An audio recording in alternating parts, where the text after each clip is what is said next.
Chapter 1. In the beginning. If one advances confidently in the direction of his dreams, he will meet with a success unexpected in common hours. Henry David Thoreau. It is a huge step. Deciding to go into business for yourself is one of the most important decisions you will make in your life. Ranking right up there with picking a partner and buying a home, becoming an entrepreneur is one of those life-altering events that will have repercussions for years to come. No, there are no guarantees, and yes, there will be obstacles. But do you know what? If you do it right, if you start the right small business, one that is suited to your strengths, one that you are passionate about, one that allows you to make a nice profit, then there is no telling how far you can go. John Nordstrom, founder of the eponymous department store, said of his roots, "I was not certain what I wanted to do.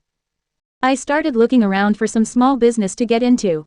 Mr. Wallen the shoemaker suggested that we join a partnership and open a shoe store." Assessing your strengths. Not everyone is cut out to be an entrepreneur.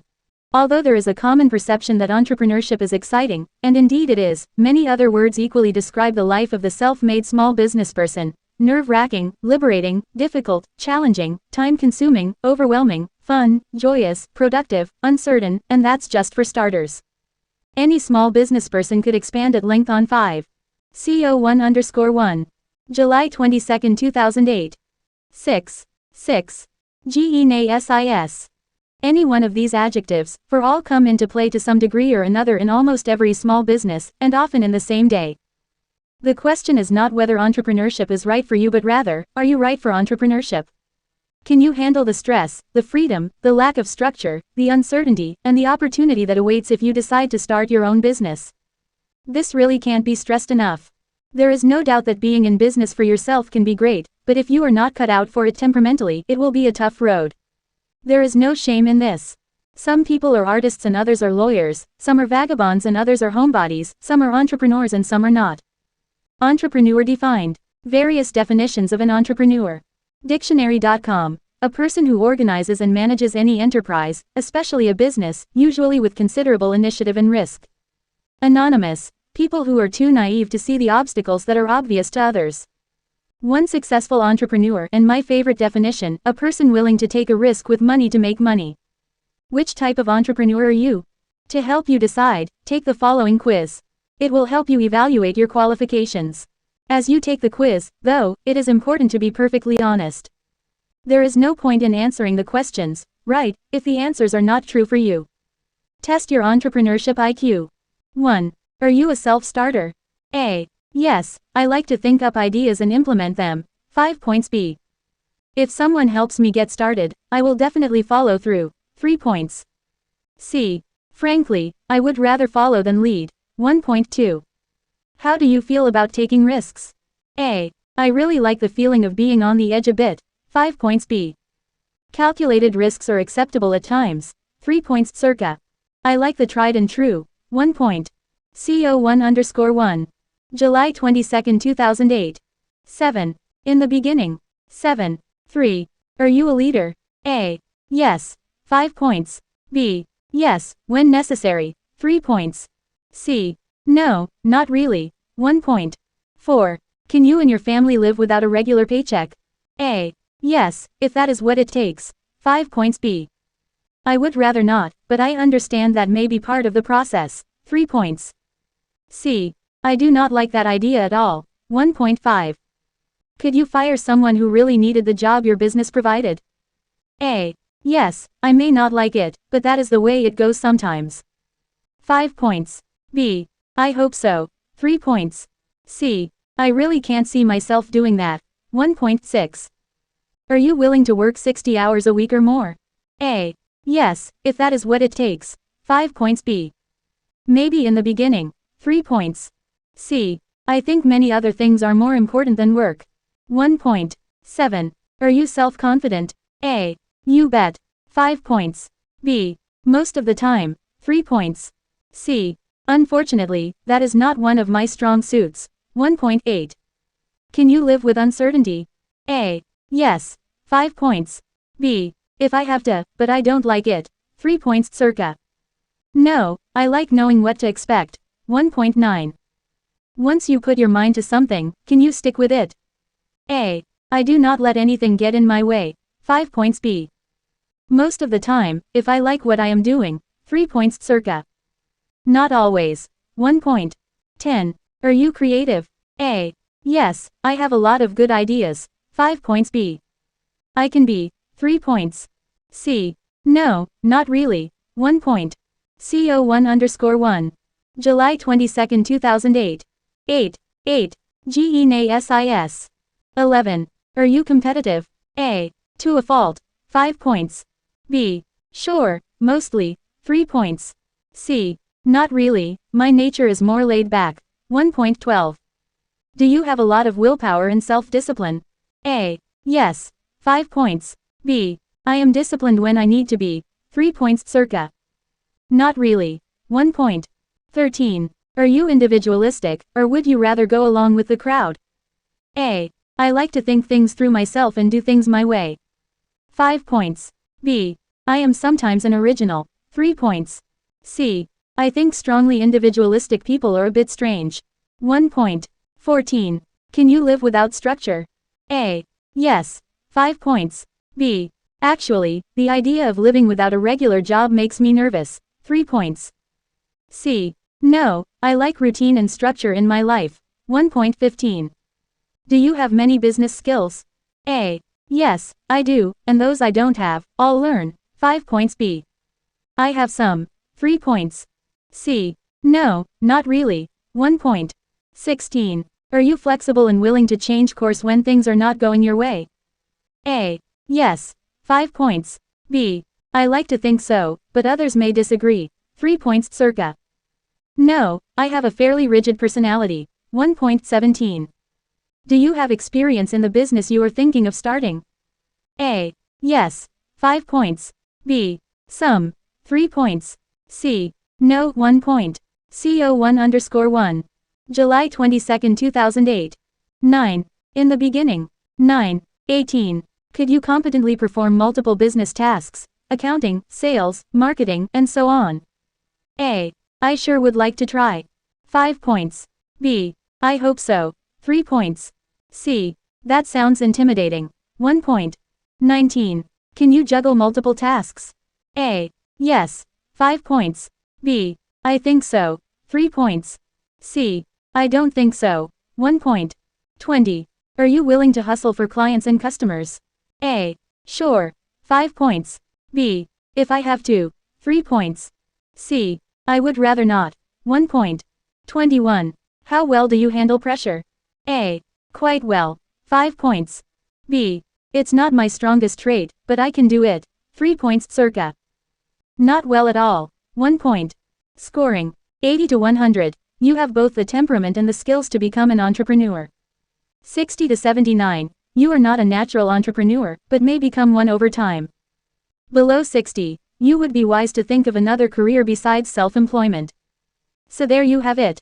Not only should this quiz help you understand your entrepreneurship IQ, but also it should give you some insight into the traits and characteristics of a successful self-employed businessperson: driven, hardworking, creative, energetic, resourceful, confident, and flexible. Steve Jobs on entrepreneurs. I'm convinced that about half of what separates the successful entrepreneurs from the non-successful ones is pure perseverance. CO1_1. July 22, 2008. 10. 10. GENASIS. If this describes you or a close approximation of you, then the next question is, where do you go from here? Risk tolerance. The quiz that you just took was intended to help you gauge your entrepreneurship IQ, as well as to show you the traits required to start your own small business. Yes, you will need some business savvy and self-confidence, that is a given. Being creative and hardworking are equally important. But of all the necessary traits, the one that you must have in abundance is a tolerance for risk, because starting your own small business is a risk. Borrowing money, setting up shop, trying out new ideas, these are all tasks that, while fun and exciting, are also inherently risky. There are no guarantees that your idea or plan will fly. Certainly the goal of this book is to make sure it does, but no matter how much you study and learn, there will always be an element of risk in being an entrepreneur. Would you have it any other way? If your answer is no, then you definitely have the right stuff. If it is not, if the idea of taking a big risk scares you more than it excites you, then you need to consider carefully whether starting your own business is the best choice for you.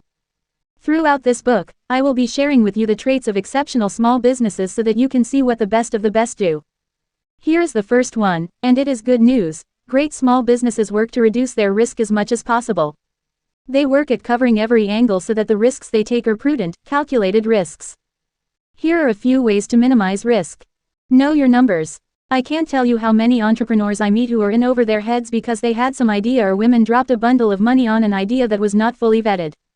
A few years ago, I was involved in an enterprise in which one of the guys decided unilaterally, and impulsively, that the best thing the business could do was to commit to an ad campaign in a major magazine. The campaign was a bust, and the business was stuck with almost $50,000 in advertising debt. Look before you leap. Do your homework. Do your research. Test the waters. Think it through. Consider worst-case scenarios. Thoroughly analyzing CO1_1. July 22, 2008. 11. In the beginning. 11. Opportunity or idea before implementing it lessens the chance of investing too much time or money in a bad idea. Incorporate. If things go south, the corporate shield that protects your personal assets from corporate debts will make a huge difference. If you do not run your business as a corporation or an LLC, limited liability company, you put your personal assets at risk. See Chapter 7, Structuring Your Business. Have enough insurance. Just as incorporating reduces your personal risk, so, too, does having proper insurance. Bring in help. As entrepreneurs, we like to think we know it all, but we don't. Whether it's hiring someone to free up time to do what you do best, bringing in a strategic partner with contacts you don't have, or hiring consultants to figure out how you can improve, expert help reduces your risk and makes your life easier. The upshot of all of this is that great entrepreneurs know their strengths and weaknesses, think ahead, and plan accordingly. That is what you will need to do, too, if you start your own small business. Take a prudent, calculated, intelligent risk with a high likelihood of payoff. Just know that risk, even when it is reduced, will still be present because it is the nature of the game. Risks. The policy of being too cautious is the greatest risk of all. Jawaharlal Nehru. The next step. Sometimes the idea of starting your own business can be overwhelming. What kind of business should you start? Where will you get the money? How will you find customers? These are all legitimate concerns, and they will be addressed in detail in this book. At this point, however, understand that as you drive down the street, almost every business you see is a small business that is run by someone who, at some point, had never run a business before. But those business owners learned how, found the money, found some customers, and are still around. If they did it, so can you. To join their ranks, you must be willing to do your homework. CO1_1. July 22, 2008. 12. GENASIS. Education. The next step is to educate yourself. Most people go into business because they love something and want to do it every day. The baker wants to own her own bakery, the chiropractor wants to start his own practice, and so on. The problem the baker and the chiropractor have is that, although they may know a lot about baking and backs, if they are like most entrepreneurs, they know little about businesses and boardrooms. They may know their specialty, but they do not know everything else that it takes to start and run a successful business. And, problematically, that, everything else, will take up a lot of their time. Marketing and advertising, sales and income taxes, hiring and firing, and so on have nothing whatsoever to do with baking and backs.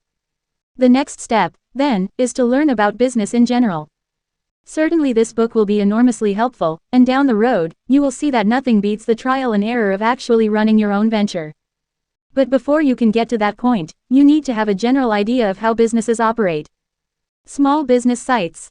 These sites can teach you a lot about small business. www.usatoday.com/money/smallbusiness/front.htm www.nace.org www.nfib.com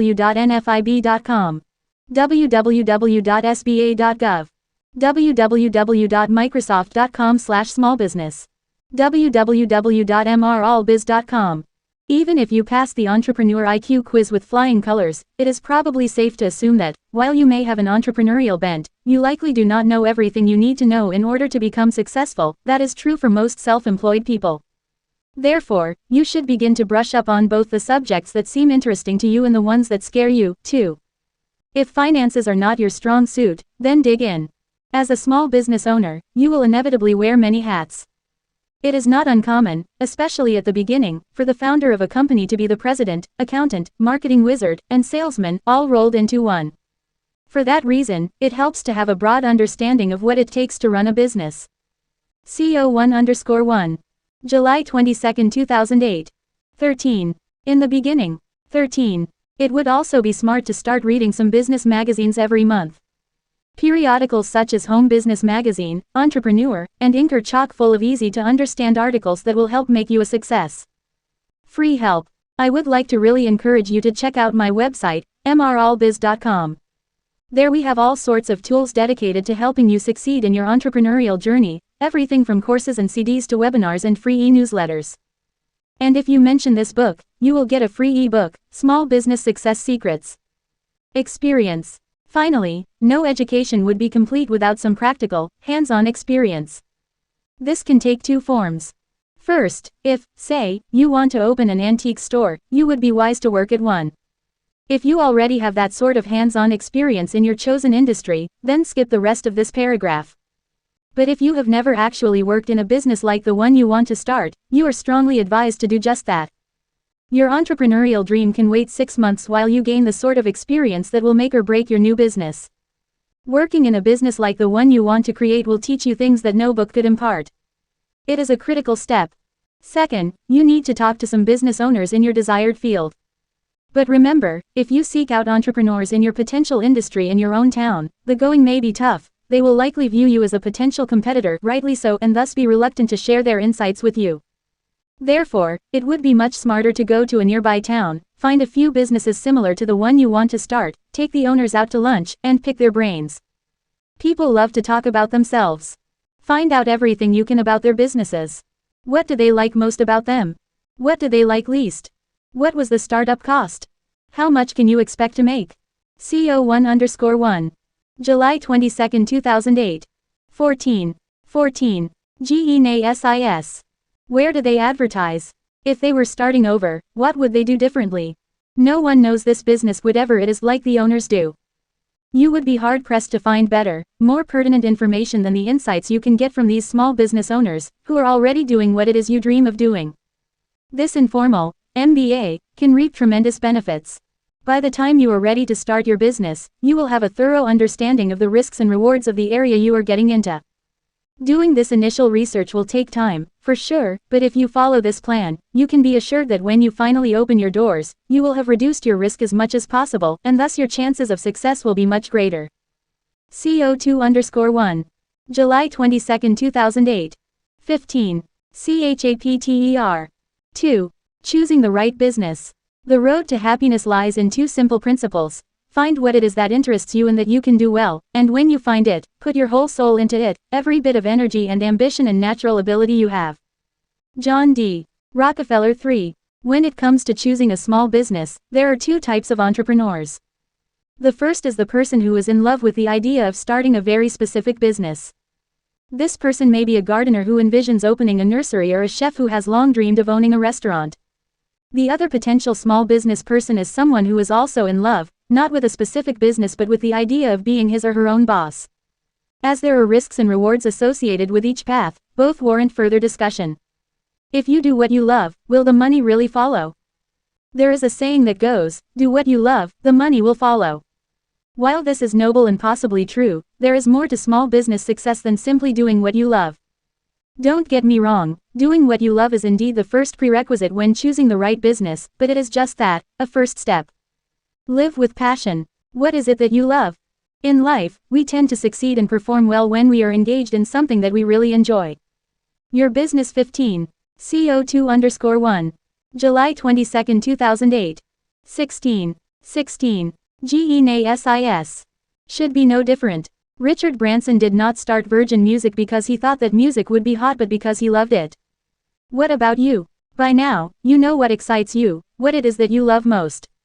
You know what you like to do, what your passions are, what is fun for you, and how you like to spend your time. Barbara Winter, in her great book Making a Living Without a Job, says that passion leads to purpose. Once you get in touch with those things you are most passionate about, you can begin to create a business of purpose around those things.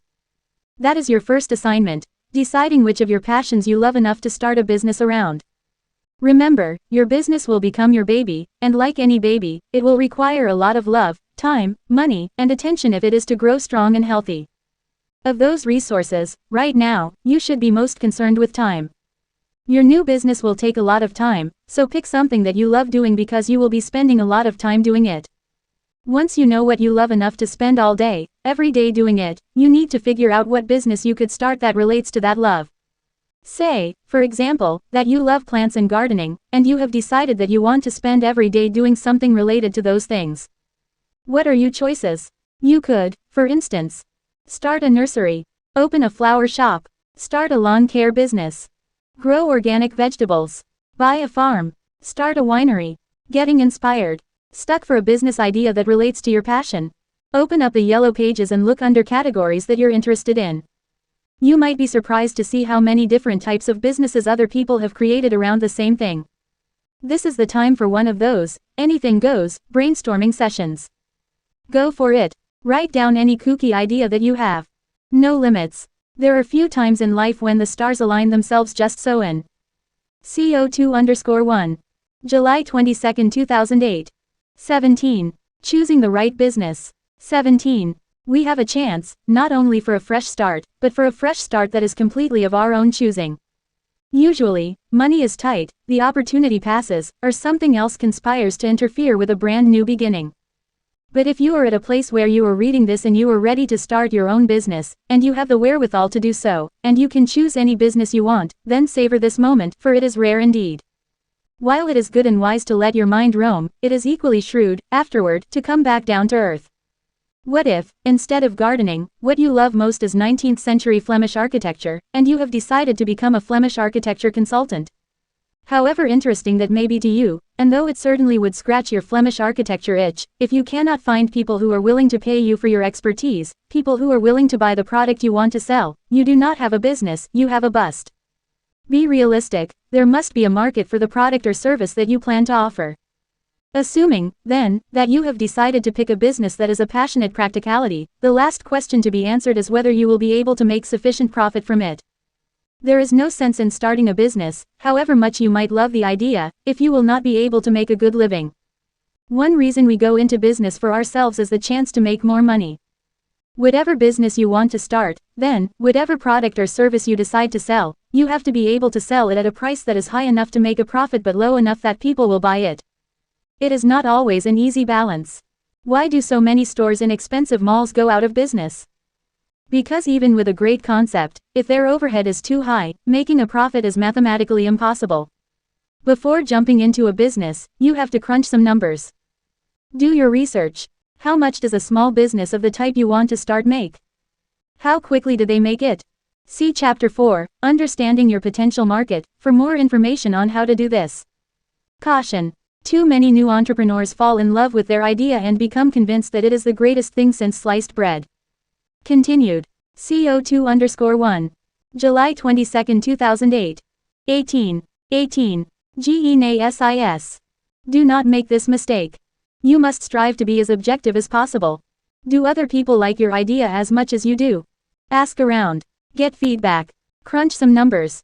Be a businessperson. While hunches and intuition are great, you need some objective criteria before making the leap into the land of entrepreneurship. A word of warning. The bad news about starting a business is that good ideas are not very hard to come by. Again, every business you see when you drive down the street was once someone's beloved inspiration. But what did it take to turn that great idea into a successful business? How much time, effort, and money were involved? You can bet the entrepreneur who started that thriving business on the corner probably had no idea how difficult it would be to turn his vision into reality. Finding a good idea is just the beginning. In fact, it is the easy part. The trick is being able to successfully implement that idea. That is much more difficult. As Thomas Edison said, genius is 1% inspiration and 99% perspiration. That is as true in business as it is in science. Not only must you come up with a good idea, it must be a good idea that you can move on. That is what you are looking for. Look around. Are there any businesses similar to the one you want to create? If not, that might tell you something. Maybe your idea is so cutting edge that no one else has thought of it. Innovative businesses have the chance to become market leaders. Amazon.com was first, Yahoo was first, Post-it and Pampers were first. Being first gives you something called the first mover's advantage. Simply put, by being first, you have the chance to shape the marketplace. The potential profit from such a business is enormous. The problem, as you may have surmised, is that it usually takes a lot of money to successfully create such a business. If you do not have the drive to do so, or the risk tolerance, or the capital, then you would be best advised to follow and not to lead. Later on, once you have more experience and money, you can innovate all you want, but the beginning of your small business journey may not be the best place to boldly go where no entrepreneur has gone before. Now is probably the time to learn, not to lead. Consider choosing an idea that others have also successfully implemented. Consider the previous example. Books have been written on how to start a florist shop or a nursery. Books have not been written on how to tap the Flemish architecture market. CO2_1. July 22, 2008. 19. Choosing the right business. 19. Another advantage of being a follower instead of a leader is that you should be able to find plenty of information that can be of great help to you. In our gardening example, besides books, you could go to the Service Corps of Retired Executives (SCORE) and find some retired florists to help you. You could join a nursery association. You could read trade magazines. None of these resources would be available to you if you chose to invest your efforts in an obscure, albeit possibly fascinating, business or in some cutting-edge business in which you will need to teach consumers about your goods or services. It is most important, therefore, that you choose a business that you are passionate about, but one that you can also implement successfully. In love with entrepreneurship. Now we come to the second sort of entrepreneur, the individual who is more concerned with being his own boss than with starting a particular business. Jeff Bezos did not start Amazon.com because he was in love with books. He started it because he discovered that internet use in the early 1990s was growing at a whopping 2,300% per year. Armed with that valuable insight, he analyzed the marketplace and the opportunity, and concluded that the best way to tap the commercial power of the net was through book sales. Because it was not about the books but rather the opportunity, Bezos is the prototypical second category of entrepreneur. There is no shortage of people who start their own business because, simply put, they want to be their own boss. That is as great a reason as any. The ability to make your own decisions, the chance to rise or fall by your own ingenuity and hard work, the opportunity to make more money, and the freedom that comes with being a small business person are some of the great joys in life. It is no wonder that many people long to start their own business. When done right, it is special. Tony Little. If you have ever watched TV, you have probably seen infomercials starring the pony-tailed Tony Little, you know, the ones in which he sells fitness equipment. What you don't know is how Tony became the most unlikely of entrepreneurs. In 1983, when he was a junior national bodybuilding continued. CO2_1. July 22, 2008. 20. GENASIS. Champion training for the Mr. America competition, Tony was blindsided by a bus and almost killed. He suffered numerous lacerations, 2 herniated discs, a cracked vertebra, and a dislocated knee. His bodybuilding dreams were over. I went into a 3-year depression, Tony told me. But after seeing a Jane Fonda exercise video, he decided that he could do that, too. So he went to a local television station and pitched a personal training television show, even though he had never done anything like that before. The show was a hit, and a few years later, Tony met the president and founder of the Home Shopping Network. They struck a deal. If Tony could sell 400 videos within 4 shows, they would work together on more projects. Tony sold all 400 videos, in 4 minutes. He went on to sell millions of products and make millions of dollars through his network appearances and infomercials. When I asked Tony about the keys to business success, he mentioned 2 things. 1. Enthusiasm sells. If you have ever watched one of his shows, you know that is true. 2. There is always a way to the next level. Tony's life and career are a testament to that. The question is, what is the best sort of business for you to start? If you want to create a great business, a successful business, then here is a critical tip: find a business that fulfills a market need. This sentence should become your mantra.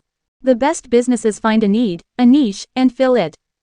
Do that, and almost everything else will fall into place. If you are looking for a business to start, the number one thing to discover is whether that business can sell something that people need. Figure what pain or need the customer has that you can solve. Here are 6 steps to take to come to the correct decision and find that great business idea. 1. Research, and then do some more research. Your first step is to analyze both the marketplace and the opportunities that are available. Look around, find some businesses that are doing something that looks good to you, and learn about those businesses. How hard are they to create? How much money do they make? How much money would you need to start the business? The options are many, and there is no shortage of associations and websites that are ready to help you find the right business to start. Among the places you should look are these sites. CO2_1. July 22, 2008. 21. Choosing the right business. 21. www.sba.gov/starting_business/ www.startupjournal.com/ www.uschamber.com/sb/business/startup.asp www.franchisehandbook.com. Look for a business that catches your eye, that seems to have great potential for growth, and that is interesting to you. 2. Product or service. When it comes down to it, your business will provide people with a product or a service. Service businesses tend to be less expensive to start, as there is no inventory to buy or products to stock. Whereas product businesses mark up prices on scores of products and profit from the difference, service businesses, such as lawyers, doctors, and consultants, sell time and expertise. An initial decision, then, is which of these businesses best suits your temperament, skills, and goals. Business selection do's and don'ts. Do be patient. A good selection process takes time and requires knowledge about the industry, marketplace, and competition. Do look for opportunity. As hockey great Wayne Gretzky once said, go to where the puck is going, not where it is. Don't pick a business that is too challenging. You will be challenged enough. Don't pick a business that cannot compete. Find a business, a niche, in which you have some advantage over the competition. 3. Analyze your skills and experience. Suppose you have spent your career doing marketing for major corporations. That is an invaluable skill, and it should be tapped when deciding what business is right for you. Even if it is not a marketing business, you would be foolhardy not to choose a business that does not somehow tap into your well of knowledge and skill. Now, it may be that you are tired of doing whatever it is you have been doing, and that, in fact, is why you want to start your own business. Understandable, for sure. Just be open to the option of finding a business that gives you a leg up on the competition because of your background. 4. Consider your options. You could create a business from scratch. You could buy an existing business. You could start a franchise. You could create a home-based business. The possibilities are many. It is important to realize that there are, in fact, a variety of options when CO2_1. July 22, 2008. 22. 22. GENASIS. Choosing a business and to learn about the pros and cons of each, read those chapters, research the industry, speak with people in those sorts of businesses. 5. Narrow your choices. Once you have analyzed the market, the opportunities available, your skills and experience, and your goals, you should be able to narrow your choice down to a few types of businesses. The next step may be the most important one. You must, repeat, must, go out and find people who own and run these sorts of businesses. Theories and books are great, but nothing beats speaking with someone who lives that business every day. 6. Start your engines. Whether you want to start a business because you want to start a business or because you want to spend your time pursuing your passion, it is important to do your homework and to find a niche that fills a market need. Do that, and you are on your way. CO3_1. July 22, 2008. 23. CHAPTER. 3. Buying an existing business. Some regard private enterprise as if it were a predatory tiger to be shot. Others look upon it as a cow that they can milk. Only a handful see it for what it really is, the strong horse that pulls the whole cart. Winston Churchill. Starting a business from scratch is a daunting task.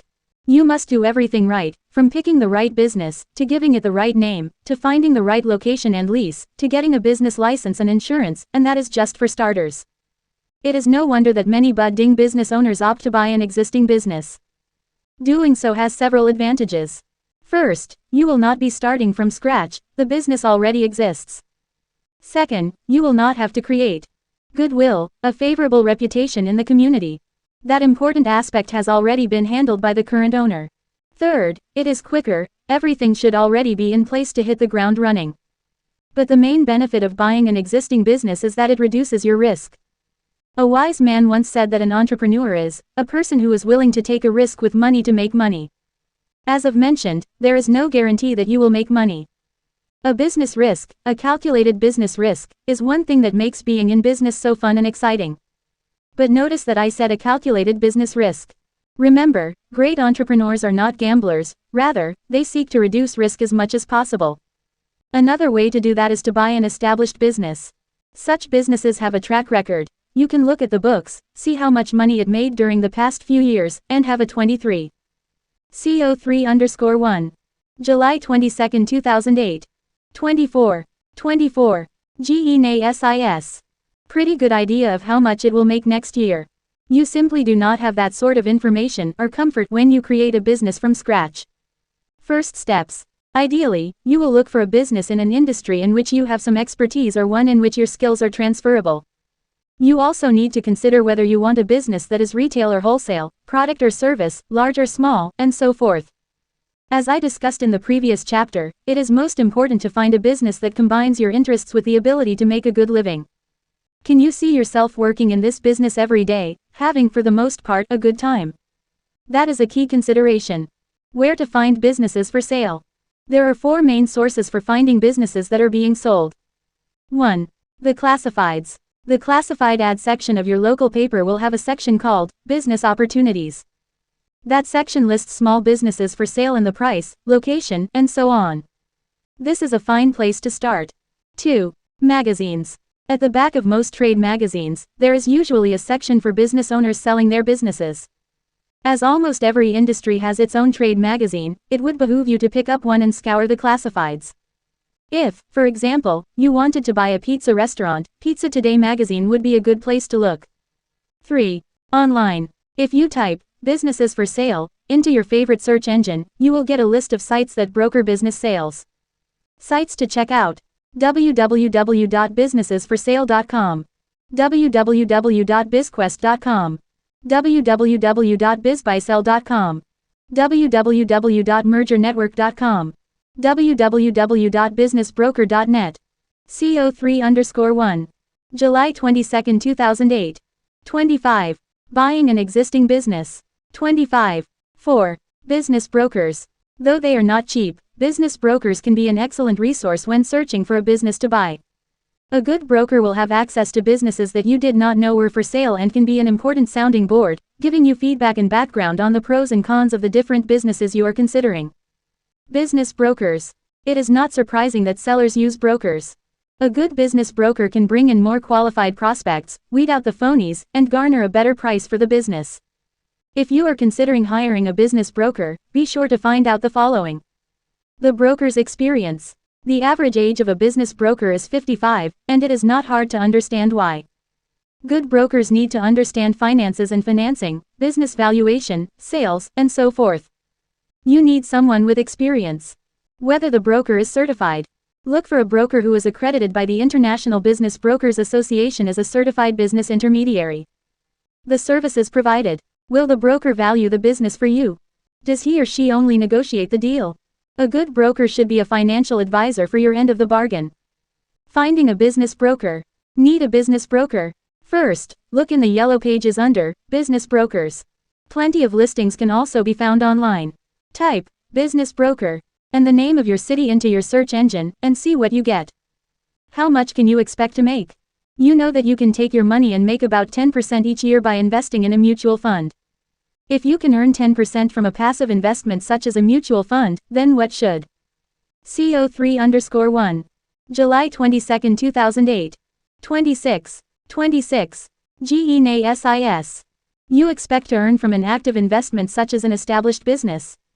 Though it is difficult to put a percentage figure on it, it is not unreasonable to assume that you should expect to make enough to cover the business, operating expenses, your salary, your loan payments on any credit needed for the purchase and annual return on your capital.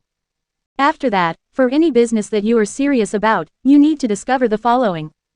The reasons the business is being sold. It may be that the owner is ready to retire and wants to cash out.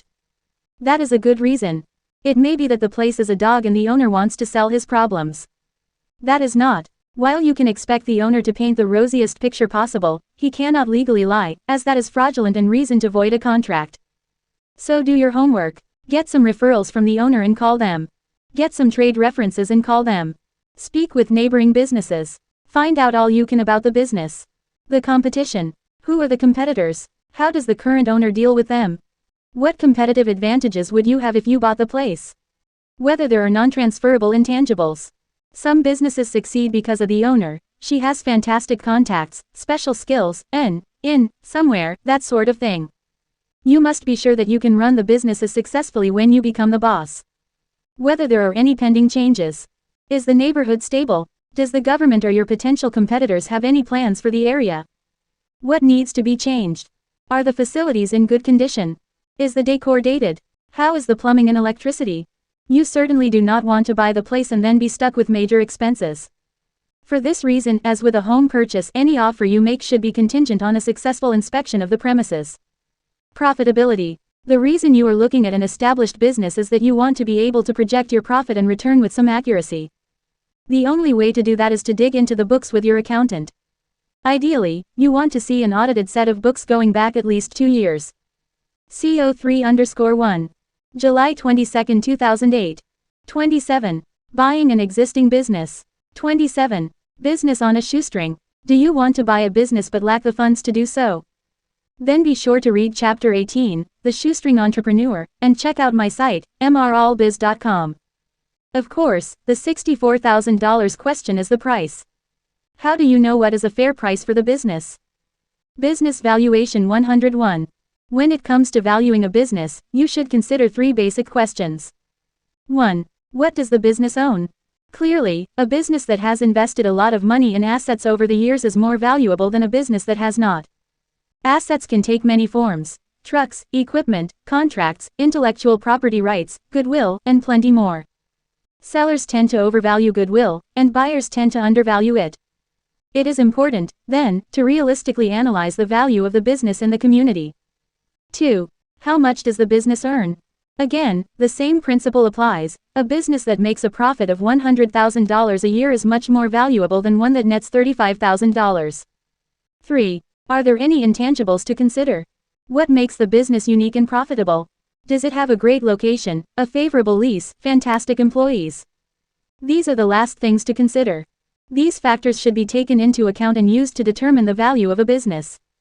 There are 3 ways to go about calculating business value. The first is called price building. The second method is called return on investment. The third is the multiplier. Price building is a valuation method that simply looks at the hard facts: assets, goodwill, leases, real estate, and so on. Essentially, what you do here is list every asset and give it a dollar value. For example, it might look like this. Bills, machinery rentals. Real estate, $125,000. Equipment, $40,000. Inventory, $25,000. CO3_1. July 22, 2008. 28. GENASIS. Goodwill, $10,000. Total, $200,000. A price of $200,000 may or may not be right for this business. Though it is hard to say, the price builder method indicates that it is assuming the foregoing numbers, of course. Business valuation. Want some help valuing a business? Try visiting www.bizcomps.com and www.bvmarketdata.com. Return on investment (ROI) looks at the business profit per year to help the buyer see the percentage return on his investment. For example, say that Bill's Machinery Rentals is asking $200,000 for the business. Is that fair? Using the ROI method, we would see net profit, $100,000. Business sale price, $200,000. Return on investment $100,000 per $200,000, 50% using this method and these numbers, the buyer would be getting a 50% return on his investment in a year. There are few investments out there that would allow a 50% ROI. Thus, a higher price for the business is probably in order. The last method is the multiplier. Using this method, you would again look at the earnings, but you would then multiply those earnings by some factor, it varies depending on the industry, to get a final price. A factor of 3 would result in a $300,000 asking price. Of course, the battle is what that factor should be. Yes, all of this is complicated, and that is why hiring a business broker makes a lot of sense. Though you will pay a decent commission, it may be worth it to ensure that you get a good business at a fair price. Getting ready to close. Aside from poring over the books, your due diligence will take you on 1 or more tours of the actual premises. Peek into the nooks and crannies. By this time, you should be aware of both the positives and the CO3_1. July 22, 2008. 29. Buying an existing business. 29. negatives of the business, and you should get your questions about the problems answered. Remember that no business is perfect. Your job is to decide whether the benefits outweigh the burdens and whether the obstacles can be overcome. Once you have found a business that you really like, your vetting process must include a final analysis with your lawyer and accountant, even if you have hired a broker. Leases and financial statements are best left to the experts. Speak with customers and suppliers whenever possible. Once your team has concluded that the business is viable, it is time to negotiate a final price and get set for closing. As you negotiate the final deal, consider adding these provisions to the contract. Link the sales price to customer retention. Much of what you are buying is the existing customer base. But the clients, especially in a service business, may be more committed to the seller than to the business. Therefore, see whether you can link the purchase price to the number of customers who stay. Have the present owner stay for a while. This can help with the transition, as well as customer retention. You will pay him or her a consulting fee, but it is usually worth it. CO4_1. July 22, 2008. 30. CHAPTER. 4. Understanding your potential market. We don't want to push our ideas onto customers, we simply want to make what they want. Laura Ashley. This may be the most important chapter in the whole book. Why? Because everything else, from selecting the right business and marketing it to growing and even eventually selling it, hinges on having an accurate understanding of your market. Get this piece of the foundation wrong, and a lot more will go wrong, but get it right, and the world can be your oyster. The need for market research. You may be anxious to get started, but you cannot start, not just yet. What you need to do instead is sit back, do your research, and think. It may be that your idea is a winner, but then again, maybe it is not. The key is to analyze your idea and the market for it, and then make sure that you are not the only one who thinks you have a great business idea. A hunch simply will not do. You need hard facts. Sure, there are businesses that start without going through this step, and yes, some may succeed, but if they do, it has more to do with luck than skill. One purpose of this book is to take luck out of the small business success equation as much as possible. Remember, great entrepreneurs endeavor to reduce their risk as much as possible. Is quitting 30. CO4_1. July 22, 2008. 31. Understanding your potential market. 31. Your job and starting a business fun and exciting? You bet. But you simply cannot do that without having a fairly accurate idea about what your small business is going to be, who your customers will be, why they will buy from you and not someone else, and how much money you can reasonably expect to make. Learn that, and quitting your job becomes much less risky. The bottom line, then, is that market research is critical. Before you quit your job, before you put your hard-earned money and precious time into an untried business concept, before you risk your and your family's future, it is imperative that you do the work to make sure that your idea is feasible, and if it is not, you must learn what you need to change to make it so. Find a need and solve it. It seems deceptively simple. If people are willing to pay for the product or service you want to sell, your business has a very good chance of success. But this begs the question, are they? Are there people who want or need what you have to sell? What will they pay for it? Why would they choose you? Will your idea fly? If there is no one around who wants your proposed product or service, your business will fail. So before you decide on a business, before you choose a name or get a business license, before you tap your 401k or credit cards, you must do your research. Success secret. Want to know the secret of successful capitalism? It is amazingly simple. People will pay you to fulfill their needs or solve their problems. If you can solve a problem better than anyone else, you will make a lot of money. The catch is figuring out what your customers' needs are. Is there a market for a coffeehouse in your neighborhood? Why will people choose you over Starbucks? What can you offer that it does not?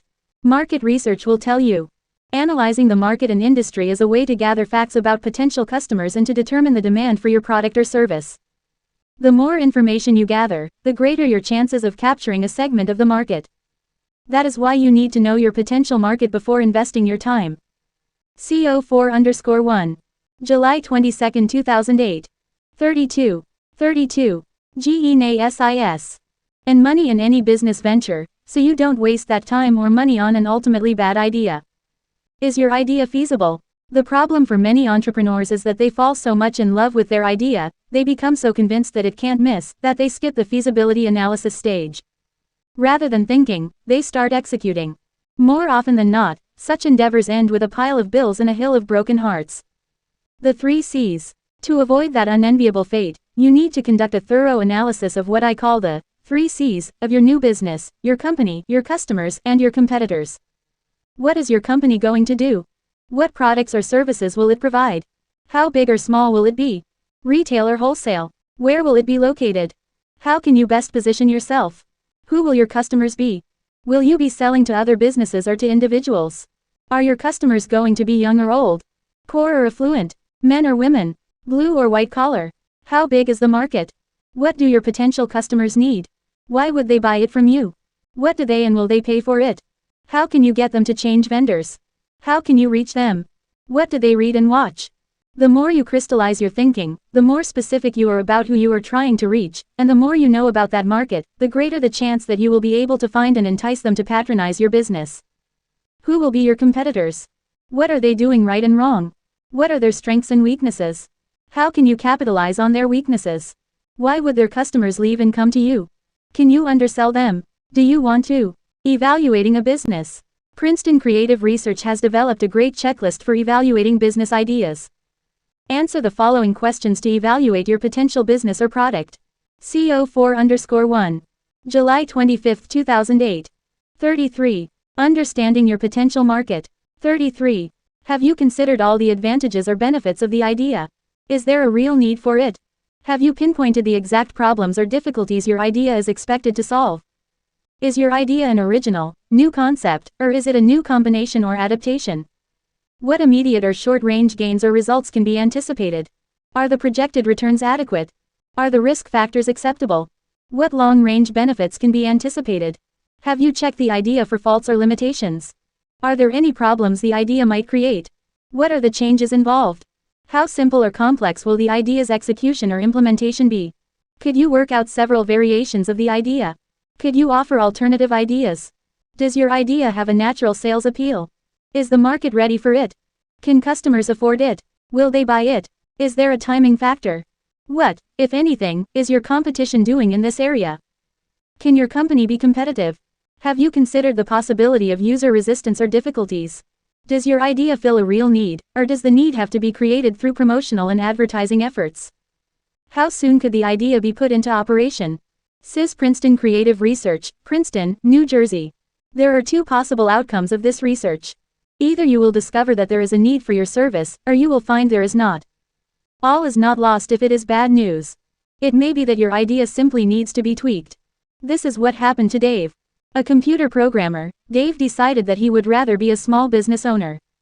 He looked around, thought about his likes and dislikes, and decided that he wanted to buy a cafe. He found one that he liked and began to research the area, the competition, the clientele, everything. His research led him to the conclusion that this particular cafe might be a loser because the lease was not long enough and the drive-by traffic not abundant enough. Undeterred, he started over, found a better cafe, with features that he liked, bought it, and ended up in a business that was not only enjoyable but also provided him with a good living. CO4_1. July 22, 2008. 34. 34. GENASIS. Take 2. Before you abandon your idea altogether, see whether you can make it work. Those moments of clarity in which great ideas materialize are not to be dismissed lightly. Insights are valuable, and often you need only track down the right research to figure out how the puzzle pieces may fit together. The key, once again, is to divorce yourself as much as possible from your love of this idea and to view it as objectively as possible. Put on your skeptical hat and put away those rose-colored glasses. What you need now is 20/20 vision. Where to find the information you need to know. There are many resources available that can help you track demographic data, learn about your intended industry, uncover vital information about your potential competition, see whether there is a market for your proposed business, and generally plot your course. Here are your best bets. Trade associations. Every industry has a trade association connected to it, and these groups offer a wealth of information. Find groups associated with your idea and contact them. Explain what you are doing and ask about survey data and research reports that are available. Get copies of their publications. Ask whether they have a startup resource kit available, many do. Trade shows. Consider attending the leading association trade show. These shows will put you in touch with hundreds of like-minded individuals, people who are already successfully doing what you want to do. Meeting them and picking their brain can save you a lot of time. tell you exactly who your customers will be, provide experienced feedback about your plans, let you know how much it should cost to start your business, give you a fairly accurate idea about how much you can expect to make, warn you of potential pitfalls. Savior from overly optimistic plans. CO4_1. July 22, 2008. 35. Understanding your potential market. 35. Trade magazines. Each industry usually has one or more trade magazines that may or may not be published by the leading trade association. Find the magazine for your industry and get several back copies. You should be able to notice industry trends, mistakes to avoid, potential costs, and much more. Websites. Aside from the websites mentioned previously, here are a few more that may be helpful at this stage of your entrepreneurial journey. www.census.gov, the U.S. Census Bureau offers a lot of free demographic data. www.uschamber.com, the U.S. Chamber of Commerce, as well as your own local Chamber of Commerce, has plenty of resources for new startups. www.tsnn.com, this is a searchable database of trade shows worldwide. www.sba.gov/sbdc:"Small Business Development Centers, SBDCs, run with the Small Business Administration, SBA, offer low-cost help to entrepreneurs. You may also find www.score.org, a valuable research resource. www.inside.com, the home of American Demographics, a monthly magazine that offers information on consumer trends and analysis.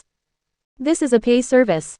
www.hoovers.com. Hoovers offers business and industry data, as well as sales, marketing, business development, and other information on public and private companies. This is a fee-for-content site. www.marketresearch.com. This site offers over 50,000 market research articles from more than 350 publishers, categorized by industry. Interviews and experiential research. Reading is great, but nothing beats actually talking with people who are associated with your potential business. There are two groups of people you need to meet and interview. 1. Potential customers. Finding customers for your potential business is not the easiest task in the world, but it must be done. You need to find and meet people who would be willing to pay for the service. CO4_1. July 22, 2008. 36. 36. GENASIS. You want to provide. Find out what they like and dislike about their present provider, why they might change, and what would cause them to change: lower prices, a better location, more personal service, or something else. Stealth market research. Looking to find and interview potential customers. Consider going to a competitor's place of business and parking outside unobtrusively. Do not interfere with the business. Simply have a short questionnaire ready and ask people for 5 minutes of their time. Find out what they think of the business, what they like and dislike, and what they think could be improved. 2. The competition. No one knows your potential business better than people who are already running similar businesses. Become their customer, shop at their store, or use their service. Analyze their strengths, weaknesses, and profit potential. Hire some experts. Find a good MBA program in your area and learn whether it participates in the Small Business Institute program. This program, run by 250 business schools nationwide, assigns graduate students to intern projects, such as market research. For a nominal fee, or no cost, you may get a great team to do some quality research for you. For more information, contact the Small Business Advancement National Center at 501-450-5300. Libraries. Of course, librarians are the keepers of the research key and they can show you where to find plenty of free information. But here is something extra. The Internet Plus Directory of Express Library Services, Research and Document Delivery for Hire, by editors Steve Kaufman, Cindy Kyo, and Pat Wiedenseler, lists 500 libraries nationwide that provide low-cost research services that you can tap into. Create an online focus group. How do Fortune 500 companies and presidential candidates know which commercials to run, products to pitch, or ideas to share? They. CO4_1. July 22, 2008. 37. Understanding your potential market. 37. Use focus groups. A focus group is a group of people who are shown a product or given an idea and asked to comment on it. Find an online discussion group or forum for your industry and ask your questions there.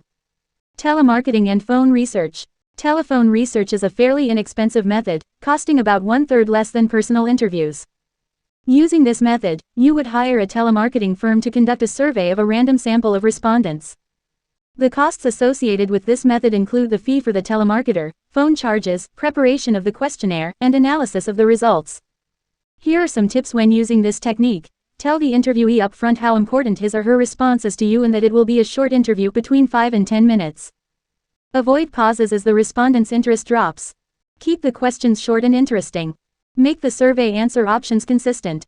If you get more than 250 interviews, you are nearing a good sample. Direct mail. Direct mail questionnaires are also inexpensive when using bulk mail, but the response rates are usually less than 5%. The main costs of this method relate to printing of the cover letter and questionnaire, envelopes, and postage. To increase your response rate, try these ideas. Include a congenial letter that explains what you are looking for and why. Keep your questions short. Limit the length of the questionnaire to 2 pages. Address the letter to a person, not to occupant. Address the letters by hand. Tiring, yes, but also effective. Include a self-addressed stamped envelope. Putting it all together. After conducting all of this research, sit down, sift through it, and analyze the data. You need to get a clear idea of the strengths and weaknesses of your plan. Either you will conclude that they're indeed CO4_1. July 22, 2008. 38. GENASIS. Is a market for your proposed business, or you will find there is not. If not, then it is time to go back to the drawing board. Either way, when you start your business, you will have a much better idea about what it will take to succeed, who you are going to be selling to, and what it is they want. CO5_1. July 22, 2008. 39. CHAPTER. 5. Calculating your startup costs. Nothing splendid has ever been achieved except by those who dared believe that something inside them was superior to circumstance. Bruce Barton. Now we get down to the nitty-gritty. Having come up with an idea that works for you, financially, emotionally, intellectually, market-wise or however else you define it, the next step is to figure out what it will actually cost to start that business, and what level of sales you will need to achieve in order to sustain it. Assumptions. Figuring out your startup costs and potential sales is a matter of making educated assumptions. In the last chapter, I suggested that you do a lot of research, much of which will come in handy here. What will it cost to start a business like the one you envision? The numbers you input here will help you figure out how much money you will need and can make, and they will apply equally to the business plan that you will write, explained in the next chapter. You will incur many expenses when starting a business from scratch. Some of these will not be encountered again, the cost of incorporation, security deposits, that sort of thing. Others are ongoing expenses, marketing materials, rent, and so on. Calculating these costs is a 4-step process. The first 3 steps help you understand how much money you will need for initial startup costs, the purchase of assets, and monthly expenses. The 4th step 39. CO5_1. July 22, 2008. 40. GENASIS. Helps you understand your potential sales and how much money you will need to break even and earn a profit. As you calculate these expenses, a word of caution is in order. Be conservative, both in your analysis and when it comes time to actually purchase these things. Cash is the lifeblood of any business, but especially a new business. And, as a new business, you won't have the sales or experience to create a steady cash flow to replace what you will be spending. Don't blow it. Don't spend too much. Buy used. Buy from eBay. Hoard your precious capital. A business has to be involving, it has to be fun, and it has to exercise your creative instincts. Richard Branson, founder, The Virgin Group. Step 1. Calculating startup expenses. Put a realistic dollar figure next to each category. Creating your legal structure, sole proprietorship, partnership, LLC, or corporation. $. Accountant. $. Building out the space, decorating, and remodeling. $. Licenses and permits from city or county. $. Stationery and logos. $. Marketing and sales materials. $. First month's rent and security deposit. $. Insurance. $. Telephone and utility deposits. $. Signs. $. Internet and website. $. Other. $. Total. $. Step 2. Purchasing assets. What kinds of assets will you need in order to open your doors? Real estate. $. Furniture and fixtures. $. CO5_1. July 22, 2008. 41. Calculating your startup costs. 41. Equipment and machinery. $. Trucks and autos. $. Inventory. $. Supplies, $. Other, $. Total, $. Step 3. Ongoing monthly expenses. Keep adding, and yes, these numbers can be daunting. But the fact is, starting a business is a fairly expensive proposition. That is why it is so important to be smart and frugal. In this section, you will calculate what it is going to cost to run your business in a typical month. Rent, $. Utilities, $. Payroll, $. Owner's draw, $. Supplies, $. Insurance, $. Transportation, $. Shipping, $. Legal and accounting, $. Advertising and marketing, $. Inventory, $. Taxes, $. Debt repayment, $. Working capital, $. Other, $. Total, $. Now what do? Multiply the last total by 6. That will tell you how much money you need to run the business for 6 months. Then, add it to the totals calculated in steps 1 and 2. This will tell you how much money you need to open your doors and to stay in business for 6 months. It is ideal to have a minimum of 6 months working capital in the bank before you start. CO5_1. July 22, 2008. 42. GENASIS. Here's an example. Perry's Pizza Parlor. Step 1. Total startup expenses, $22,000. Step 2. Assets to be purchased, $15,000. Step 3. Ongoing monthly expenses, $10,000. Start, then, by multiplying the ongoing monthly expenses total, step 3, by 6, even that is optimistic, as it will likely be more than 6 months before your revenues will be consistent. The total is $60,000. Adding $22,000 and $15,000, steps 1 and 2, to that number, we see that Perry's Pizza Parlor should ideally have $97,000 to get up and running. Note that I said ideally. Not all businesses will have 6 months of working capital in the bank before they open their doors. Oh well. Though ideal, life and business are not always ideal, and if you will have less than that, it is still possible to make a go of it, it will just be more difficult. Starting a new business is challenging enough, but having a cash crunch from the get-go makes it that much harder. The 6-month figure is intended to give you enough of a cushion to get started, open your doors, create some sales, and move forward. Now the question is, how much pizza will Perry's need to sell in order to make a profit? Step 4. Calculating monthly sales. Your previous research will tell you how much you can expect to make in this business. The numbers calculated in the foregoing steps, especially ongoing monthly expenses, will give you a break-even threshold of sales that you need to achieve. Perry's Pizza, for example, must gross at least $10,000 a month to break even. That means it must earn $333.33 a day. If an average pizza dinner is, say, $30 a table, then Perry's must serve at least 11 tables a day in order to break even. Anything above that figure is profit that can be earmarked initially to pay off the startup costs. While 11 tables a day may seem doable, it will likely take a while for the restaurant to achieve that level of sales. Building a name and reputation takes time. It is far more difficult and expensive to create a new customer than it is to keep an existing one, and the problem is that new businesses have no existing customers, so all customers take effort. Having. CO5_1. July 22, 2008. 43. Calculating your startup costs. 43. Enough money in the bank before you start means that you will have the time necessary to build and grow your startup. Thus, it is reasonable to assume that it will take at least 6 months before Perry's, or any business, begins to make a consistent profit. Reduce your plan to writing. The moment you complete this, you will have definitely given concrete form to the intangible desire. Napoleon Hill, Think and Grow Rich. Finding the money. In our example, Perry's Pizza should have almost $100,000 in the bank before the doors open. Where will Perry's owner find that kind of money? Where will you find that kind of money? The next chapter, Chapter 6, Writing a Winning Business Plan, will explain how to write a business plan that can get you the funding you need, and Chapter 8, The Money Hunt, will show you where to shop that plan. CO6_1. July 22, 2008. 44. CHAPTER. 6. Writing a winning business plan. Setting a goal is not the main thing. It is deciding how you will go about achieving it and staying with that plan. Tom Landry. Having decided on a business that seems both emotionally and fiscally right, the next step is significant. You need to draft a business plan. All of the research that you have done up to this point will now be needed. Maybe you think that you do not want to write a business plan. That is understandable. Writing a business plan is a lot of work. In it, you analyze what you are going to do and how you plan to do it.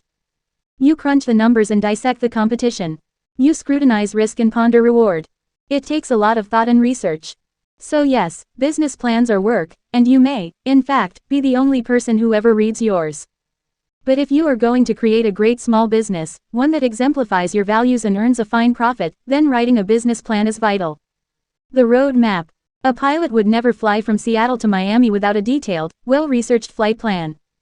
His flight plan helps him figure out how he will get from one place to another. It tells him how much fuel he will need, what important landmarks he should look for, and how long it will take to get there. It is his blueprint for a successful trip. 44. CO6_1. July 22, 2008. 45. Writing a winning business plan. 45. Your business plan is your version of a flight plan. It is your blueprint for a successful trip. Creating a business plan forces you to carefully think through your proposed business. It will detail how much money you need to get started and stay aloft, and it will help you understand how to deal with the competition. Writing a business plan will sharpen your marketing ideas, help you understand projected costs and sales, and much more. By analyzing your business thoroughly, both the things you know well and those you do not, a business plan forces you to really figure out what you are getting into and what it will take to succeed. It is your roadmap for a prosperous, rewarding journey. Creating and using a business plan also helps you avoid pie-in-the-sky projections, allows investors and lenders to analyze whether your proposed business is worth their investment dollars. Helps you identify your market and competition, allows you to understand your business better. Business plans and established businesses. Because a business plan projects where the company expects to go over the next few years and how it plans to get there, it can also be an important tool for established businesses. It lets them know whether they are on or off course. Smart businesses create, use, and revise business plans as necessary. There are two major downsides to not having a business plan. First, without one, your enterprise will be a gamble. It may succeed, it may fail. Who knows? Certainly not you, that's for sure. A well-researched business plan reduces the risk of failure. Second, without a plan, you will never attract an investor. If you require outside funding to get your business started, any investor will want to see your business plan. Whether you plan to approach a bank, the SBA, an angel investor, or a venture capital firm, a business plan is a prerequisite for obtaining funding. Business plan elements. What exactly goes into a business plan? Appendix B contains a model of a complete business plan. Generally speaking, a typical business plan will contain certain standard elements, though not necessarily in this exact order. CO6_1. July 22, 2008. 46. 46. GENASIS. Title page. The title page should include the name of the business, a logo if you have one, the owner's name, the business address and phone number, email addresses, and the business website if you have one. Executive summary. The executive summary is the single most important part of your business plan. It is the greatest hits of the plan, and it is vital because it is the part that investors will focus on. If they like the executive summary, they will read more, but if they do not, all your hard work will be for naught. If you do not capture the reader's attention immediately with a dynamic executive summary, you've blown it. The executive summary describes the main points of the plan. Even though your business will be described in detail later in the plan, a crisp 3 or 4 page introduction captures the attention of potential investors or lenders. It should explain what your business is, who your market is, what is different about your business, why this is a good time to undertake this venture, and why this is a unique opportunity. In addition, the amount of money being sought should be addressed. Write the executive summary last. Because the executive summary is so important, consider writing it last, after you have thought through the entire plan. Table of contents. Next comes a table of contents that lists the section titles and page numbers. Business description. In this section, describe exactly what your business is going to be and how you see it growing. Include a description of the products or services you will be selling, your market niche, and so on. Explain how the product or service you will be offering is different from other options on the market. You also need to show that the market you are planning to tap is large and, ideally, growing. If yours is a local small business, say, that pizza restaurant, then you will need to explain why there is a demand. CO6_1. July 22, 2008. 47. Writing a winning business plan. 47. For this type of restaurant in, for example, a 10 square mile radius. If yours is a national business or an internet business, then you will need to identify national needs for your services. You must accurately define the target market for your business. In the case of our pizza restaurant, there may be 20,000 people in the area who would be willing to patronize this type of restaurant. This is called the feasible market. You must determine what your share of that feasible market will be. This is called your market share. You must also explain what legal form your business will take: sole proprietorship, partnership, LLC, or corporation. Make it yours. Make the business plan yours. Write it in your voice, expressing your passion. Experts can smell a prepackaged, ghost-written business plan a mile away. Management. It is impossible to underestimate just how important your management team is to potential investors. Banks and other lenders take seriously the background and experience of the team you have assembled. Obviously, if yours is going to be a solo small business, then you need to document your own skills and abilities. But if you need others to help you run the business, you'd better have a good team in place, and if you have not yet put a team together, now would be the time to do so. What sort of team, you ask? You may need a director of marketing, an attorney, an accountant, a director of operations, or a director of sales. It all depends on the sort of business you have in mind and what is needed to carry out your vision. Whatever it is important to create a team of qualified people who can impress the top brass. In this section, then, you will list your team members and outline their backgrounds and responsibilities in the business. Industry description. This section is where all of your background research, analysis of your ideas and so forth, should be summarized. The information you learned from trade associations and magazines, websites and books, and interviews and meetings can be covered here. Discuss macroeconomic trends and other relevant economic indicators. CO6_1. July 22, 2008. 48. GENASIS. Business planning software. You do not have to draft a business plan from scratch, and it may not even be a good idea to do so. The model business plan found in Appendix B, for instance, is provided courtesy of Palo Alto Software, using BizPlan Pro, a very good and simple program. But even if you do employ a software program, be sure to use your own language and make the plan yours as you write it. Competition. Include all pertinent information about your competitors, including the length of time they have been in business, their location, and their average annual sales. How will you beat the competition? Will you offer a better location, greater convenience, better prices, later hours, better quality, better service, or some other advantage? Analyze the following: what they do right and wrong. How customers' needs are and are not being met by your competitors. How you will lure their customers away. Marketing strategy. How will you position your goods or services in the market? Are you going to cater to an upscale clientele, other businesses, or another set of customers? What will your pricing strategy be? How will you promote your business? What sort of advertising and marketing do you propose? These are the sorts of questions you must answer. If you already have contacts or contracts with clients, they should be mentioned here as well. Sales forecast. When making a business plan, it is important to avoid numbers pulled from out of the blue. Make no mistake about it, you will be tempted to throw in some unrealistic numbers. Why? Because one reason for creating a business plan is to get funding, and one way to get funding is to show your potential for explosive growth, so you may be tempted to create numbers to back that up. But it is a mistake to do so, for two reasons. First, sophisticated investors and lenders can see through phony numbers, exposing you as a novice, and novices with bad numbers do not get funded. Second, even if your business plan is for your eyes only, inflated numbers can only lead to unrealistic expectations, which, in turn, can lead to business failure when you run out of money before you thought you would. CO6_1. July 22, 2008. 49. Writing a winning business plan. 49. So you have been warned. It is much wiser to deal in reality, especially when making assumptions about your sales. You need to figure out how much you can expect to sell in the next few years. Yes, of course, you do not know right now, and you will be making some assumptions. All I am saying is that when doing so, err on the side of caution. Be conservative. If you sell more, great. If not, at least your plan served its purpose and warned you.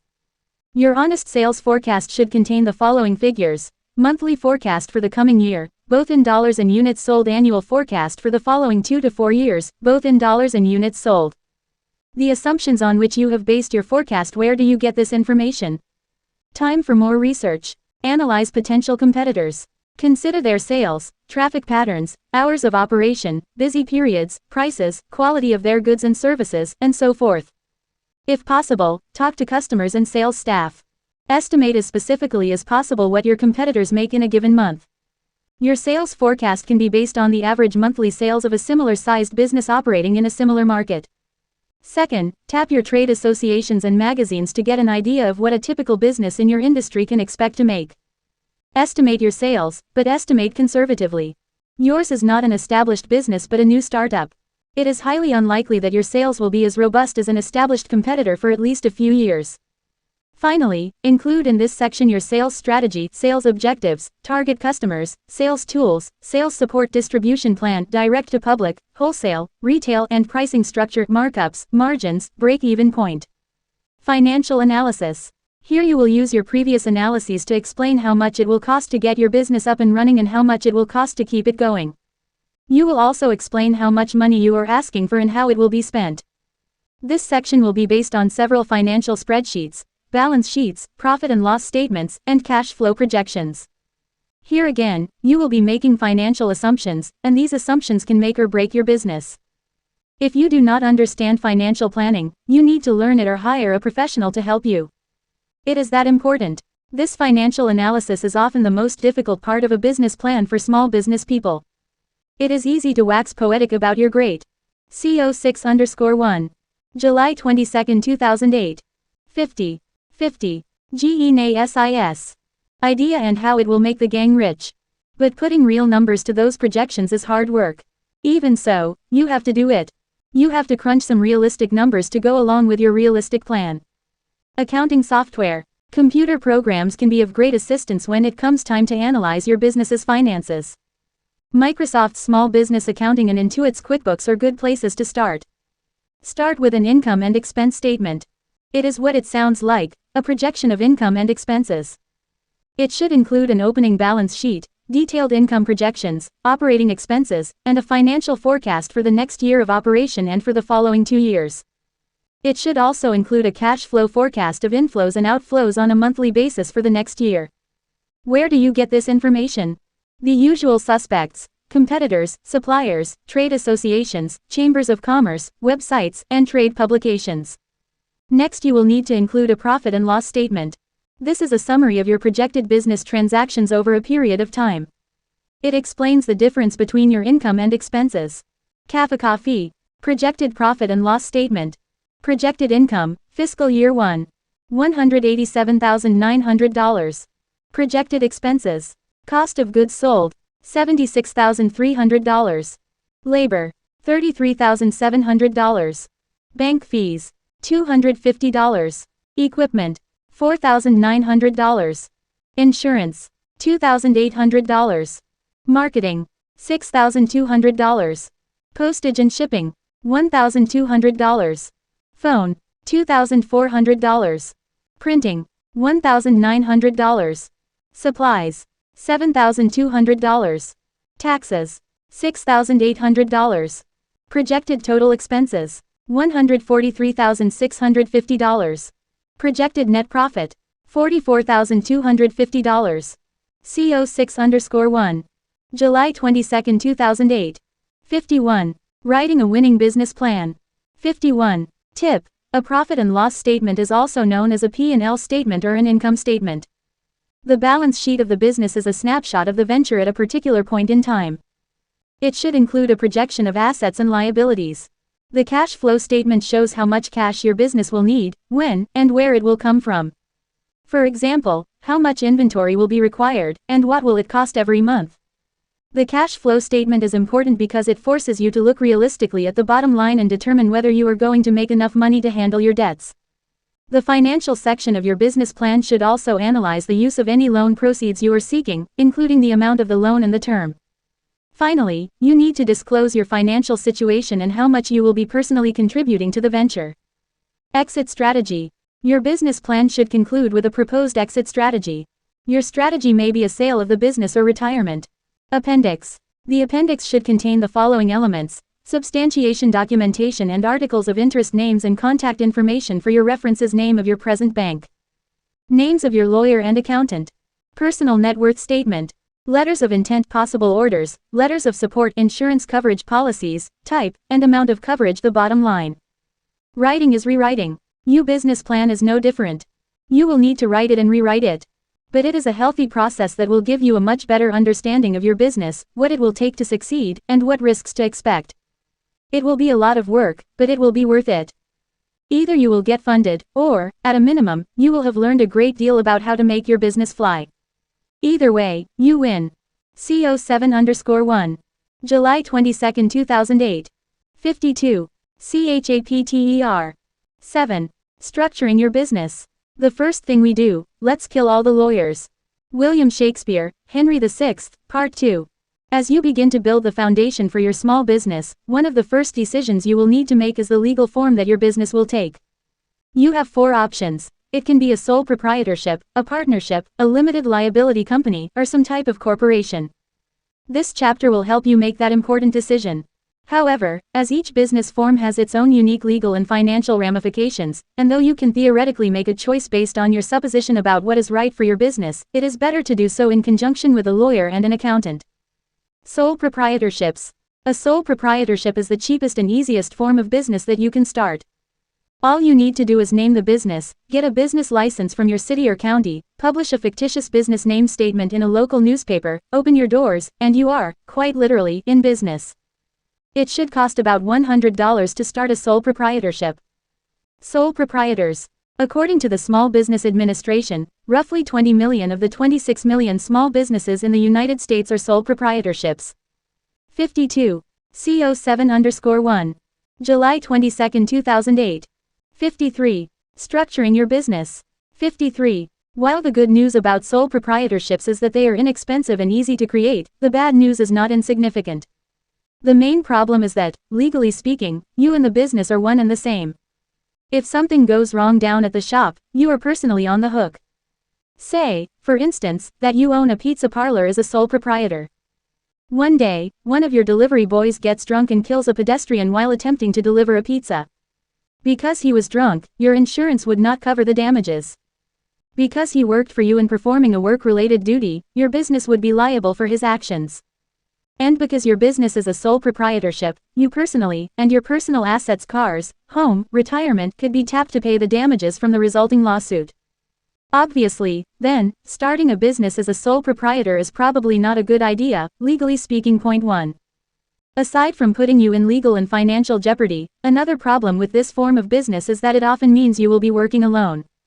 It is not called a sole proprietorship for nothing. You will have no partners around to work with or bounce ideas off. Maybe a partnership is the way to go then, you say.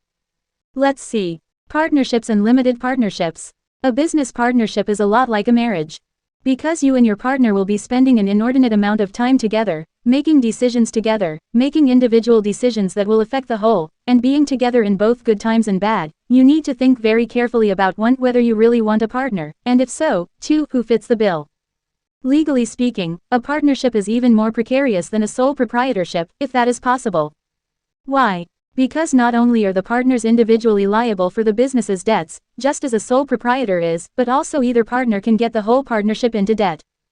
When that happens, both partners are legally liable for the debt.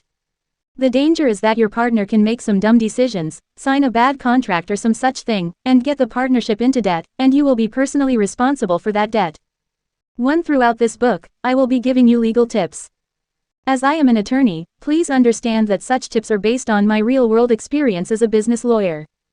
Please also know that the legal tips in this book are just that and should not and cannot be construed as legal advice. They are no substitute for conferring in person with an attorney who is familiar with your business and situation. CO7_1. July 22, 2008. 54. 54. GENASIS. Another thing to consider is the emotional aspect of having a partner. Do you want a partner? Can you share the power? One nice thing about being a sole proprietor is that you alone are the boss, you have no one to answer to except yourself. But having a partner means, well, you have a partner. You will need to listen to your partner, respect her, defer to her judgment when necessary, and be willing to share responsibility for all decisions and actions. And remember, partnerships do not always work out. Best friends who become partners do not always stay best friends. Conversely, though, there is plenty to be said for having a partner. The first benefit is significant, namely, a partner gives you someone to work with, to share ideas and brainstorm with, and to bounce ideas off. Also, a partner shares the workload. One bad thing about working alone is that there are too many hats to wear: CEO, head of sales, marketing director, and, too often, receptionist and secretary. Partners help alleviate that burden. Finally, a business partner is someone who shares the financial commitments of the business, and that should be a relief. It is important to consider carefully the pros and cons of having a partner. Then, should you decide that the benefits outweigh the burdens, you will need to find someone with whom you can work well. Even if you get along swimmingly, be sure to check out your potential partner's background, credit history, and so on. Get some references and call them. This is a very important decision, so act accordingly. Finally, if you decide to go the partnership route, you are strongly advised to have a partnership agreement, preferably one that is drafted by an attorney. This agreement should spell who will contribute what, who will do what, and, if the partnership ends, who will get what. It is a very important document. Test it. If you have someone in mind for a partner, it is a good idea to start out working together on a project or two. See whether your styles are complementary and whether you have more fun than problems. After all, one reason you want to start your own business is to enjoy your work more, and your potential partner should add to that. There are two types of partnerships: general and limited. Whereas in a general partnership, all partners are equal, each can incur. CO7_1. July 22, 2008. 55. Structuring your business. 55. Obligations on behalf of the partnership, and each has unlimited liability for the debts of that partnership. In a limited partnership, things are different. Usually there is only one person running the show, the general partner. The other partners are called limited partners. Limited partners also have limited liability and limited input. They cannot incur obligations on behalf of the partnership, and they do not participate in the daily operations of the partnership. A limited partner is essentially a passive investor. A limited partner's liability is limited to the amount of his or her financial contribution to the partnership, whereas the general partner has unlimited liability to go along with his unlimited power. This structure allows the general partner the freedom to run the business unfettered and gives the limited partners limited liability if things go wrong. Another important benefit of the limited partnership, aside from the diminished liability of the limited partners and the freedom of the general partner, is that it pays no income tax. Income and losses are attributed proportionally to each partner and accounted for on their individual tax returns. A limited partnership is often the structure of choice for real estate and stock investment groups.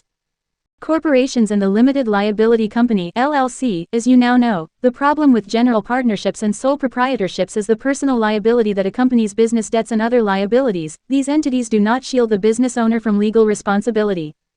Not so for corporate entities. In fact, one of the main reasons to incorporate is to legally shield your personal assets from business debts. Consider our pizza parlor fiasco. If you had incorporated and one of your drivers had negligently killed someone, only the business pros and cons of incorporating. Pros. The corporate shield protects you from legal responsibility and personal liability. Corporations are theoretically infinite, they can last in perpetuity. Sole proprietorships and partnerships usually end upon the death, retirement, disability, or bankruptcy of the sole proprietor or partner.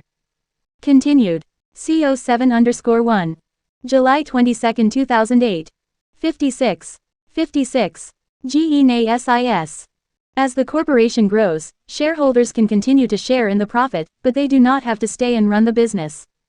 This is not normally true for sole proprietorships and partnerships. You may be taken more seriously if your business has an Inc. behind the name. There are many tax advantages to having a corporation, including pension and profit-sharing options. Cons. Creating a corporation can be expensive. Shareholders have little say in day-to-day operations. Corporations are subject to greater government regulation and scrutiny. The corporate tax code is complex, difficult to understand, and will likely require the yearly assistance of a lawyer or accountant. Assets would be at risk. Though still unpleasant, it sure beats having your personal assets at risk. Creditors are limited to the assets of the corporation for payment and may not collect directly from the shareholders. There are several types of corporations. The two main types are the S corporation and the C corporation. S and C are subsections of the IRS code. While there are many differences between S and C corporations, two stand out. The first is that C corporations are taxed twice. once when profits are realized, and a second time when those profits are passed on to the shareholders. The advantage of the S corporation is that it does not pay a corporate tax at all. Instead, its shareholders report profits and losses on their personal tax returns, and therefore profits are taxed only once. Another difference between the two types of corporations has to do with size. For the most part, C corporations are large, publicly traded businesses. When you see a business whose shares are bought and sold on the New York Stock Exchange, it is a C corporation. In fact, the ability to freely sell shares is one of the main advantages of a C corporation. People who start businesses with an exit strategy of going public typically start C corporations. While most large businesses are C corporations, some small businesses choose this form of structure as well, for one very good reason: C corporations can deduct 100% of the health insurance paid to employees, including yourself. CO7_1. July 22, 2008. 57. Structuring your business. 57. The double taxation whammy of the C corporation pushes many small business owners toward S corporation status, which is, generally speaking, intended for and used by smaller businesses.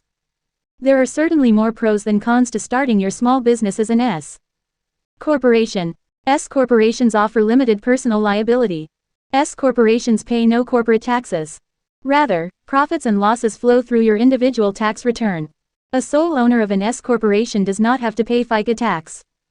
That is, Medicare and the self-employment tax, which together amount to roughly 15% on the first $75,000 you earn. The bad news is that there are restrictions on S corporations. You can have no more than 75 shareholders, and you cannot have any preferred stock. Advice: whether to incorporate as an S corporation or a C corporation is a decision that should be made in conjunction with your attorney. Another type of corporation is called a professional corporation. This type is intended for professionally licensed small business owners only, and the professional can be the only shareholder. The types of professionals who can take part in this plan vary by state, but usually lawyers, doctors, dentists, accountants, and psychologists are included. It is important to understand that this type of corporation cannot shield the owner from a malpractice award. A limited liability company, or LLC, is a hybrid that combines the best features of corporations, sole proprietorships, and partnerships. It has become very popular among new entrepreneurs, for several good reasons. First, and best, like S and C corporations, LLCs protect their owners, called members, from personal liability for business indebtedness. Second, like partnerships and sole proprietorships, LLCs are fairly informal. The nice thing about sole proprietorships and partnerships is that they are less structured than corporations, especially with regard to taxes. The tax code is full of detailed rules that apply to corporations. CO7_1. July 25, 2008. 58. 58. GENASIS. These complicated rules and tax rates create a lot of bookkeeping and legal issues for corporations. Sole proprietorships and partnerships, on the other hand, simply have business profits and losses flow through to the individual taxes of the owners. It's much simpler. So, the second advantage of the LLC is that its members can choose to be taxed as sole proprietorships and partnerships are, or they can choose a corporate tax structure if that is more advantageous. By combining the best of corporations, the so-called corporate shield, and the best of sole proprietorships and partnerships flow through taxation, the LLC has become the business form of choice for many small businesses. LLCs are easy and inexpensive to create. The filing fee charged by your state will be less than that you would pay to incorporate, and they can be formed with only one member, unlike a corporation, which requires officers and a board of directors. Members can use capital or property to buy into the LLC, and they will receive a percentage share of the business that reflects their contribution. When profits are distributed, members will usually get an amount commensurate with their ownership share. Again, because LLCs are so flexible, you can even decide to distribute profits unequally if you choose. There are two types of LLCs. The first is called member-managed. In this type, all of the owners, there is no limit on the number, but it is usually a half dozen or less, actively run the business. The second is called manager-managed. Here, the owners have managers running the business. Typically, only members have the right to vote on company issues. Do it yourself. Nolo Press puts out some great do-it-yourself books on LLCs. In particular, I recommend The Legal Guide to Starting and Running a Small Business, by Fred Steingold, and Your Limited Liability Company, An Operating Manual, by Anthony Mancuso. LLC laws are state-specific, and each state has different requirements. Generally speaking, though, to create an LLC, you will need to file articles of organization or a certificate of formation with the proper state office and pay a fee. How much? Roughly $75 in most states. After you file the proper documents, you will need to draft your operating agreement. In it, you will detail how much the members have. CO7_1. July 22, 2008. 59. By. Said. Mall. Usinesses. Often. Times. U. S. B. Often. Fairly. Rarely. Fairly. S. Often. Animal. Odorate. Cost. M. Expensive. M. Is. Lawyer. A. Usually. Require. Of. Partnership. Lawyer. Eation. Odorate. A. Agreement. Advisable. Odorate. If cult. Requires. If cult. Odorate. May. A. Ease. Cr. Easy. M. D. X. 1. Ohm. Any. Ta. Benays. N. S. M. Entities. O. Usiness. Perpetual. B. P. Existence. N. Yes. N. Yes. S. Of. Val. ND. Comparing. Buyer. If cult. Need. Partner. Apro. Odorate. Must. A. O. Transfer. Ownership. Easy. D. Yes. Easy. M. Easy. Eed. Partnership. Agreement. Any. Odorate. Formalities. Few. N. Personal P. Rotection. O. Partners. Only. P. From. Liability. N. Limited. Yes. Teenership. Ropereadership. AR. Ol. P. Corporation. Professional. Corporation. C. S. General. Limited. C. S. P. LL. 59. CO7_1. July 22, 2008. 60. GENASIS. Contributed, what their percentage of ownership is, how you will run the business, how you will handle distributions, and so on. Once formed, an LLC can protect you from business liabilities, create an easy structure for running the business, and make tax time easier. All in all, it's a good idea for most small businesses. CO8_1. July 22, 2008. 61. CHAPTER. 8. The Money Hunt. If you would know the value of money, go and try to borrow some. Benjamin Franklin, Poor Richard's Almanac. The previous chapters were intended to help you put the foundation of your business in place, coming up with your best idea, figuring out what it will cost to create a business, drafting a business plan, and choosing the right legal structure are the basic building blocks of any successful small business. Now you can build on that solid foundation, starting with this chapter. Getting the money to realize your dream can only happen if you have a solid foundation in place. Any lender or investor will want to see that those pieces are set. Even if you are going to self-fund the business, either through savings, credit cards, or some other plan, this foundation is no less important, as it is the basis for creating a small business that will last. If you have done the work suggested in the previous chapters, you know exactly how much money you will need to get started and stay open, which puts you far ahead of most new small business entrepreneurs, who have only a vague idea of how much money they will need. The $64,000 question, maybe literally, is where will you find the money to start your business? There are many sources of funding, which is good, because it is highly unlikely that you will secure all of your required funding from one place. Maybe you will combine personal savings and credit cards with an SBA loan and a gift from an uncle. Who knows? While finding the money to fund the dream is always a challenge for an entrepreneur, it is part of the job. Yes, it will be tough. You may get 61. CO8_1. July 22, 2008. 62. GENASIS. discouraged, and you may not raise as much money as you want, but remember, countless new business owners have found the money to start their businesses, and if they did it, you can, too. Stick with it. If you have a good idea and a solid plan, you can do it. The usual suspects. The vast majority of small businesses are started, at least partly, using the entrepreneur's own funds. Indeed, even if you are looking to outside investors, most will want to see that you are sharing some of the financial risk. Yes, tapping your savings for a new, untried venture is a scary thought, but remember, an entrepreneur is a person who is willing to take a risk with money to make money. Risking some of your own money, then, is part of the job description. Where do you find that money? If you have savings, you will need to use at least some. If you may be getting an inheritance down the road, see whether you can get an advance on it. Many new small business owners use their IRA or 401k funds. Damn the penalties, full steam ahead. If you have a stock portfolio, consider selling it. You will have to be creative and a bit bold, but that is likely what will be needed if you are going to make your dream come true. Commit. The moment one definitely commits oneself, then providence moves too. All sorts of things occur to help one that would have never otherwise have occurred. I have learned a deep respect for one of Goethe's couplets, whatever you can, or dream you can, begin it. Boldness has genius, power and magic in it. Single quote. W. H. Murray, The Scottish Himalayan Expedition. Another option that I like far less is using home equity. Yes, people do it all the time, but it is not wise, and it should be avoided if at all possible. Why?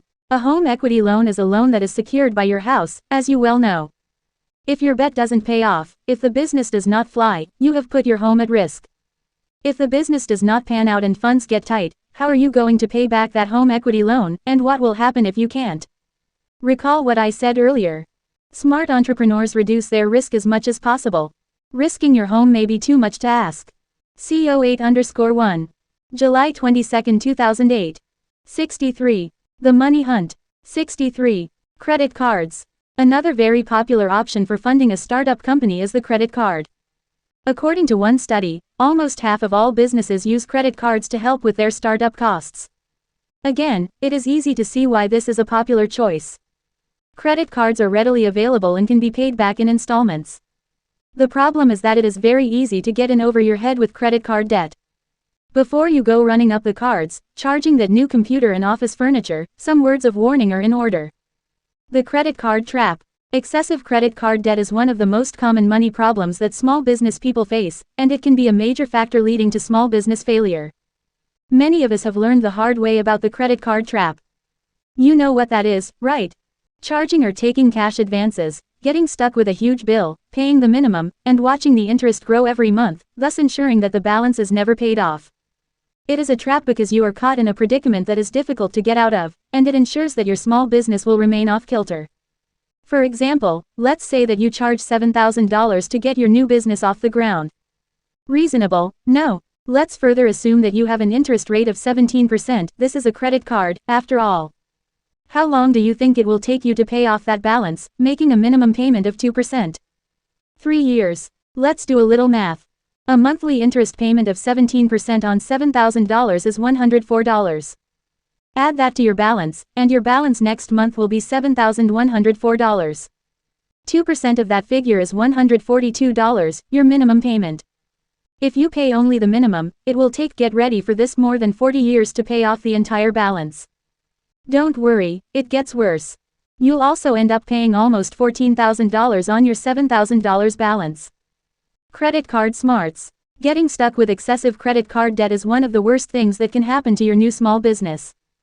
If you do use credit cards to help fund your startup, you absolutely must get those balances down as quickly as possible. Here's how. Pay more than the minimum.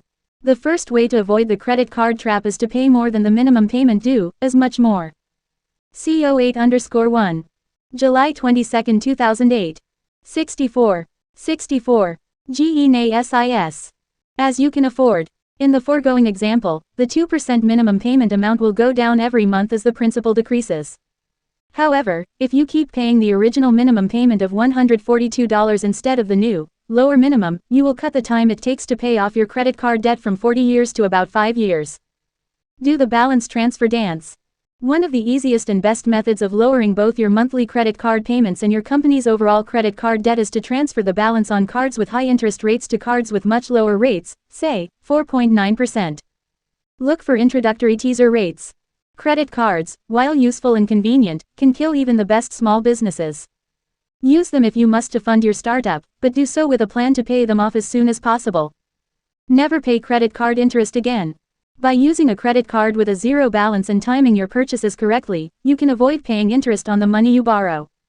Here's how. Let's say you need a cash advance. You are billed on the 1st of the month and your payment is due on the 25th. That means that you have 25 days to repay the debt without getting charged interest, the grace period. Now, if you take that advance on the 2nd of the month, you won't receive a bill until the 1st of the following month, and you won't be charged interest until the 25th of that month. Thus, just by timing your card use, you can avoid interest payments altogether and still have almost 2 months to pay off the balance. The friends and family plan. The next most common method of funding your startup is to find friends and family members who believe in you and your vision and are willing to invest in your new company. Again, this is where your business plan will be necessary. If you can show potential investors a plan that makes sense, the chance of getting them to invest greatly increases. A great thing about this option is that friends and family tend to lend or invest either interest-free or at very low interest rates, which makes your job much easier.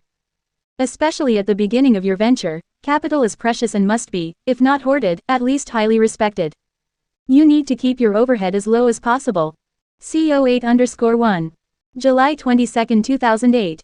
65. The money hunt. 65. Low interest on debts helps, and that is why this can be an attractive option. Example. When Scott Haney and Chris Abbott came up with the idea for the board game Trivial Pursuit, they were unemployed journalists with little more than a novel idea. They drafted a business plan and then started talking to everyone they knew about investing in the fledgling company. Finally, they pestered 32 friends, relatives, and former colleagues into investing in the business, raising about $60,000 in the process. The danger, of course, is that most small businesses are not home runs like Trivial Pursuit. Far more likely, you will create a successful business that makes a nice profit and affords you some freedom and a good standard of living.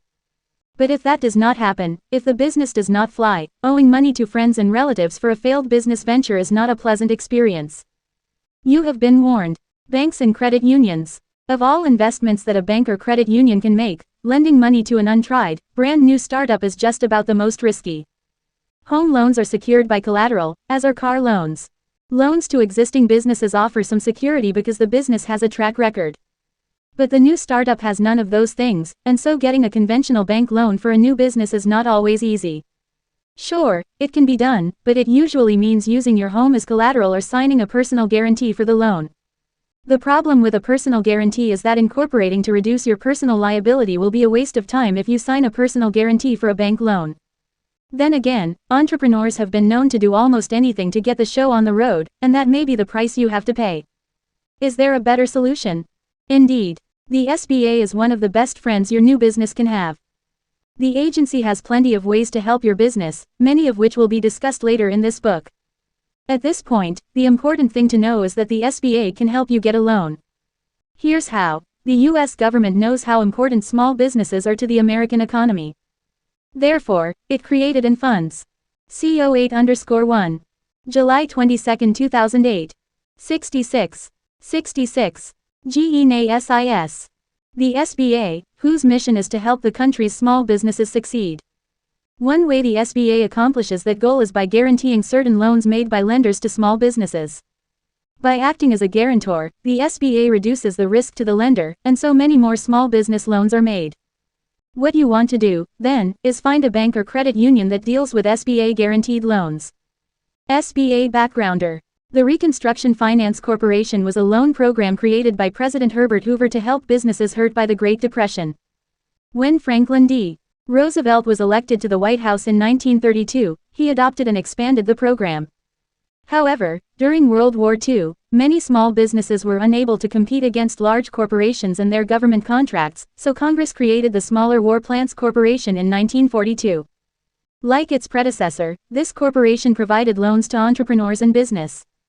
After the war, the corporation was dissolved and the U.S. Commerce Department's Office of Small Business assumed some its responsibilities. Finally, in 1952, President Dwight D. Eisenhower signed legislation to create a full-time small business agency, the Small Business Administration. There are many SBA loans and programs. Here are the main ones. 7(a) Loan Guarantee. This is the granddaddy of them all. The 7(a) is the SBA's bread and butter loan program. Not only can a 7(a) loan be used for startup purposes, but it is flexible enough to be used for working capital, equipment, furniture, and real estate. The length of the loan can range from 10 to 25 years. For more information, go to www.sba.gov/financing/sbaloan/7a.htm. 7M Microloan Program. This program is smaller. The term of the loans are shorter and the amounts that you can borrow are less. Here, you can get up to $35,000. For working capital or for the purchase of furniture, supplies, inventory, fixtures, or equipment. You cannot buy real estate with these funds. Note, too, that the loans are not made through traditional lenders.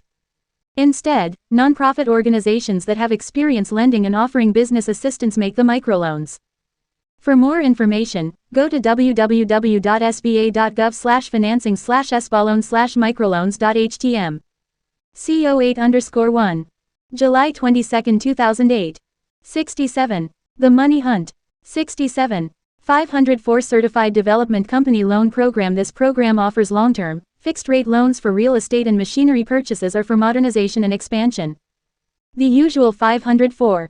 Deal requires that the small business contribute at least 10% of the funds. A private lender will fund approximately 50%, and the 504 loan secured from a certified development company covers 40%. The 504 share of the deal can go up to $1 million and up to $1.30 million in some cases. For more information, go to www.sba.gov/financing/sbaloan/cdc504.htm. Startup loans. The SBA has one other program that you should know about if you are looking for startup capital. The Loan Prequalification Program will analyze your loan package, up to $250,000, before you take it to a lender. An SBA designated liaison will review your application, offer suggestions, make corrections, and help strengthen your submission. Angel investors. Angel investors are, as the name implies, wonderful people who invest in startup ventures. Typically, angels are individuals who have made a lot of money themselves and are looking to reinvest some of their capital. Usually, they have made their money in a particular industry and prefer to invest their funds in that industry. Where do you find angels? Usually they are found through networking. Speak with your lawyer and accountant. Check with stockbrokers, real estate agents, bankers, customers, sales reps, and industry colleagues. You will need to be persistent, as you never know where that angel may come from. It is also possible to find angels online by doing a Google search. Of course, finding an angel will not be easy, but again, it is possible. If and when you do find one, here are 3 steps that can help you get a deal. 1. Prepare your elevator pitch. An elevator pitch is business jargon for a proposal that can be explained in about 30 seconds, the length of time you might ride in an elevator with an investor. Your elevator pitch must be intriguing, intelligent, short, and CO8_1. July 22, 2008. 68. 68. GENASIS. Powerful, and it should motivate someone to want to know more. Because the first thing you will do when approaching any potential angel is to pitch your idea, you need to have a snappy one ready. 2. Do your homework. If your pitch works and you get a meeting, you must come prepared. Of course, your business plan must be flawless, that is a given. Equally important, though, is having some background knowledge about the potential investors. How did they make their money? What is their background? What else have they funded? Learn all that you can about the investors before going to the meeting. Pique their interest, show potential, and create rapport.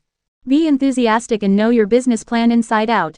Angels and mentors. Many angels like being mentors, and they may be willing to use their own contacts to help you find additional funding or assistance. Ask. 3. Follow up. If the meeting goes well, make sure to get some references from the angel for other deals he has done. Call the references and make sure the angel is easy to work with and legitimate. If everything checks out, then congratulations are in order. Venture capital. If an angel investor is an individual with a lot of money, a venture capital (VC) firm is a group of similar people with even more money. VCs can be made up of family members, investment banking firms, professional investors, or some other group that is looking to invest in businesses with big potential. But understand that most VCs are interested in businesses that need at least $250,000, and even then, the possibility of landing VC money is remote at best. A VC firm may receive more than 1,000 proposals a year, and the vast majority are rejected. The qualities that VC firms look for are uniqueness, growth potential, and a strong management team. Unless yours is a small business with huge potential, you would be best advised to look for funding elsewhere. CO8_1. July 22, 2008. 69. The Money Hunt. 69. SBICs. If VC money is what you want, check out firms associated with the SBA, called Small Business Investment Companies, or SBICs. As the SBA model of guaranteeing part of the investments applies here as well, SBIC firms are especially attractive for small businesses because they fund many small ventures that otherwise might not attract VC funding. See www.sba.gov/nv. Dealing with investors. When a business wants to bring in an investor, whether it is a family member, an angel investor, or someone else, there are several ways to do the deal, depending on the legal structure of the business. Sole proprietorships and partnerships. If the business is a sole proprietorship or a partnership, the money could be considered a loan that will be repaid by an agreed-upon time at an agreed-upon interest rate. Alternatively, you could say that the investor is buying a part of the business and will receive a percentage of the profits every month. This is something to be negotiated. Corporations. When a company is a corporation, either an S or a C corporation, the two basic methods for raising revenue are the sale of debt and the sale of equity. The sale of debt is a deal whereby the invested money is considered a loan. These are called debt securities. Some investors like debt securities because they take precedence over equity securities.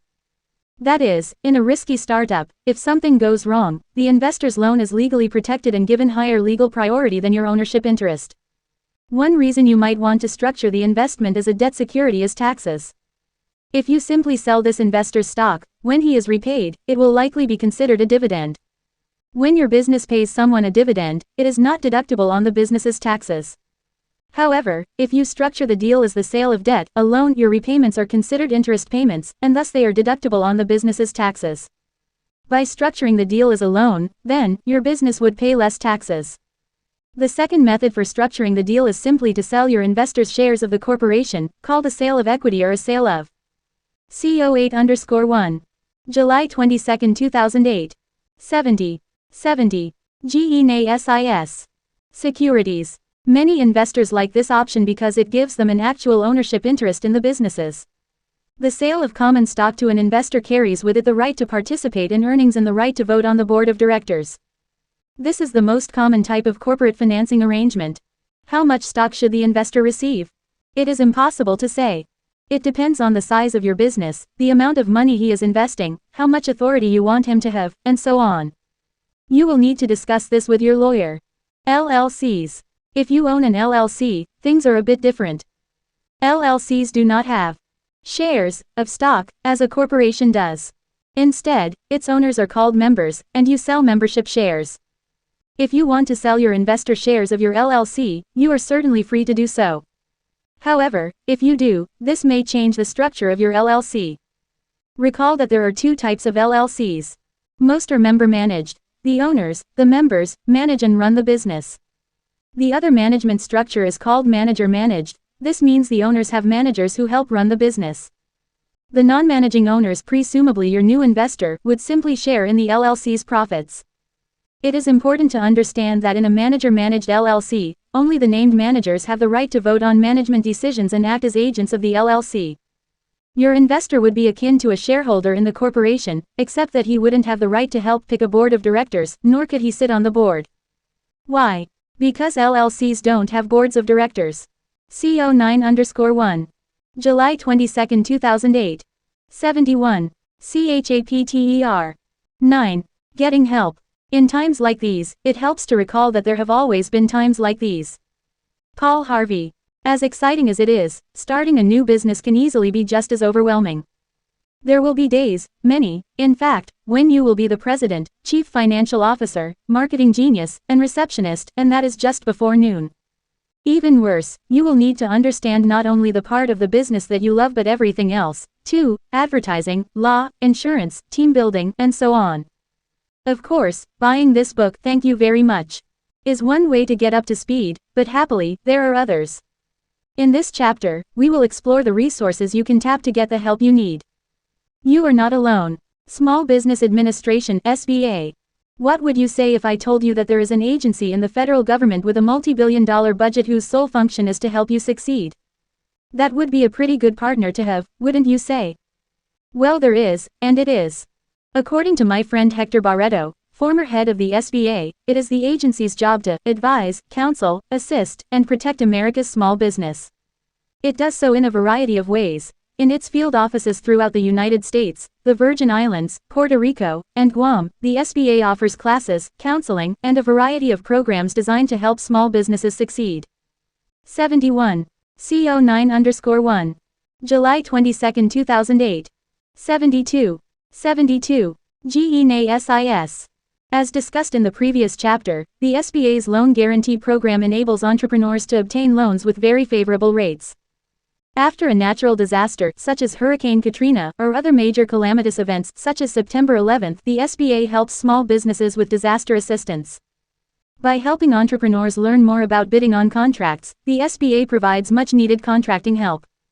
Its program, called Business Matchmaking, helps small businesses bid on and get contracts with the federal government and private industry. See www.businessmatchmaking.com. The SBA's website, www.sba.gov, though not the easiest to navigate, is nevertheless full of useful information. Why small businesses fail. According to Hector Barreto, small businesses fail because they are undercapitalized. The business is a bad idea. The owner lacks the drive and commitment to see the venture through. The owner is unprepared. The business has poor employees.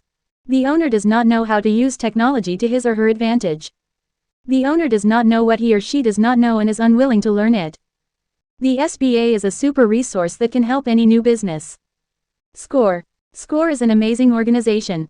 Made up of retired business executives and entrepreneurs, SCORE is an all-voluntary organization that offers free, confidential counseling and education on almost any subject you can name.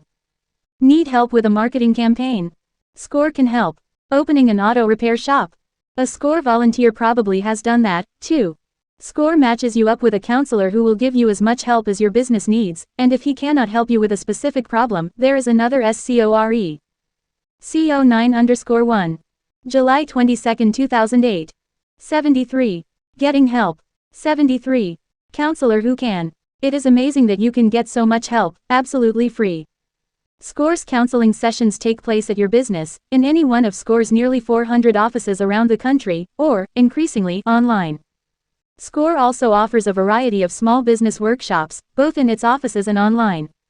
In a typical year, SCORE offers about 7,000 workshops and seminars to approximately 150,000 people. Some are free, while others usually cost less than $50.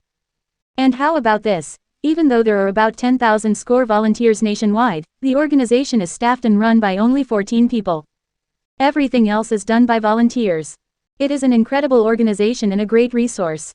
SCORE tips. The SCORE website is bursting with useful business tips, like this one, for example. 7 keys to growing your business. 1.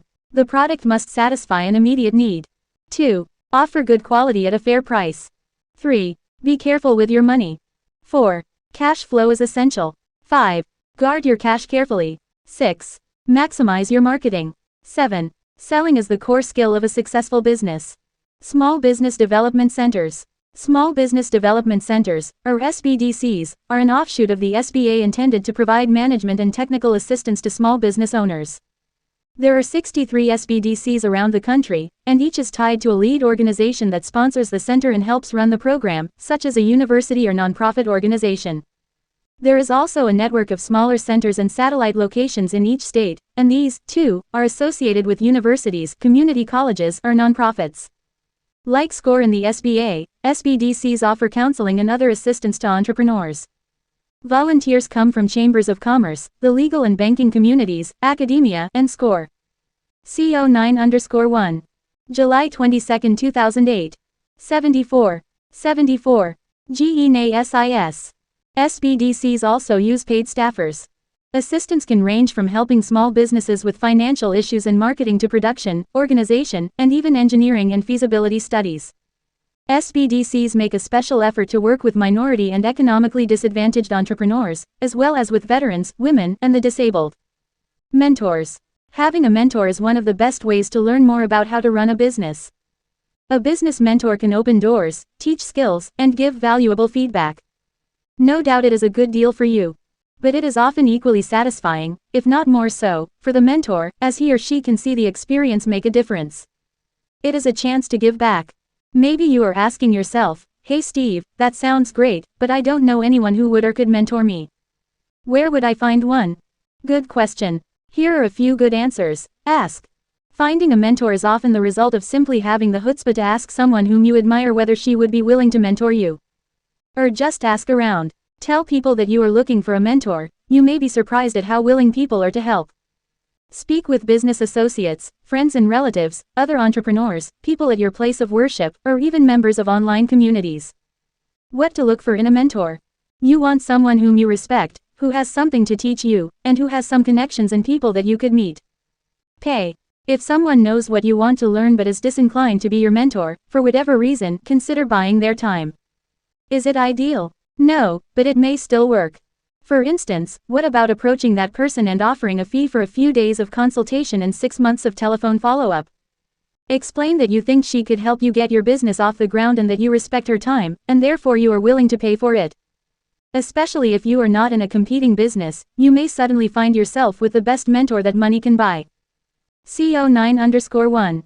July 22, 2008. 75. Getting help. 75. Click. There are many places online where you can find a mentor. SCORE, the National Association of Women Business Owners, the Initiative for a Competitive Inner City, and SBDCs are a few. MRAllbiz.com and other websites. There is no shortage of websites that want to help you succeed in your new business. And, if I can offer a shameless plug here, my site, MRAllbiz.com, is one of the best.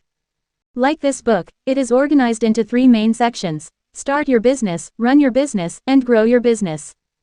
But it also offers resources that can only be found online: video, audio, podcasts, forums where you can interact with and learn from other entrepreneurs, my daily blog, and plenty more.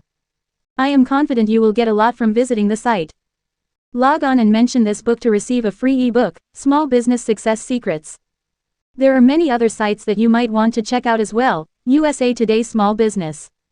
Of course I am biased toward the site of my paper, but for good reason. Here, you can read lots of columns, blogs, and get small business news you can use. www.usatoday.com/money small business. Intuitsjumpup.com. JumpUp is an online community dedicated to helping new small business owners succeed. Here you will find forums, articles of interest, tips, and much more. Microsoft Small Business Center. Here, you get what you would expect: small business information with a technology bent. It is very high-tech, with on-demand video, seminars, and so on. www.microsoft.com/smallbusiness. Business Week. Though Business Week is known for its excellent coverage of big business, its small business treatment is significant, too. At this site, you will find plenty of articles profiling entrepreneurial ideas. http://www.businessweek.com/smallbiz. Both the magazine and the website are chock full of useful ideas. As the website says, Inc. delivers advice, tools, and services to help business owners and CEOs start, run, and grow their businesses more successfully. You'll find information and advice covering virtually every business and management task, including marketing, sales, finding capital, managing people, and more. www.inc.com. CO9_1. July 22, 2008. 76. 76. GENASIS. Entrepreneur. Though not as useful, in my opinion, as Inc., Entrepreneur is both a magazine and website that can be of some help. www.entrepreneur.com. Magazines and television. Finally, there is plenty more help available from the mass media. Aside from the magazines already mentioned, you may also want to check out Home Business Magazine, Forbes Small Business, and Business 2.0. There are also a couple of television shows that are very good. MSNBC's Your Business features profiles of small businesses, roundtable discussions, interviews, and elevator pitch segments. It is entertaining and informative. Small Business School, which appears on PBS stations, is, as the name implies, a virtual school for small business success. C10_1. July 22, 2008. 77. IIPART. Opening up shop. C10_1. July 22, 2008. 78. C10_1. July 22, 2008. 79. CHAPTER. 10. Location, location, location. Nothing focuses the mind better than the constant sight of a competitor who wants to wipe you off the map. Wayne Calloway. Now comes the fun stuff. Though the matters discussed in the previous section, drafting a business plan, finding the money, and so on, are a necessary prerequisite to starting a successful small business, they really cannot be described as fun. But the things you will do now should be quite enjoyable. From finding the right location to outfitting the office or shop, you should take pleasure in the actual process of physically creating a business. Not all locations are created equal. Not every business needs a great location. It depends on the type of business you have, the brand you are creating, the amount of foot traffic you require, and the amount of money you have to spend. A business in which you will be going to your customer's location rather than vice versa certainly does not need a terrific location. House cleaning or pool care businesses, for example. Wholesale businesses, warehouses, and factories also do not need great locations. Out-of-the-way locations can be a wonderful, inexpensive choice for many businesses. Opening in a redevelopment area, for example, may afford you tax breaks. The first consideration, then, is how important traffic will be to your business. If your business is going to be a retail store catering to the public, if there is going to be a lot of spur-of-the-moment drop-in customers, 79. C10_1. July 22, 2008. 80. 80. Opening up show P. Then a high-profile, high-traffic location is vital. A convenience store needs a great location with a lot of traffic, but a chiropractor does not. Location checklist. You will want to consider the following when looking for a good location. Population. Are there enough people in the immediate area and in the broader region to support your sort of business? What has been the fate of similar businesses in the area? Traffic. If your business will depend on drive-by traffic, then you need to be located in a center of activity or on the route to or from there. Is the location served by public transportation? Is it on a major thoroughfare? Competition. Where is the competition in relation to the store? Having too many competitors nearby can be a problem. Visibility. The location probably needs to be visible from the highway, not set back or otherwise easily missed. Signs. Good signs can make a big difference. Make sure that there are no legal or lease restrictions precluding you from erecting a noticeable sign. Facilities. What are the facilities like? Is there enough parking? Is there a bathroom for the public? For your staff? What about outdoor lighting and landscaping? Landlord. Get some references. Is the landlord responsive and easy to work with, or is he impossible? History. Avoid locations with bad reputations, the ones where businesses move in and out every few months, because you will have to spend a lot of time overcoming preconceived notions about the place. Rent. Rent, though obviously a concern, should not be the sole and deciding factor. Yes, you need to keep your overhead low, but locating your business in a cheap, bad location is also a path to failure. Finally, whatever location you choose, be sure that it is zoned for your type of business. You might want to consider a few other things. Can employees and suppliers get there easily? Is there an adequate shipping and receiving area? Are there any environmental issues to consider? Is it wired for the internet? Is there room to expand? C10_1. July 22, 2008. 81. Location, location, location. 81. Example. Sam is a retailer who likes to locate his stores across the street from major malls. He figures he gets the benefit of the mall's advertising and pull without having to pay mall rent. Negotiating the lease. Negotiating a lease with a landlord is like any other negotiation. It is important to know at the outset what you want and what you can afford. Remember, everything is negotiable. If you are negotiating lease terms, understand that you are a valuable commodity to a landlord. It is no easy task for a landlord to find a qualified commercial tenant. He probably wants you as much as you want the space. Accordingly, you may be in a more powerful position when negotiating a lease and can ask the landlord for concessions and changes to the lease, if required. Negotiating a good deal on your lease requires that you know the rental history of the area. What are similar spaces renting for? What is the vacancy rate in the area? If it is high, you can negotiate a good deal because the landlord really needs you. If the space has been empty for a while, you need to find out how long and why. The more you know, the better the deal you will be able to negotiate. When presented with a lease, you must go over it with your lawyer. The lease will be drafted by the landlord's lawyer for the landlord's benefit, so you need your attorney to figure out what is fair and what is not. Though you might be presented with a pre-printed lease that seems as if it cannot be changed, it can. The essence of contract law is that both sides must agree to all conditions. That, in fact, is why a contract is also called an agreement. If the lease contains provisions that you and your lawyer do not like, negotiate to change them. Always remember, everything is negotiable. Verbal promises. Any verbal promises made by the landlord must be made part of the written lease or they will be unenforceable. Important lease issues. When analyzing the lease and the space, first consider the square footage listed in the lease. Because your rent is normally tied to the location's square footage, you might want to have an architect measure the C10_1. July 22, 2008. 82. Opening up show P. Usable space that you will be renting. Often, it is less than what the landlord says or the lease indicates. The landlord will typically include spaces such as closets, bathrooms, and hallways as part of the square footage, yet these are not office space. Other issues to consider. Rent. When negotiating a long-term lease, ask for a few months of free rent. Length. The term of the lease must be long enough to establish your business but not so long that you cannot move or close up shop if things do not work out there. A year or two, with an option for a renewal, is probably about right for starters. Assignments and subleases. Negotiate for the right to assign or sublet your space so that if you need to get out, you can. With an assignment, the new tenant is totally responsible for the rest of the term, whereas a sublet keeps you financially on the hook until it is over. Either way, the landlord will probably want the right to review or refuse the person you pick, and that is a reasonable request. Gross or net. A gross lease is one in which the landlord pays the insurance, taxes, utilities, and so forth. If it is a net lease, you must be very clear about what is and is not included. Who pays for heating and air conditioning? Who pays for security, cleaning, and parking?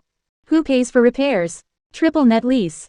A triple net lease is one in which the renter pays, in addition to rent, all operating costs and expenses for the property, such as security, maintenance, taxes, and insurance. Escalation charges. Be sure to restrict any escalation charges in later years. These are costs incurred by the landlord for expenses such as increased property taxes, property and business insurance, and so on. Although you will be asked, you do not have to agree to share these costs. Signs. Broach the subject of signs early, long before you sign any agreement. Signage restrictions can be deal breakers. Utilities. Under some leases, the business must purchase the utilities from the landlord. Be sure that the lease grants you the right to audit the utility bill so you can make sure the landlord is not defrauding you. C10_1. July 22, 2008. 83. Location. 83. Renovations. Your landlord may agree to help or otherwise contribute to renovations that you require before move-in. Why? Because doing so increases the value of the building and helps lock you into a multi-year lease. Restrictive covenant. You may require a restrictive covenant to prevent competitors from opening similar businesses nearby. For example, if you are located in a mall, you might want to prevent the landlord from renting to another business like yours. It is imperative that you review the proposed lease with your lawyer. Above all, try to cultivate a good working relationship with your landlord. That will go further toward working out problems than a dozen letters from your lawyer. C11_1. July 22, 2008. 84. CHAPTER. 11. Branding 101. Customers must recognize that you stand for something. Howard Schultz, founder, Starbucks. Gene Simmons of the rock band Kiss once remarked that although he liked being in a rock and roll band, he loved being a rock and roll brand. What did he mean by that? Think about Kiss for a moment. What images and feelings come to mind? Probably the distinctive Kiss logo, the white makeup, the outrageous shows, the wild stories.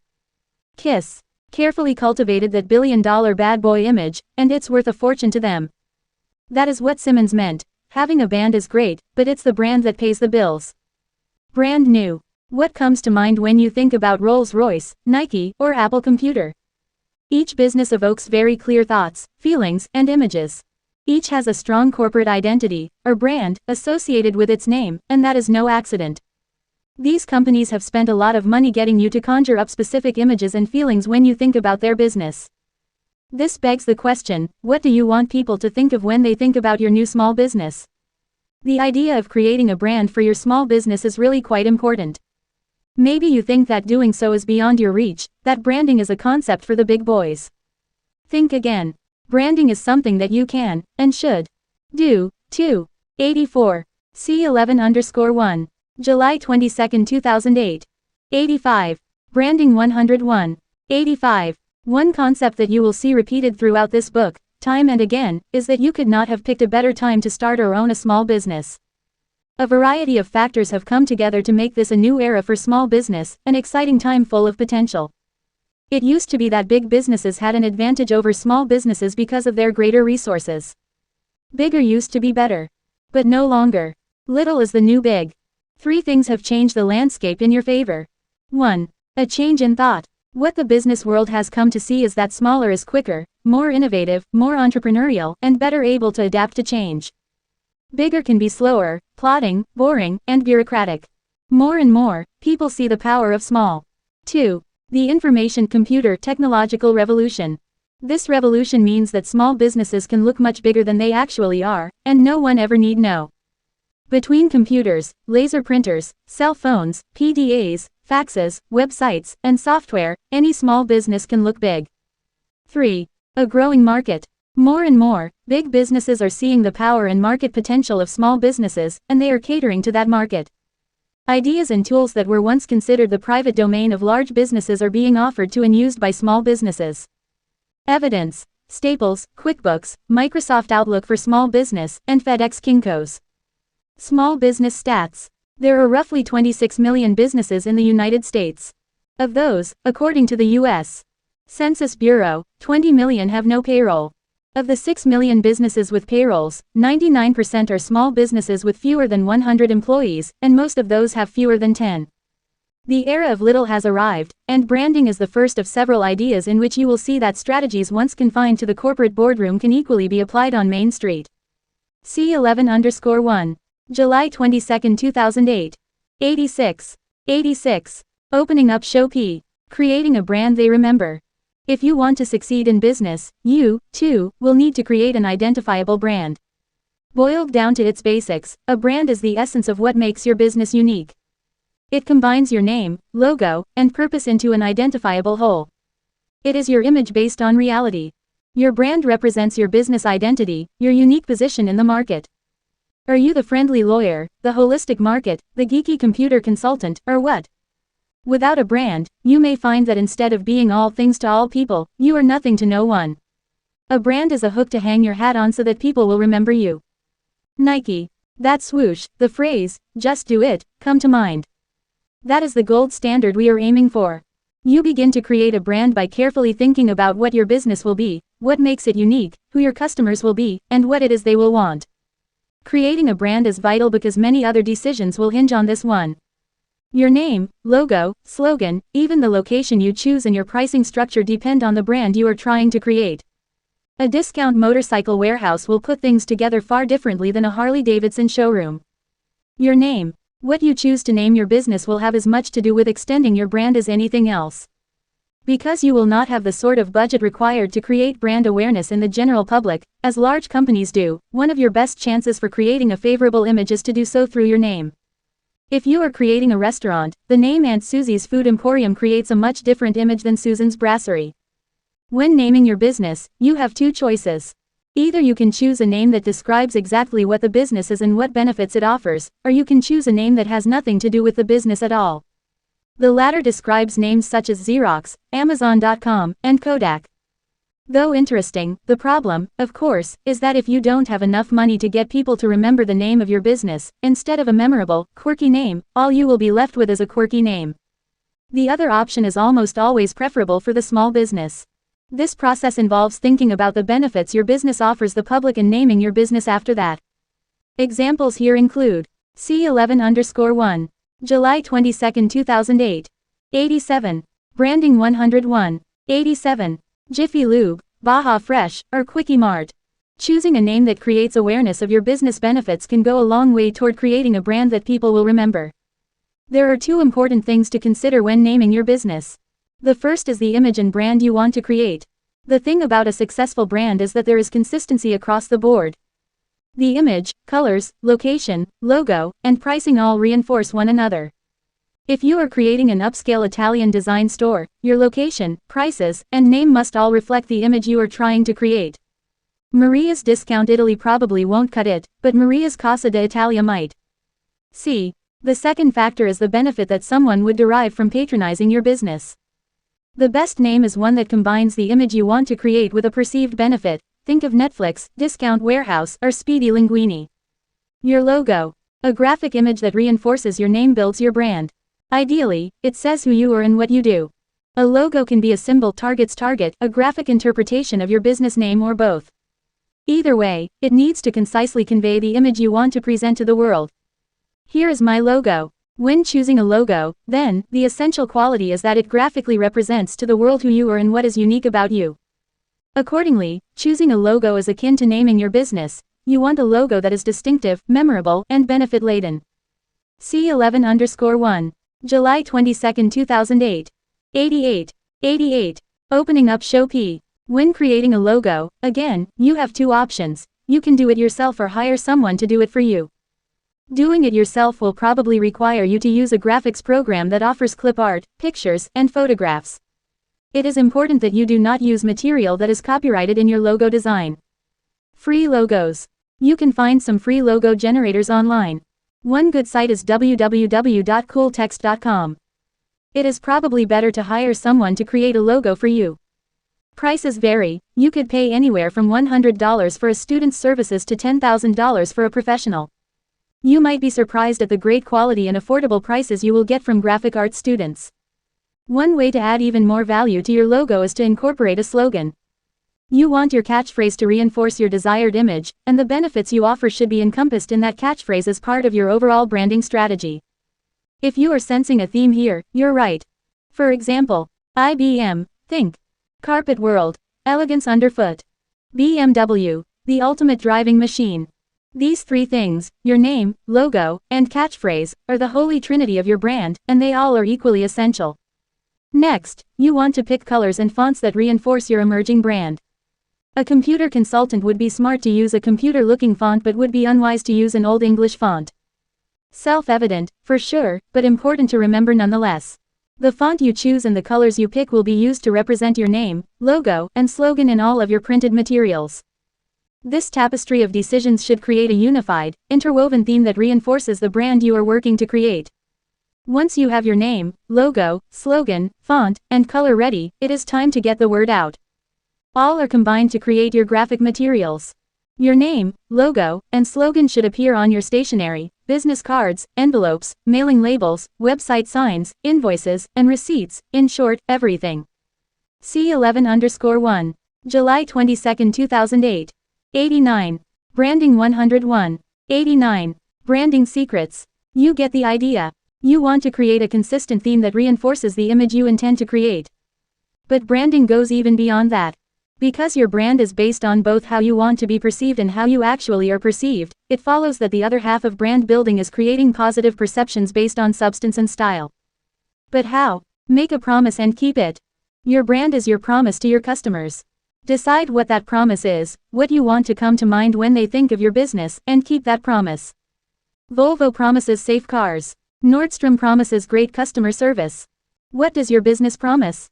Do what you do best, again and again. A brand is a promise that boils down to, if you buy this product, you know what you will be getting because our company stands for X, Y, or Z. For example, Volkswagens are affordable, Walmart is inexpensive, that sort of thing. This kind of branding takes time, and it derives from a company doing what it does best and then making sure everything else it does supports that value proposition. Consistency is key. Offer superior customer service.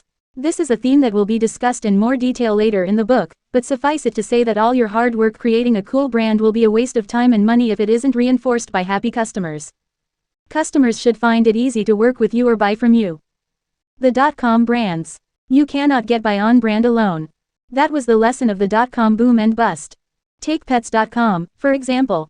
The high-flying startup burned through millions of dollars because it focused far more on branding than it did on business. Its once famous sock puppet was interviewed by People magazine and appeared on Good Morning America, but the company soon learned that creating an identifiable brand is not the same as creating a valuable business. C11_1. July 22, 2008. 90. Opening up show P. The bottom line is that you want to constantly reinforce the image you are creating through your actions. Remember, the two keys to establishing a strong brand are developing a specific identity and then communicating that identity consistently. Do that, and your small business will be off on the right foot. C12_1. July 22, 2008. 91. CHAPTER. 1-2. Products and inventory. Products are made in the factory, but brands are created in the mind. Walter Landor. Needless to say, the type, quality, and style of the products you stock go hand in hand with the brand you create.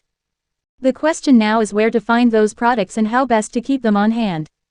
While stocking the store may initially seem like a needle in a haystack chore, it need not be. With a bit of investigation, you can find the right suppliers. It's all in the buying. John owns a very successful antique shop in California. In fact, it is so successful that John works only 6 hours a day, 4 days a week, and he still makes a nice six-figure income. His store is usually busy, and it is not hard to see why. It is full of fascinating old knickknacks, doodads, odds and ends, and other items that he buys from a variety of sources. Dealers, antique shows, garage sales, classified ads, and estate sales are the most common. When asked about the secret of his success, John answers quickly. It's all in the buying, he says. John loves shopping for things to put in his shop, but he won't buy anything, no matter how much he likes it, unless he can get it for the right price. He knows that if he pays too much, no matter how interesting the item is, it will take up valuable space in his store, space that could be occupied by products that sell. He also knows that if he can get the right item for the right price, selling 91. C12_1. July 22, 2008. 92. Opening up show P. It won't be a problem. John is convinced that the reason for his success is not how well he sells but how smart he buys. It's all in the buying could be the motto for this chapter. It is as sound a small business principle as you will hear. Your caveat is this: as you start to make decisions that will build your brand, don't forget that the name of the game is making a profit. Buy low and sell high. The key now is to find the right suppliers that will help you buy low. Finding the right suppliers. There are many existing channels for buying merchandise, you just need to tap into them. Here are your best bets. Referrals.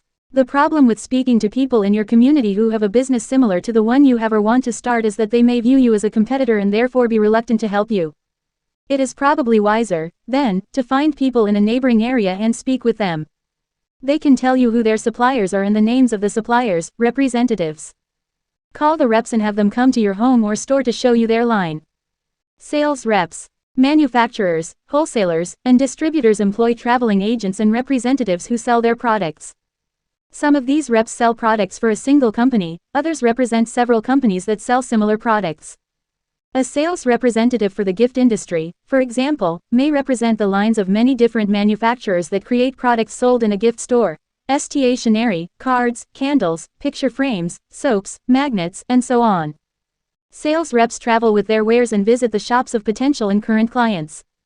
They will suggest new products, show samples and catalogs, take orders, and even help install specialty equipment or displays. By some estimates, there are more independent sales reps than any other type of home-based business. Trade shows. Trade shows are perhaps the best place to find products and suppliers for your business. Trade shows are presented by people in the business. C12_1. July 22, 2008. 93. Products and Inventor Why. 93. For people in the business. By attending, you will make invaluable contacts, see the latest trends, meet potential suppliers, learn the lingo, and get a crash course in your industry. By wandering the aisles, finding the products you like, and then talking with the representative in each booth, you will begin to establish yourself.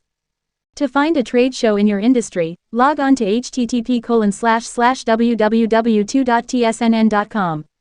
Trade magazines. Pick up a copy of the trade magazines for your business and look at the ads. They want to sell to you. Call the companies whose products you like, and again, get them to send a representative to meet with you. Trade associations. One of the nice things about contacting your trade association is that it may have a list of overseas contacts who sell what you are looking for, and those products likely will cost less. Go online. Here's a great way to get a list of manufacturers of products for your store. Go to my website. At mrallbiz.com/growyourbusiness/products_to_sell, we have an online wholesale product search engine that allows you to find wholesalers for any sort of product you want to sell. Go to the source. If you know which product you want and who makes it, then go online and get the company's contact information. Call the company up and ask for the sales department. Explain who you are and what you are doing and ask to meet with the representative in your area. Meet the reps. If you already have an established business, then meeting with reps should be simple. They know that you know the program. But if yours is a new business, the challenge is to get reps to take you seriously, to see you as a viable contact. Most reps are overworked and don't have much time to waste, so be sure to present yourself professionally. If you are new to business, it may be that the company or the representative will want to see letters of credit, references, or something similar. They want to be C12_1, July 22, 2008. 94. Opening up show P. Sure that you will be able to pay for what you order, in full and on time. Of course the vendor wants your business, but business is business. Finding vendors is a matter of creating relationships as much as anything else, and you need to establish relationships with your potential vendors and their representatives. Sometimes, without any trade references, getting your foot in the door and proving your mettle is difficult. This is especially true if you are trying to establish trade credit and want the vendor to sell to you net 30. If you find the big manufacturers difficult, start with a smaller company or a local vendor. If you start small, establish yourself, and build some trade credit and trade references, then you can expand and attract the bigger manufacturers. Net 30. Paying for items 30 days after the invoice date. When meeting with company representatives or independent sales agents, you want to be sure to get samples of the products they are offering. Sometimes these will be free, sometimes not. Pay if necessary. Take the samples and make sure that they are the quality and style you want. The important thing is that you find products that you can afford, that customers will want, that build your brand. Remember, it's all in the buying. Inventory control. You need to order enough stock in enough variety to respond to the needs of the many different types of customers who will be coming into your store. Remember that cars, for example, come in all shapes, sizes, and price ranges for a reason. It takes all kinds of people to make the world go round. If you stock your store only with items you like, then you are losing the chance to sell to people who are unlike you, and rest assured, there are plenty of those out there. You may not like stuffed kitty cats, but someone else does. C12_1, July 22, 2008. 95. Products and inventor why. 95. How much product do you need? First, the shelves must look full. Second, although it might sound trite, you need enough product to meet the normal demands of your business. A store with a track record can look to previous year's sales, but a new startup must use the figures calculated in the business plan. I told you it was important. Once you know how much you need, you should order that amount and a bit more, maybe even 10% more. This is enough of a cushion should a vendor deliver late or should some force majeure act of God cause your shipments to arrive late. Inventory control software. One way to keep track of inventory is by searching for and purchasing a good inventory control software program. This leads us to reorders. After a while, you will get a sense of the rhythm of your business. You will know how long it takes supplier X to deliver product Y, and you will order accordingly. But especially in the beginning, you need to be all over this. If you have 50 stuffed kitties and sell 5 each week, a 10-week supply, and if it takes 2 weeks to get them delivered, you need to reorder when you have 3 weeks worth of product left so that you never run out. Running out of inventory is a rookie mistake, and one that can easily be avoided with just a little bit of planning. The flip side of a lack of inventory is having too much inventory. This can be an especially nasty problem if you sell perishable goods or seasonal items. Excess inventory slows your cash flow and costs you money by taking up space for items that would otherwise be selling. What do you do when you have too much product on hand? The time-honored thing to do is to have a sale. Sale is one of the 2 most powerful words in business, free being the other. The good thing about a sale is that it brings people in the door for the sale items, and they just may stick around and buy other items that are not on sale. The bad news is that you are losing money on sale items that you need to move because you didn't practice smart inventory management. Cash flow and inventory control. One of the most important concepts in business is the 80-20 rule, which holds that 80% of your sales will come from 20% of C12_1. July 22, 2008. 96. 96. Opening up show P. Your customers. Know who those customers are and treat them right, and your continued success is almost assured. The 80-20 rule applies to inventory as well. 80% of your sales will likely come from 20% of your products. It may not be, in fact, it probably won't be, your most expensive items. Rather, it will probably be the less expensive items that are turned over again and again that will account for 80% of your sales. Those vital 20% products are the lifeblood of your business, accounting for much of your cash flow. Obviously, if you don't always have enough of those products, you will be severely hampering your cash flow. You may not be able to afford everything you want for the store when you want it. But if you know which products account for 80% of your sales, you will be able to prioritize accordingly. Tracking inventory. Depending on how much inventory you stock, you may need an inventory control system. Such a system can tell you what you need to order, what sells best, and whether an employee may be stealing from you. Your system might be manual, although these days it is far more common to have a computerized system. Accounting programs such as QuickBooks and Microsoft Office Accounting have inventory tracking control systems as part of their standard functions. Manual inventory. With a manual inventory control system, each item in the store is tagged. The tag is removed when the item sells, the used tags are itemized so that you know what has sold, and then checked against the physical inventory so that you know whether anything is missing. A sophisticated inventory control system will allow you to know exactly what sells, compare it to what else sells, let you know when to reorder, and help you figure out which products are the most profitable. Another option is to invest in a point-of-sale POS system.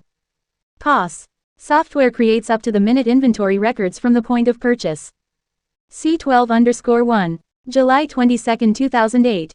97. Products and Inventor Y. 97. Tip. You may want to check with your trade association to see whether industry-specific accounting and inventory systems are available for purchase. Most industries have these now. Though they are more expensive, because they are specific to your industry, they make a lot of sense for your business. In that regard, they are sometimes better than off-the-shelf products. Whatever system you choose, it is important to understand that software today is very powerful and can give you much more than a mere recitation of what sold and what did not. Now, you can get sophisticated reports that help you analyze sales data, chart sales by month, compare sales by price or any other variable, for that matter keep track of accounts receivable, calculate sales taxes, and generally run your business very effectively. If you buy the right products at the right price and keep track of what you need and when, your small business will be the better for it. And always remember, it's all in the buying. C13_1. July 22, 2008. 98. CHAPTER. 13. Savvy pricing strategies. If you really put a small value upon yourself, rest assured that the world will not raise your price. Anonymous. How much should you charge for your products or services? 'Tis a question that vexes many an entrepreneur. Of course you want to charge enough to make a healthy profit, but not so much that you drive customers away. The price you charge is also an important aspect of your brand.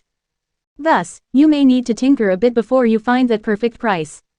The psychology of price.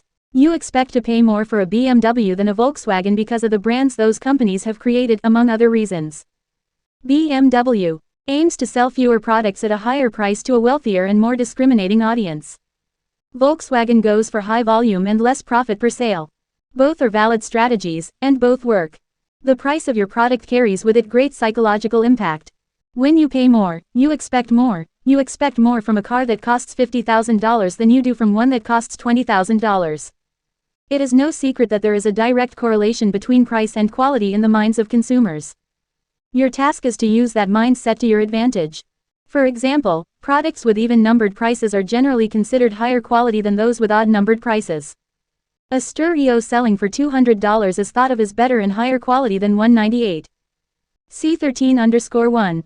July 22, 2008. 99. Savvy pricing strategies. 99. Selling for $179.99. If you are seeking to sell high-end items, then consider pricing them with an even number. If you are looking to be the low-cost leader in your area, then use 0.99 to your advantage.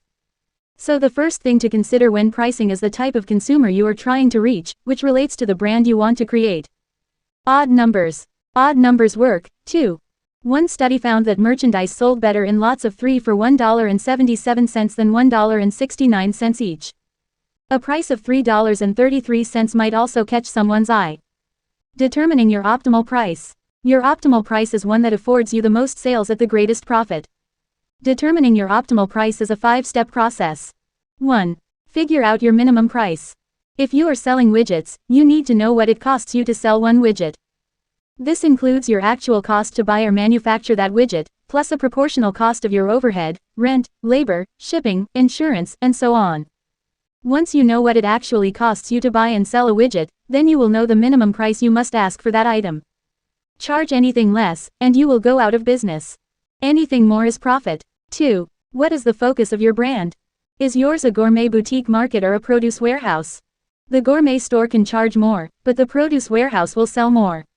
You can sell a lot for less at a lower profit, or less for a lot at a higher profit, or something in the middle. 3. Analyze your competitors. Price is not the only factor that consumers look at when making purchasing decisions, but it is a factor. You absolutely have to know what your competitors are charging and take that into account. Maybe you want to undercut them, which works. Maybe you want to match them while offering some incentive. That works, too. Either way, remember that capitalism is cutthroat. You have to be cognizant of what your competitors are doing and offer something better, whether it is price, service, location, or something else, if you are going to succeed. When analyzing a competitor's prices, be sure to note. C13_1. July 22, 2008. 100. 100. Opening up show P. Whether your products are superior, inferior, or similar. Which of your competitors seem to be doing the best? Ask yourself whether price is the reason. If not, what is? Can you beat them on price? If so, that's good. 4. Set a price. Knowing the minimum you must charge, knowing what your competitors charge, and knowing the image you want to portray allows you to set your prices accordingly. 5. Test, test, test. Your first price is not your last price. Especially at the beginning, you will need to tinker a bit. If you have a product that you are selling through other stores, for example, test one price in one store and another price in another store. Try an ad in one paper at one price and another in a similar paper at a different price. Compare the results. Testing. Even small business owners who have been in business for a long time should occasionally test new prices for old products. You never know, there may be a hidden gold mine in your store simply awaiting your discovery. Product pricing is part art, part skill, and all perception. A customer will pay a particular price for your product if he perceives that it is worth that price. If not, you will never make a sale. Why do Ralph Lauren polo shirts cost almost $100 when a similar shirt without the pony logo costs $25? Perceived value. Why can't you sell a rotten tomato, even for a dime? Perceived value. You need to find that magic equilibrium point at which customers perceive value and you perceive dollars. Fear not. Too many small businesses do not raise prices for fear of losing customers. That is a mistake. Inflation is real. What it cost you to produce and distribute a product 5 years ago is not what it costs today, if for no other reason than inflation has made your dollars worth less. Raise your prices and see what happens. The worst thing is that you lose some sales and have to drop your prices again. The best thing is that extra revenue begins to come in the door. C13_1. July 22, 2008. 101. Savvy pricing strategies. 101. Gas war. Some people reading this book will remember a time when gas stations at the same intersection would engage in a gas war. One station would drop its price per gallon to, say, 59.9 cents, and the station across the street would go down to 58.9 cents. This would go on for a while, and people would flock to the stations to get cheap gas, a Coca-Cola glass set, or some such thing, but I digress. The problem with the gas war mentality is that all of your hard work, coming up with a great idea, drafting that darn business plan, finding just the right spot, building a brand, all of it, is reduced to selling your stuff for less. Unless you can really compete on price, and want to, don't make the mistake of thinking that you can simply charge what your competitors charge or less and all will be fine. McDonald's is the cheapest because it can afford to be and because that is its business plan, ditto Walmart. Is that your business plan? Customers look at a variety of factors when deciding where to buy. Sure, price is a big factor, but it is not the only one, and often it is not the dispositive one. Think about your own purchasing decisions. How often do you buy solely because you found a product for less? Probably not very often. Starbucks is certainly not the cheapest place to get a cup of coffee, but it is the most popular. Its customers have reasons beyond price for frequenting that establishment. What is it that your customers want? Give them what they want, and then worry about price. Let's say that you are a lawyer with a wills and trusts practice. Yes, you can charge what the trust mill across town charges, but you probably don't want to, and you certainly don't have to. There are all sorts of consumers shopping for a wills and trusts lawyer. The ones who go for the mill probably have fewer assets and fewer concerns. But if you open up shop in a nicer part of town and charge more, if the brand you are trying to create is excellence and quality legal work, then you can charge more. Perception creates price. If clients perceive you as a great lawyer who does good work, you can charge commensurate fees. You will attract better clients with interesting legal matters who have more resources to pay higher fees. Price is not what they are worried about. Finding someone who can save on estate taxes is. In this scenario, competing on price means that you will get stuck with a lesser practice. If you offer rush orders or emergency services, be sure to charge extra. C13_1. July 22, 2008. 102. 102. Opening up show P. There are several other reasons why competing on price is often a bad idea. You will not make enough money. This is especially true for a service business. It takes time and costs money to maintain your office, travel to see clients, buy insurance, and so forth. You simply have to be able to charge enough to cover your monthly nut and earn a profit to boot. Remember, too, that it is unlikely you will bill 40 hours a week. You simply can't if you are going to run the business, too. You have to charge enough to make a good living. You will attract customers who only care about price. If that is the sort of customer or client you want, fine, but if it isn't, then avoid the gas war. You will not get good customers. The flip side of the previous point is that by offering the cheapest prices, you will drive away quality customers who care about more than just price. Of course you want to be competitive, but offering a fair, reasonable price is different from offering the lowest price, much different. But what if the price that you think is fair differs from what a customer or client thinks is fair? Should you negotiate your fees or prices? It depends. If you have a sofa in your furniture gallery that has been sitting there for a year, you would be silly not to negotiate a lower price and move the merchandise. On the other hand, you don't want to get into the habit of negotiating every time you quote a fee or name a price. The best advice is to be judicious, avoid negotiating if possible, but do so if you must. It is probably better to get less and secure the sale than to be rigid and get nothing. How to get customers to pay more for your services. Offer a flat fee. Customers like knowing exactly what the cost will be, and often they will pay more for that peace of mind. Offer a free consultation. A free half-hour session builds rapport, and rapport means work. If you get the gig, you can always build that half-hour back into your fee or not. Start small. Offer to do a smaller project first to build confidence. Once the customer likes you and your work, you can charge more. Guarantee your work. Guarantees build confidence, and confidence means higher fees. C13_1. July 22, 2008. 103. Savvy pricing strategies. 103. The loss leader. The loss leader is a tried and true pricing strategy that keeps old customers, attracts new ones, and increases sales. Sound good? You bet, but it comes with a price. If done incorrectly, you can lose a lot of money. The loss leader is a pricing strategy that attracts consumers to your business by offering them sharp discounts on specific items or services, that is, goods or services that you sell at or close to a loss. Often, the sale price will not even cover the costs of your advertising, overhead, and the product itself. The idea is that by taking a loss on the sale, hence the term loss leader, you are leading people into your store with the intent of having them buy not only the bargain, but also other things that are not discounted. When you see an ad for a great sale somewhere, that store is using the loss leader strategy. It is hoping to lead you into its establishment with the discounted ad price and then sell you something more expensive. Customers may buy the discounted item, or they may not. The important thing is that they are visiting the business. Once they get there, the rest is up to you. When they buy other products, you make up for the loss that you are taking on the sale item. For example, say you own a bookstore. By advertising a bestseller cheap, you might attract your clientele back into your store. Once they come in and locate that book, they might find alongside it a compatible book, some CDs, or some other item that compensates for your loss on the bestseller.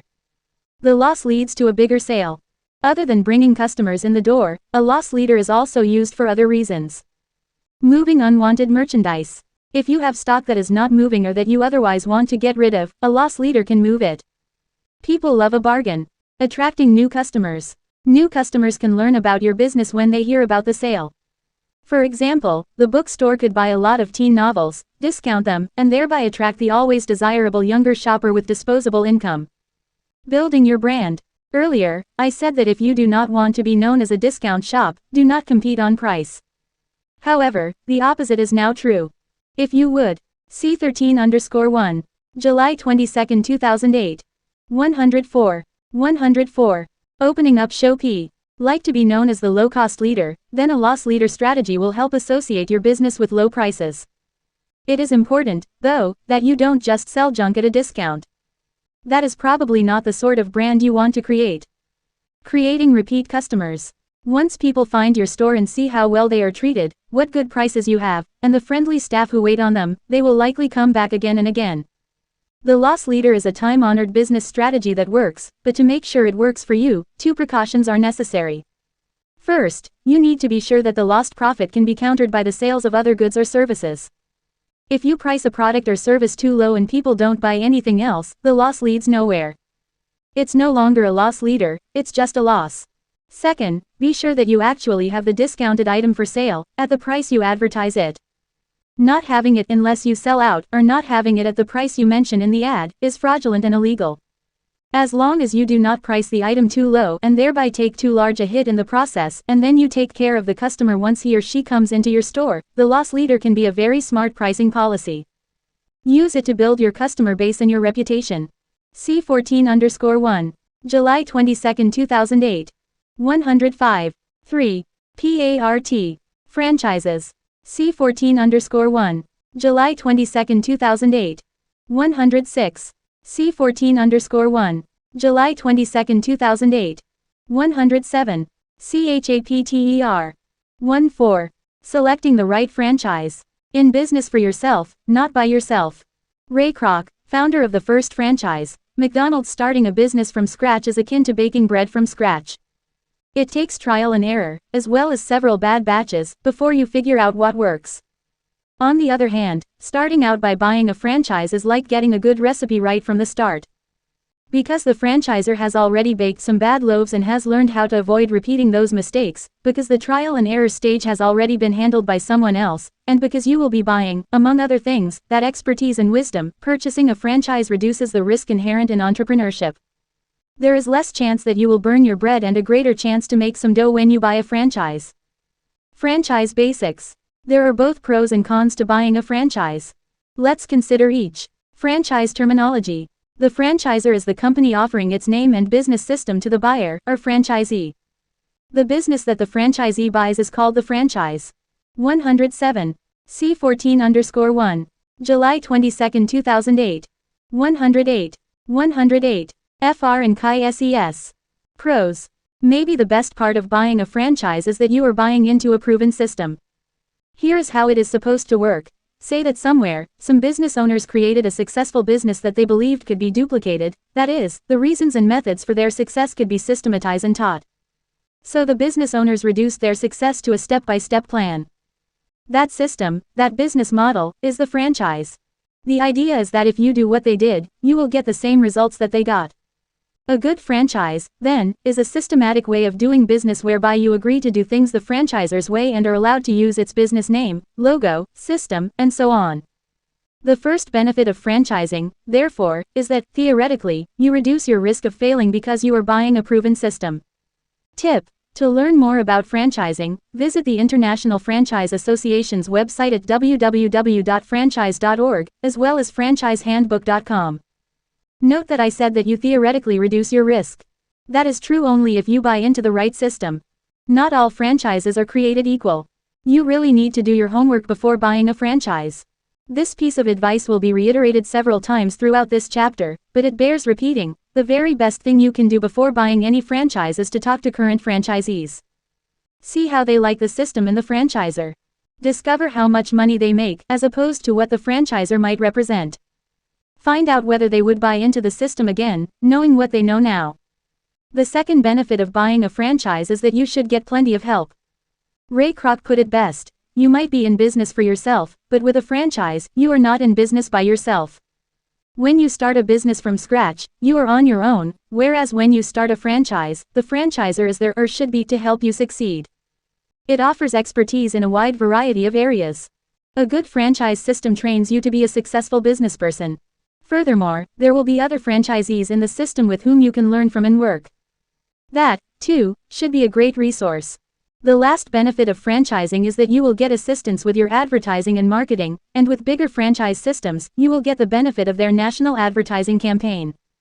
C14_1. July 22, 2008. 109. Selecting the right franchise. 109. Cons. While the benefits of buying a franchise are significant, the downsides should not be minimized. The first is that it can be fairly expensive to buy a franchise. When you buy a franchise, you are buying the franchisor's name, logo, goodwill, expertise, system, and training. That can be worth a lot, especially for a well-known franchise. This is not to say that all franchises are expensive. There are many that are quite reasonable, but be aware that if you want to buy a name brand franchise, you will pay for that name. The second major drawback to franchising is that you will have less independence as a franchisee than you would have as a regular entrepreneur. The system is the system, and you will agree in your franchise contract to run your business according to the system, even if you don't agree with it in principle. An ice cream franchisee who does not want to give away free cones one summer evening every year has to do so if the franchisor says so. Because the franchisor trusts you with its brand and goodwill, you are supposed to do things its way. This brings us to the last shortcoming of franchising. You will be in an unequal relationship with the franchisor. The very nature of the business arrangement, as well as the contracts you sign, puts the franchisor in the power position. This is difficult for many franchisees, especially when something does not go right. There have been many lawsuits against franchisors that the franchisees feel are overreaching and domineering. Then again, there are plenty of franchisors that are easy to work with. The thing to take away is that there are good franchisors and bad franchisors. It is in your best interest to do plenty of research so that you can rest assured the company you decide to partner with is a good one. Researching the franchise. When starting your franchise analysis, start globally, then narrow it locally. By that I mean begin by looking at the universe of franchises available. There may be franchises that would be perfect for you, if only you start out thinking broadly.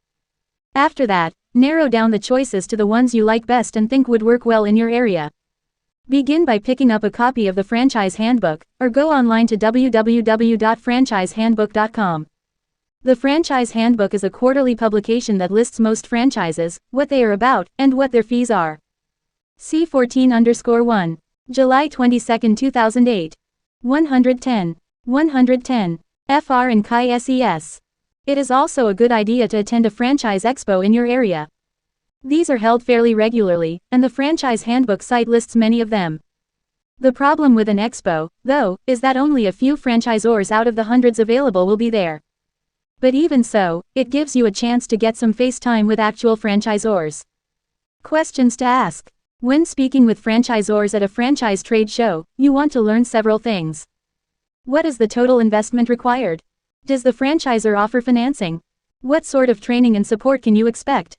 What sort of advertising does the franchisor do? Are there some current franchisees with whom you could speak? After looking at the franchise universe, you can begin to narrow the choices down to a few industries that you like best and seem to have the most potential. Which ones best match you, your skills and interests, and your financial wherewithal? Does there seem to be a market for that type of business in your area?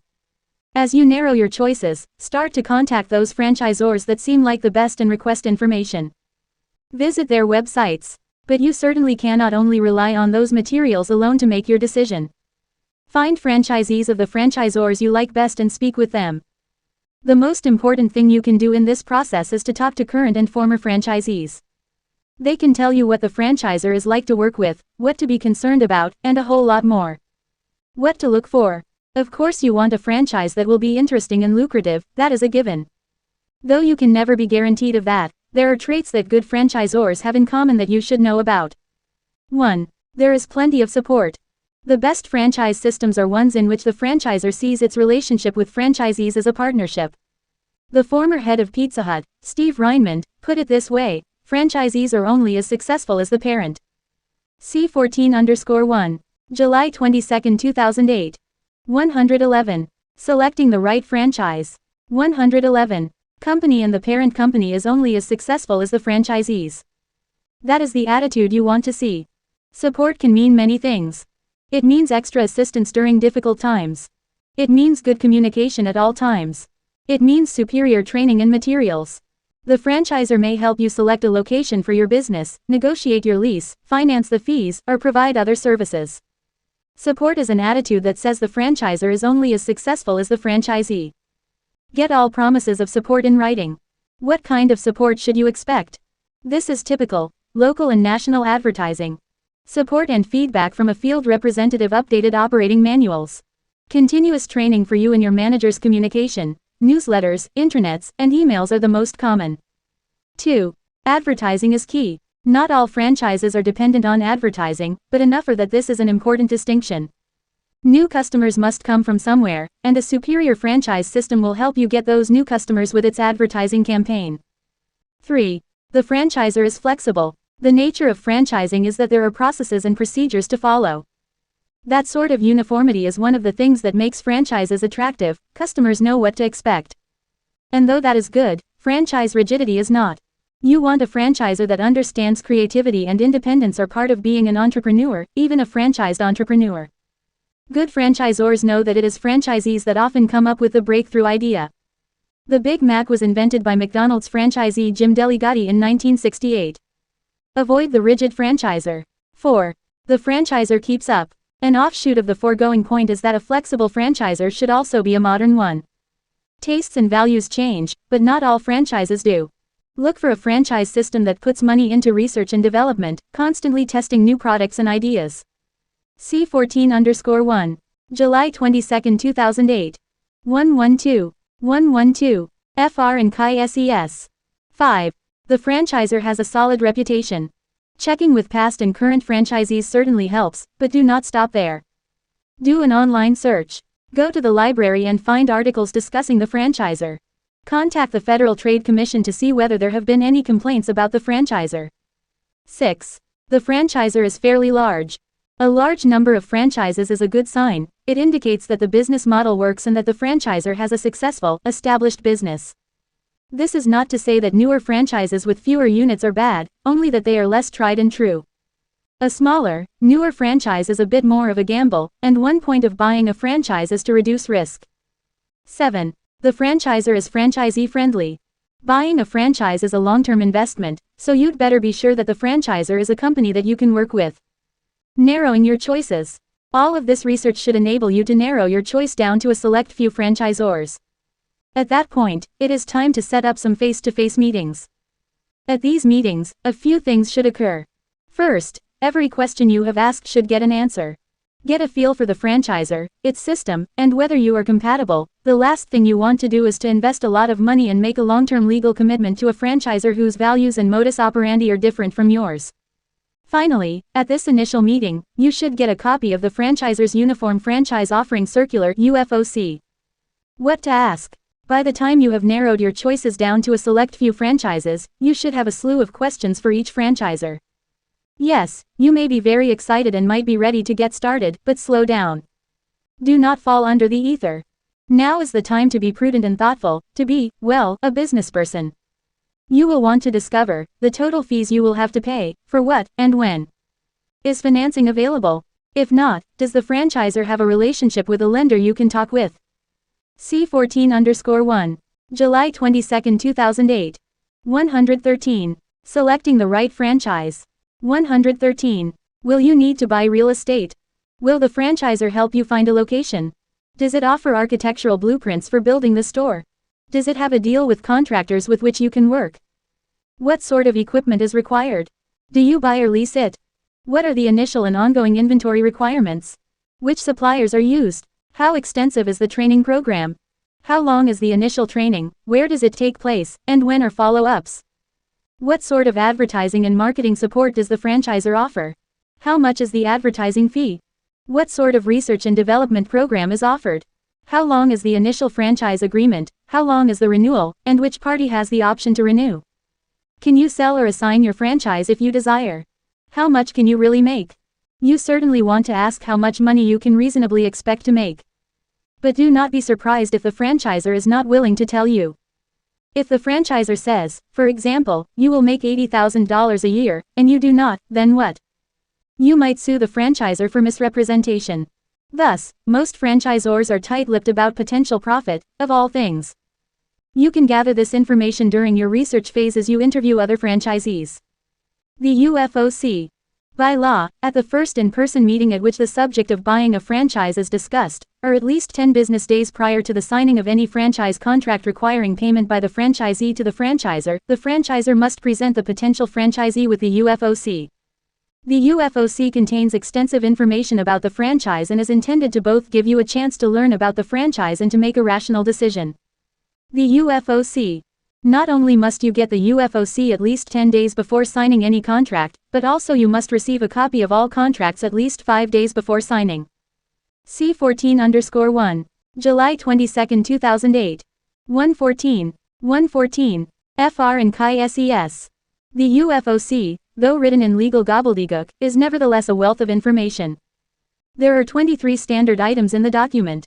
The important areas to concentrate on are these. Number 2. This section discusses the experience and background of the directors, officers, and managers of the franchisor. Know thy franchisor. Number 3. This section examines the litigation background of the franchisor, as well as the people listed in Number 2. Beware of excessive lawsuits or regulatory actions by government entities. In particular, be on the lookout for lawsuits by franchisees against the franchisor.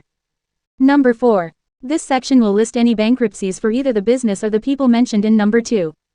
Numbers 5, 6, 7, and 10. This is where you learn about the monetary commitment. Franchise fees, ongoing royalties, and the estimate of the total investment can be found here. Number 10 discusses whether financing is available. Number 11. This section is critical. It discusses the franchisor's obligations to you, such as training and so forth. Number 19. This section is not required by law, but if it is present, it will discuss potential profits. Number 20. Also important, this section details the number of franchisees who have entered and left the system recently. It also lists the names, addresses, and telephone numbers of current and past franchisees. That alone makes the UFOC very valuable. Number 21. This is the section to review with your CPA. Here you will find 3 years' worth of audited financial statements. Fees. Typically, 4 costs are associated with buying a franchise. The first is the franchise fee. This is what you pay to buy into the system, use the franchisor's logos, get trained, and so forth. The franchise fee might be as little as $2,500 for a small, unknown franchise, or it might be $50,000 for a well-known outfit. Second, you will pay an ongoing royalty of 3% to 6% of gross sales per month to the franchisor. Third, expect to pay some monthly or quarterly fee for the advertising pool. The last cost is usually the largest one. It is the amount that it will cost you to build out the store if it is a retail franchise in accordance. C14_1. July 22, 2008. 115. Selecting the right franchise. 115. With the franchisor's mandates. Again, this could be minimal, or it could be $500,000 or more. Why so much? Here are some of the things you may have to pay for. Real estate. You may have to buy land and a building. You may also have to put down security and utility deposits. Design fees. You may need an architect to draft plans for your store. Construction fees. This can include everything from constructing the building to remodeling to landscaping. Equipment and fixtures. You may need to buy tables, chairs, telephones, display counters, computer systems, and cash registers. Decor. Signs, pictures, lighting, and interior design may be required. Other costs associated with opening your doors might include the following. Inventory. You have to stock the shelves. Insurance. You will need workers' compensation, liability, property, and other insurance. Labor costs. Your staff may be required to get initial training from the franchisor. Costs. Costs vary widely. McDonald's estimates that new restaurant costs range from $506,000 to $1.6 million. Subway estimates that new restaurant costs range from $76,100 to $227,800. ServiceMaster says that its capital requirements range from $21,100 to $111,100. The final decision. Do not be intimidated by the costs listed here. Constructing a standalone restaurant franchise is an expensive proposition, but the vast majority of franchises are not standalone restaurants. There are literally hundreds of choices out there. If you do your homework, you can find one that has a solid reputation, offers a fair return on your investment, is interesting to you, and is affordable. Good luck. C15_1. July 22, 2008. 116. CHAPTER. 15. Secrets of Franchise Success. The secret of success is to know something nobody else knows. Aristotle Onassis. Running a successful franchise, indeed, running any successful business, requires several traits and abilities. Yes, working hard and working smart count a lot, but there are other equally important factors that go into the franchise success equation. Some, such as strong sales skills, are obvious. Others, such as exceptional employee relations, are not. In this chapter, the secrets of the best franchisees are yours for the taking. Survey says. Fred Barney is the president of Dynamic Performance Systems Inc., a company that helps franchisors select successful franchisees.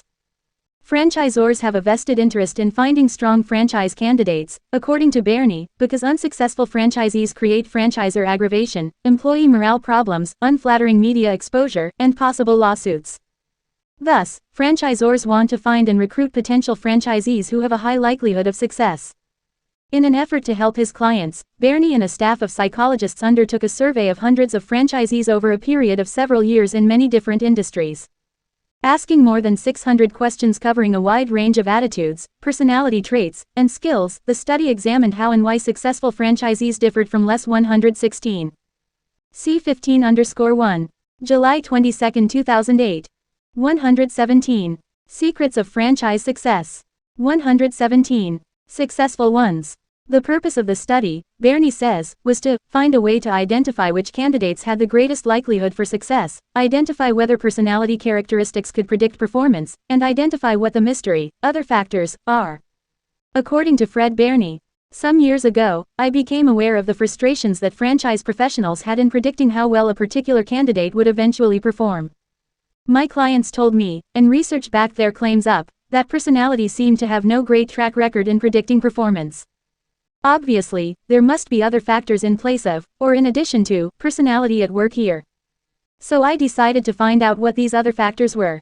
Fred Barney, www.franchise-profiles.com. The results were illuminating, to say the least. The first interesting finding the survey uncovered was that, as Barney says, attitudes, not personality, are the best predictors of franchisee performance.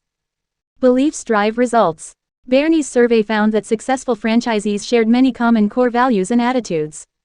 Though a franchisee's personality and skill set were important, these qualities paled in comparison to having the right attitude and values. Initially, we were somewhat surprised to learn that pre-existing skill sets had no predictive value.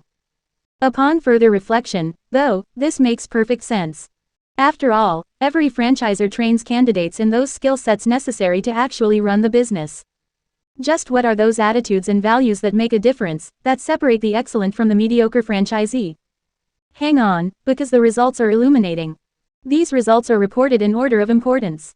Successful franchisees involve their employees in the business. Perhaps the most fascinating fact is that the way a franchisee treats employees is the single most important factor in determining franchise success.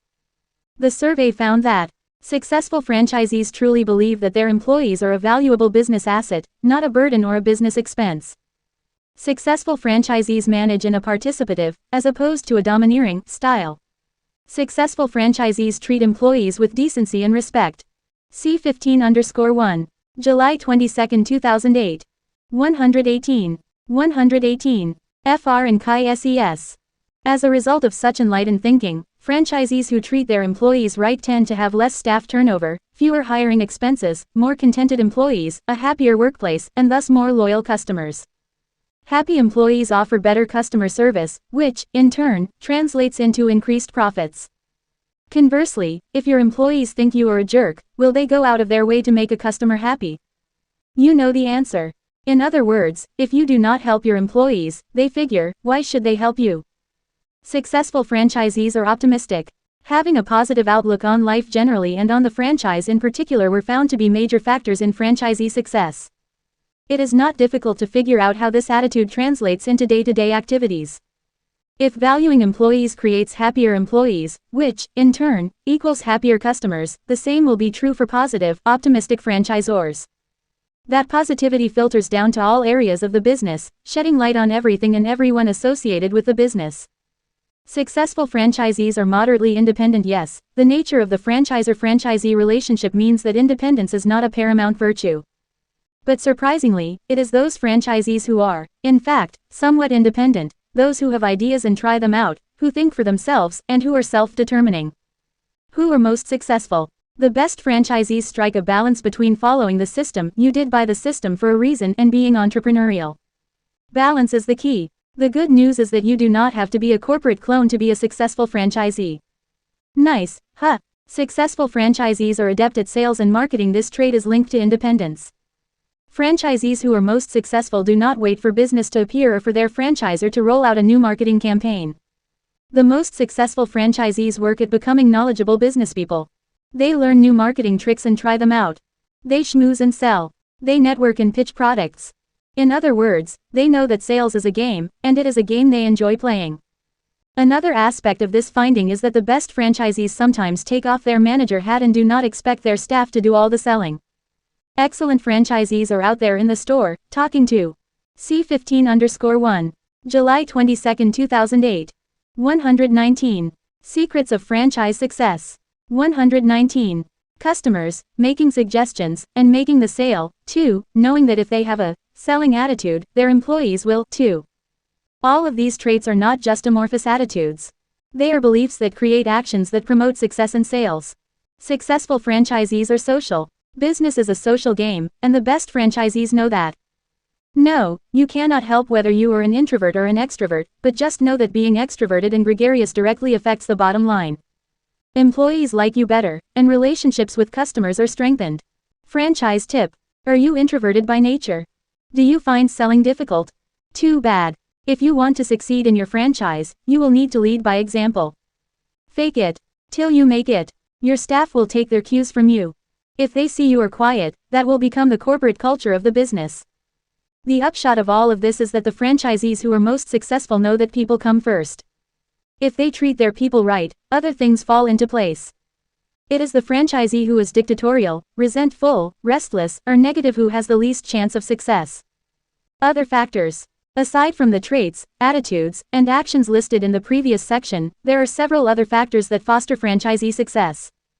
Follow the system. This does not contradict the finding that independence is important. Of course, independence is important. If you were not independent, you would never have gone into business for yourself. But you bought into your franchise for a reason, and evidence shows that successful franchisees follow the system. Becoming a franchisor and creating a successful operating system is no small feat. Not only must franchisors create a successful business to start with, but also they must be able to reduce that success to a C15_1. July 22, 2008.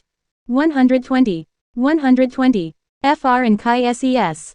Repeatable, teachable system. By the time you buy your franchise, the hood on that system has been up many times, and the engine that is the system has been tinkered with, analyzed, fine-tuned, turbocharged, and perfected. Mistakes have long since been made, funny noises have been fixed, and the bugs have been worked out. The system is what it is for some very good reasons. If you do what the franchisor did, you should yield the same results. That is the plan. If you want to do things your own way, then starting a business from scratch and becoming a prototypical entrepreneur would be a better choice. But if you are at a place where you have already gone a different route and bought a franchise, then it would behoove you to follow the program.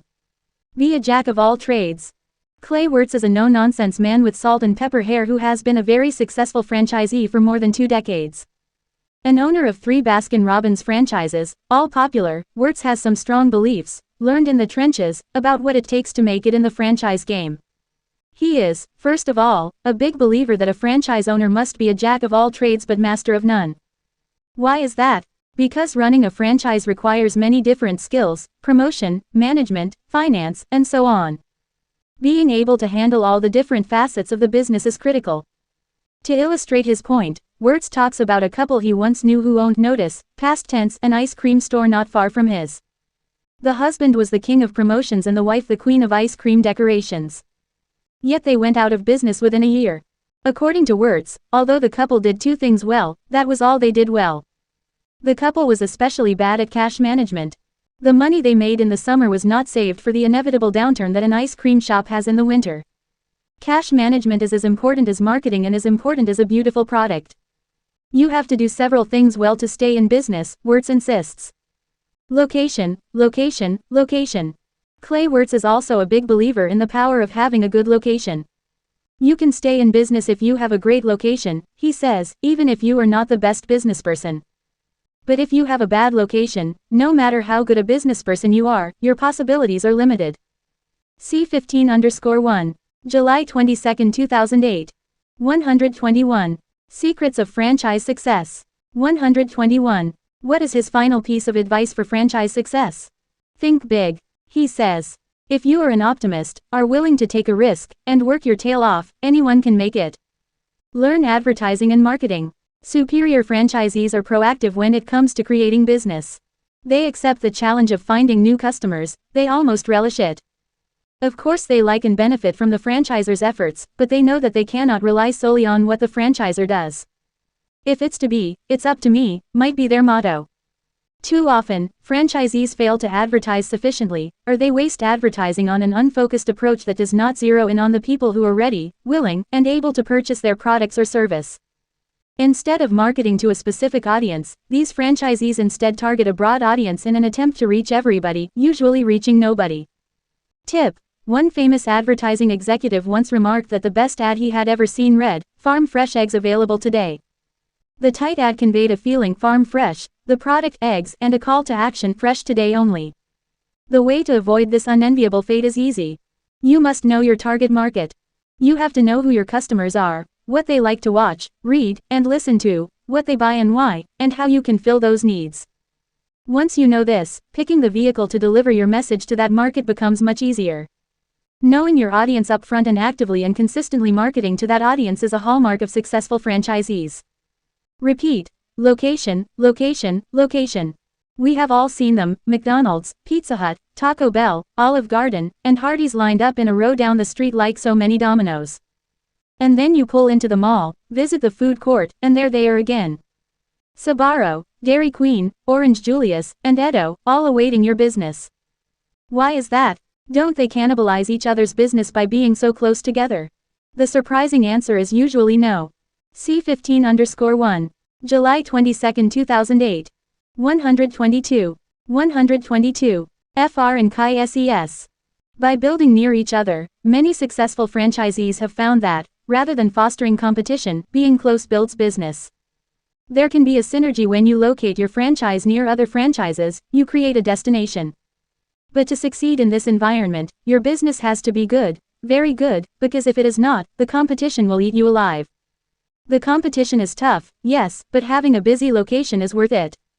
The moral of the story. Whether your franchise lends itself to a cluster model or some other model, for the retail franchisee, location makes a big difference. C16_1. July 22, 2008. 123. IV. PART. Home-based businesses. C16_1. July 22, 2008. 124. C16_1. July 22, 2008. 125. CHAPTER. 16. The home-based business. There's no place like home. Dorothy. Working from home is an attractive option to many. By avoiding the overhead of an office, working from a place you enjoy, and chucking the rat race, working from home can indeed be great, and don't forget that easy commute to the extra bedroom. But having a home-based business is not all milk and honey, not by a long shot. While your chances of small business success increase when you work from home because you have lower overhead expenses, there are nevertheless challenges aplenty when you work from home. Here we explore the promise and problems of the home-based business. Making the decision. There are two types of home-based businesses. First, there is the home-based business that is started with the intention that it will remain a home-based business. Because working at home can be easy, pleasant, and inexpensive, many people start their business from home because that is where they intend to stay for the long haul. Second, there is the home-based business that is started with the intention to move out as soon as it is economically feasible. These entrepreneurs know that the startup phase of a business is critical, money is usually tight, and starting a venture from home allows them to earmark their precious capital for things other than rent and commuting costs. It, too, is a smart strategy. 125. C16_1. July 22, 2008. 126. 126. HOMEBASEDBUSINESSES. Alleviating back pain. If you work in a home office or otherwise spend a lot of time in front of the computer, you may suffer from back pain. The true back support may be just what the doctor ordered. Lying on it simply and ergonomically adjusts and stretches your back. It's an amazing product. For more information, see www.trueback.com. Whether you already have a business that you are considering moving into your home or are thinking about starting a home-based business from scratch, know that it takes a certain temperament and an iron will to be successful at it. Do you make the cut? Let's find out. Take the following quiz. For every yes answer, give yourself 5 points. For every no answer, give yourself 0 points. Are you ready to be a home-based entrepreneur? 1. Do you have the space at home to create a private office? 2. Are you self-disciplined enough to work when your family is around? 3. Do you have, or can you get, the technology required to run a modern home-based business, a separate phone line, high-speed internet, cell phone, and fax machine? 4. Are you willing to work alone, cut off from colleagues and associates? 5. Are you self-disciplined enough to avoid going to the refrigerator, television, or internet throughout the day? 6. Does your business model lend itself to working by yourself at home? 7. Are there distractions at home, noisy neighbors, loud babies, or intrusive friends with nothing to do but pester you? 8. Will your customers take you seriously if you work from home? 9. Are you excited about the possibility of working from home? 10. Does your family support your plan to work from home? Scoring 30 and up. You have both the temperament and support necessary to work from home. 20 to 30. You might be able to start a successful home-based business, but be sure to line up all your ducks. Less than 20. Working from home is not for you. C16_1. July 22, 2008. 127. The home-based business. 127. The home business boom. It has never been easier or more popular to work from home. Thanks to technological advancements, home-based entrepreneurs have all the tools they need not only to succeed, but also to look like a pro in the process. Computers, laser printers, websites, digital voicemail, and the like allow any home-based entrepreneur to look and act like a sophisticated operation. Moreover, attitudes have changed so that working from home is more often viewed with envy than with curiosity, as in days past. Combined, these changes in technology and attitudes have created a seismic shift in how work is done, meaning that more and more people are moving their office into their home. If present trends continue, within 10 years, 1 out of every 3 households will have someone working from home. Entrepreneur magazine estimates that almost $500 billion is generated each year by home-based businesses. In a recent survey, it was reported that almost 25% of all home-based businesses had a yearly gross income between $100,000 and $500,000. So yes, these days, working from home has a bit of cachet. It is hip. It is also smart. One of the main advantages of starting a business from home, either initially or over the long term, is that it dramatically reduces your overhead, which is significant. One trait that successful small businesses have in common is that they keep a close eye on the bottom line. That is not to say they are cheap, frugal might be a better word. These businesses know that if spending gets out of hand, profits are hard to maintain. So a home-based business makes a lot of business sense because major expenses such as rent, labor, and travel are almost non-existent. Therefore, the potential for success is greater. Pros and cons. Just as there are pros and cons associated with buying a franchise, so, too, are there pros and cons to running a home-based business. Pros. First, because home-based businesses are less expensive to operate, starting a home-based business is practical and doable. Finding the funds to buy an expensive food franchise, for example, is a very difficult task. But starting a small business from home is very, very affordable. Moreover, not only is your rent less, but also there is less mileage put on your car, less need to wear expensive clothes, and significant tax deductions available. C16_1. July 22, 2008. 128. 128. HOMEBASEDBUSINESSES. Second, people who work at home tend to like working at home. They are a happy lot. A Prevention magazine survey found that home-based businesspeople say that they eat healthier, have more free time, exercise more often, and have a better sex life than they did when they were employees. The survey also found that those who work from home spend more time with family. Mothers or fathers with school-age children are available more often. Finally, working from home is a very flexible option. Because your office is just down the hall, it is easy to make a work schedule that works for you. You can work when you want. If that is at midnight when you cannot fall asleep, well, bully for you. Many businesses you know started out as home-based businesses: Microsoft, Apple, Disney, Amazon.com, Xerox, L. Bean. Cons. I said earlier that working from home requires discipline, a fact that I know from personal experience. Having worked both inside and outside the home, I personally like working outside better, as the detriments of working from home are not insignificant. The first problem is that there are a lot of distractions when you work at home, distractions that are not present when you work in an office outside the house. If you have children, the good news is that when you work at home, you see your kids a lot. The bad news is that you see your kids a lot. Crunching to meet that deadline or taking that important phone call is more difficult at home because, frankly, those around you do not always realize that even though you are at home, you are also at work. If you do not mind being interrupted, that is good because you will be interrupted. Second, home-based businesses require self-discipline in many areas. If you want to sleep in, you can. If you want to work in your bathrobe, you can. It is easy to find yourself watching too much television, playing too much golf, or surfing the internet too often. Goofing off. C16_1. July 22, 2008. 129. The home-based business. 129. Who would have thunk that would be a home-based business hazard? Conversely, instead of working too little, it is just as easy to work too much when you work at home. Your office, after all, is right down the hall. Why not put in a couple of extra hours and get that project out the door? Workaholics need self-discipline, too. Home-based home run. Betty Nesmith was a single mother who worked as a secretary at a bank during the 1950s. She was a lousy typist, making far too many typos, but she was a fine artist. Seeing her artistic abilities, the bank asked her to paint a Christmas scene on its windows each year. One year, while painting the holiday scene, she made a mistake. She painted over it, as artists do, and thought to herself, I wish I could paint over my typos when I type. Then she realized that she could. Nesmith brought some tempera paint to work and began painting over her typos. After a while, she decided that this revolutionary idea would make a great business, so she started one out of her house. At home after work, Nesmith began to experiment with different combinations of paint and, in the process, invented liquid paper. Finally, a nice thing about going to a regular office every day is that there are people with whom to interact and socialize, and that simply does not happen when you work at home. Meeting new people, sharing ideas, hearing the latest joke, you give all of that up when you open your own home-based business.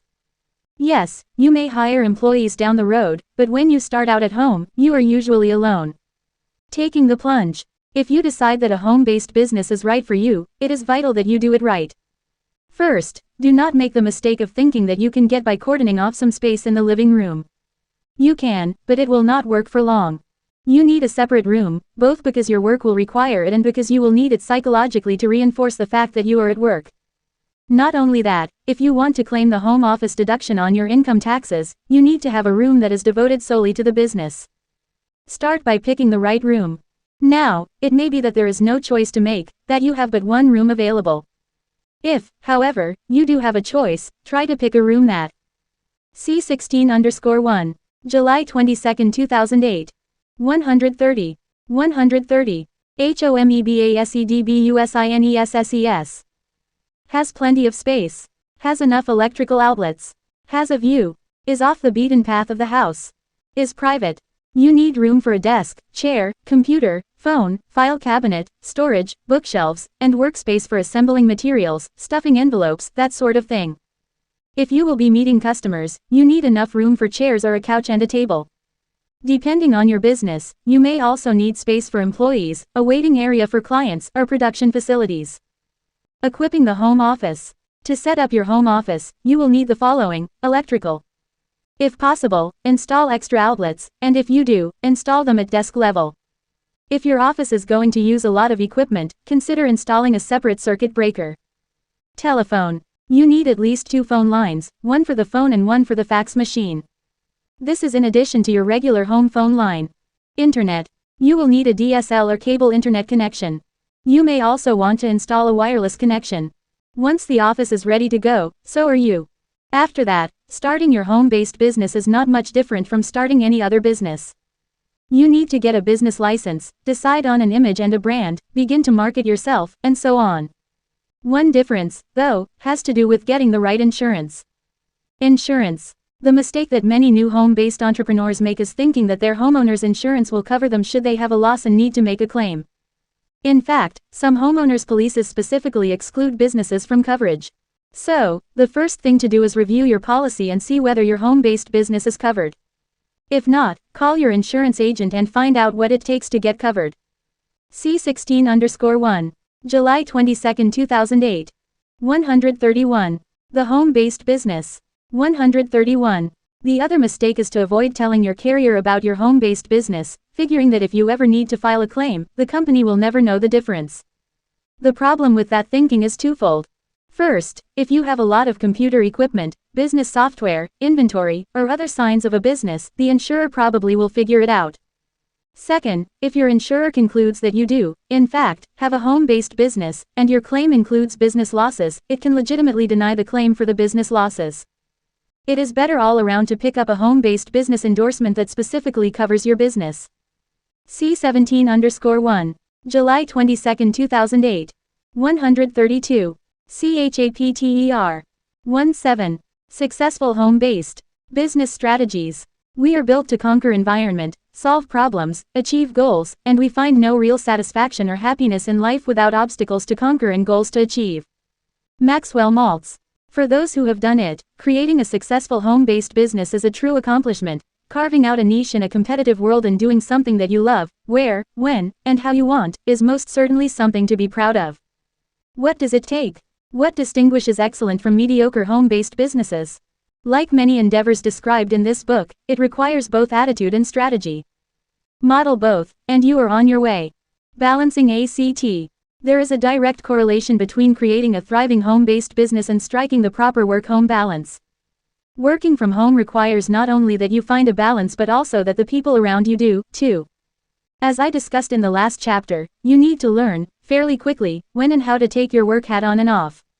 When you work at home, there is a fuzzy line that is too easy to cross.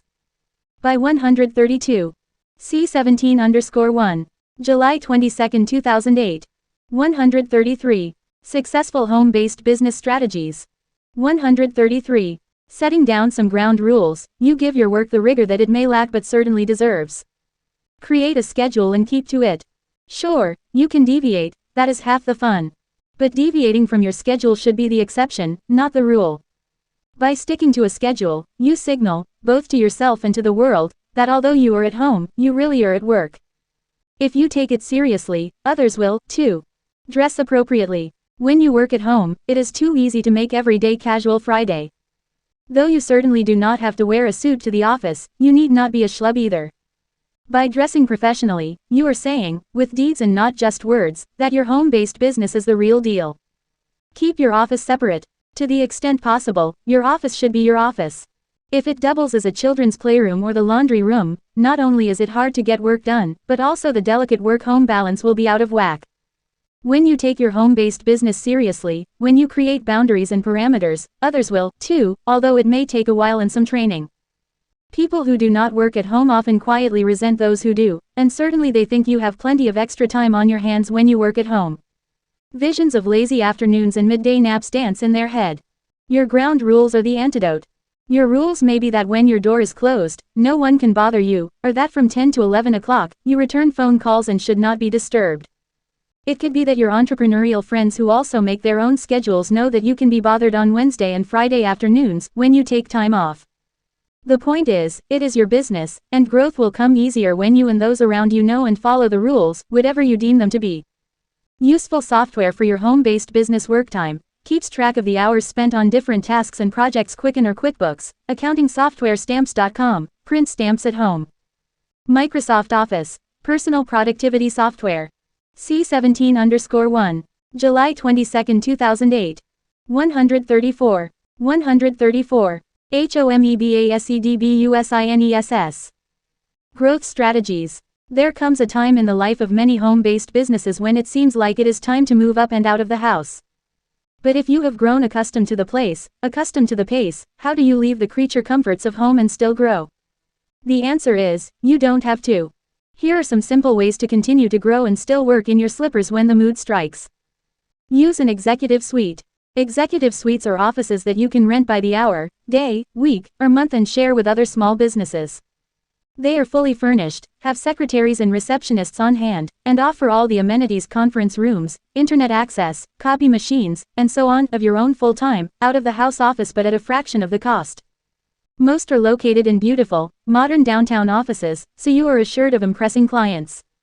Fees vary depending on your needs. For example, you may want to continue to work at home and simply use the address of the suite on your stationery. That works. Most suites offer an affordable virtual office option, a couple $100s a month, tops, that allows you to use their address, have them receive your mail, have them answer your phone, transferring the calls to you at home, and get a few hours of conference room time, too, for meeting with clients. The more office time you need, the more you pay. These are great places to meet clients and make an impression. By utilizing an executive or professional suite, you can put a shiny external face on your home-based business if you so desire, and at a very affordable price. Example: Regus Business Centers offer executive suites at more than 400 locations worldwide in incredible, state-of-the-art buildings. They offer fully furnished offices, the ability to pay only for the time you use, a professional staff, a prime business address, and high-tech, wired conference rooms. Best of all, once you are part of the system, you can use any office in any one of their other locations.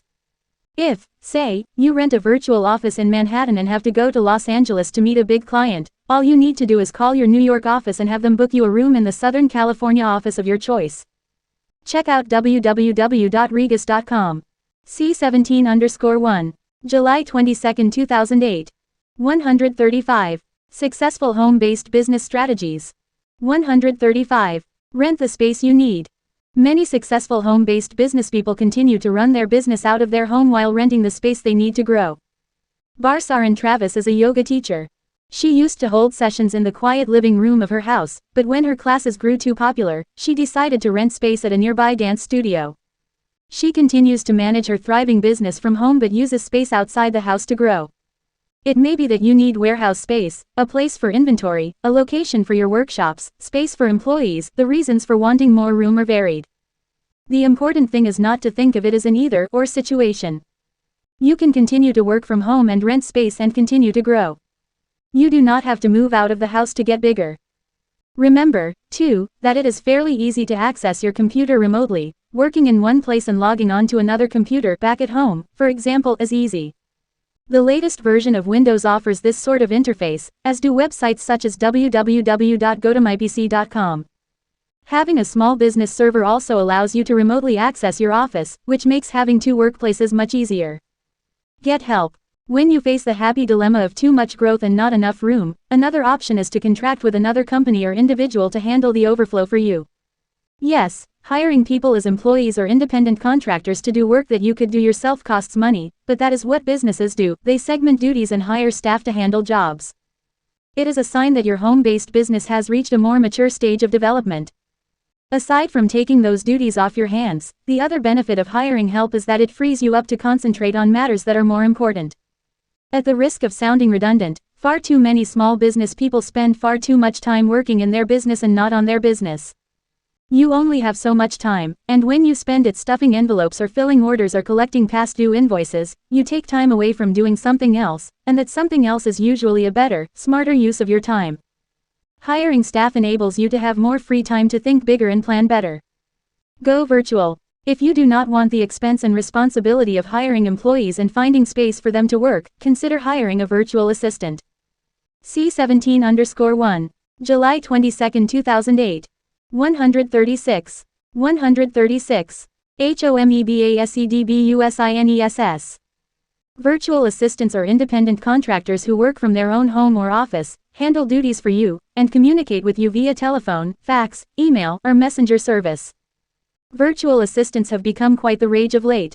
According to the International Virtual Assistants Association, a virtual assistant (VA) is an independent entrepreneur providing administrative, creative and/or technical services.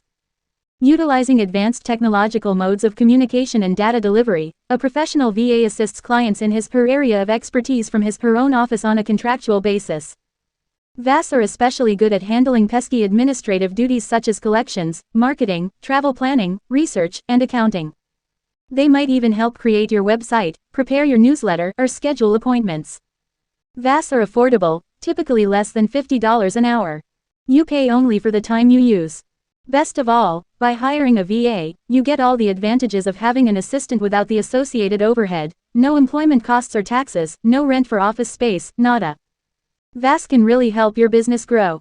Good ones are committed to your success, knowing that if they do well, you will do well, and if you do well, they might do even better.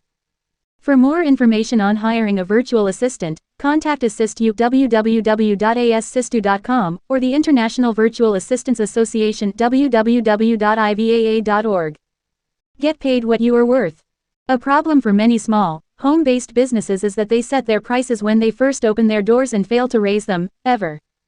Afraid of driving away customers, these business people get stuck in time, charging and getting paid amounts that are years out of date. So how do you raise prices, earn what you are worth, and keep customers in the process?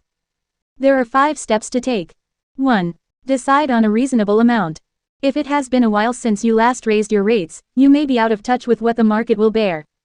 What are your competitors charging? That is a good place to start. Like Goldilocks, you do not want to be too hot or too cold. You want to be just right unless what you offer is. C17_1. July 22, 2008.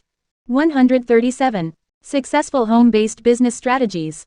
137. Qualitatively different. Decide on an amount that you think is fair and reasonable. Flat fees. Do you hate hourly billing? Consider the beauty of the flat fee. When you charge a flat fee, you can estimate your hours and bid the job accordingly. Clients love flat fees because they know exactly what the job will cost.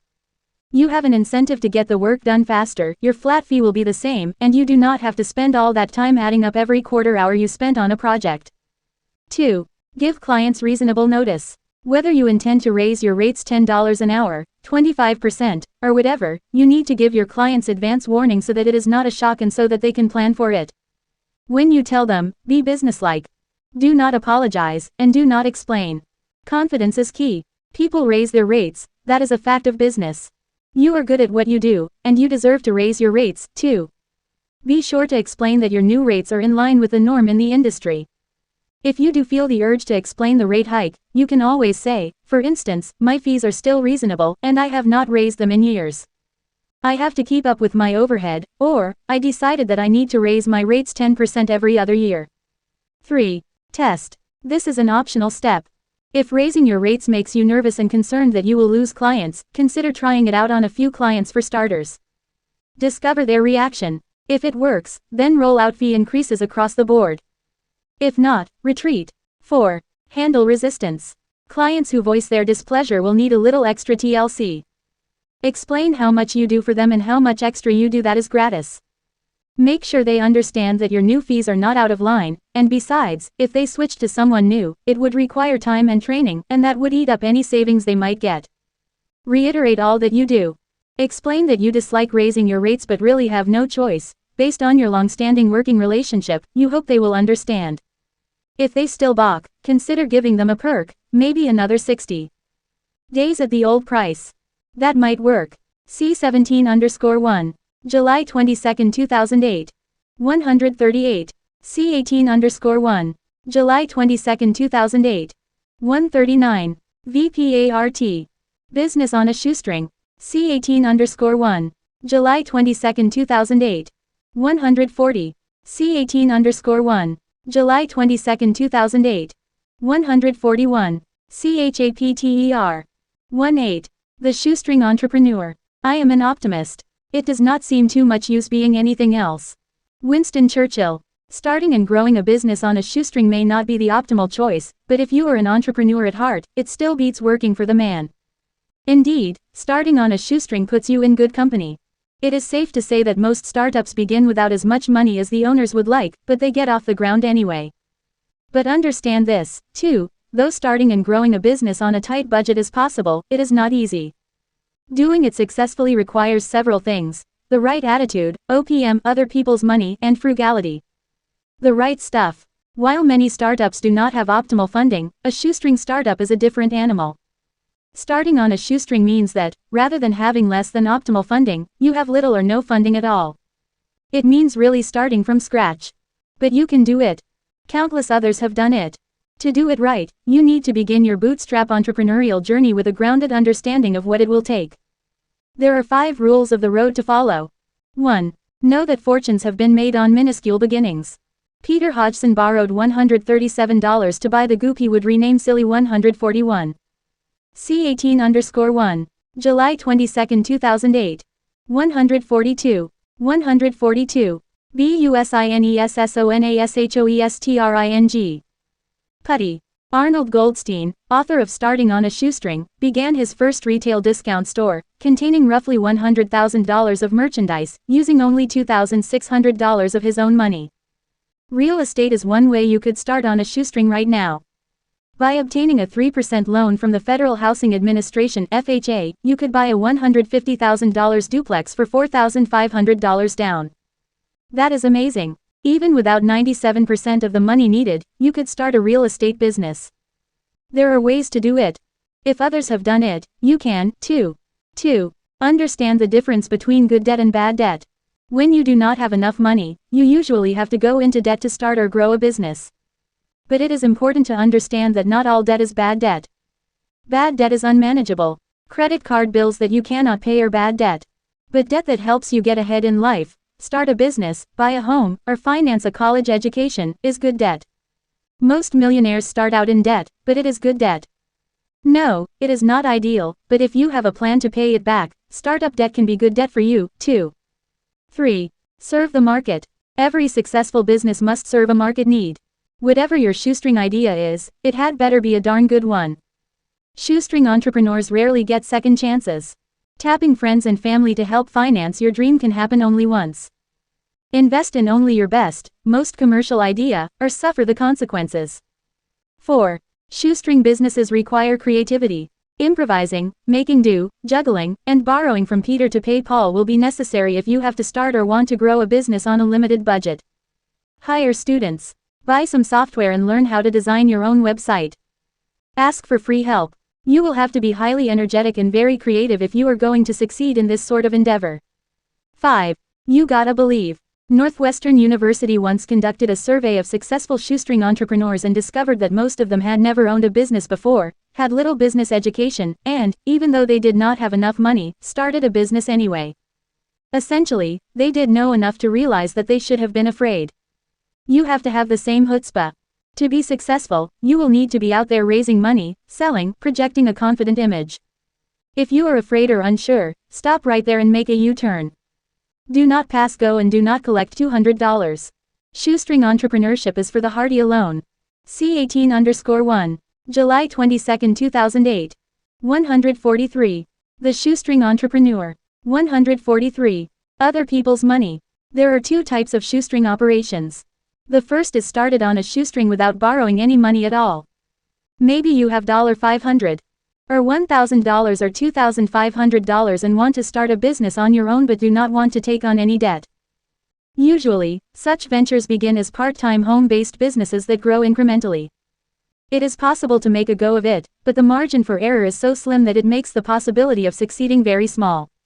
Nevertheless, that sort of shoestring entrepreneur will find some useful tips later in this chapter, and especially in the next chapter. The second type of shoestring entrepreneur is one who wants to start a business without much of his own money or who wants to grow his existing business but lacks the funds to do so. These entrepreneurs will have to get some funding somewhere. They will have to use other people's money. The challenge is finding that other person with the money. Brainstorm. Jay had a great idea for a business. He would create the world's most unique treasure hunt. In this James Bond adventure, Jay would hide several diamonds somewhere in his city, create clues hinting at where they were located, write a background story for participants, and hire actors to play parts in the scenario. Jay figured that people would pay a lot of money for the chance to find the diamonds and act out their movie hero fantasies. The only problem was that Jay had little money.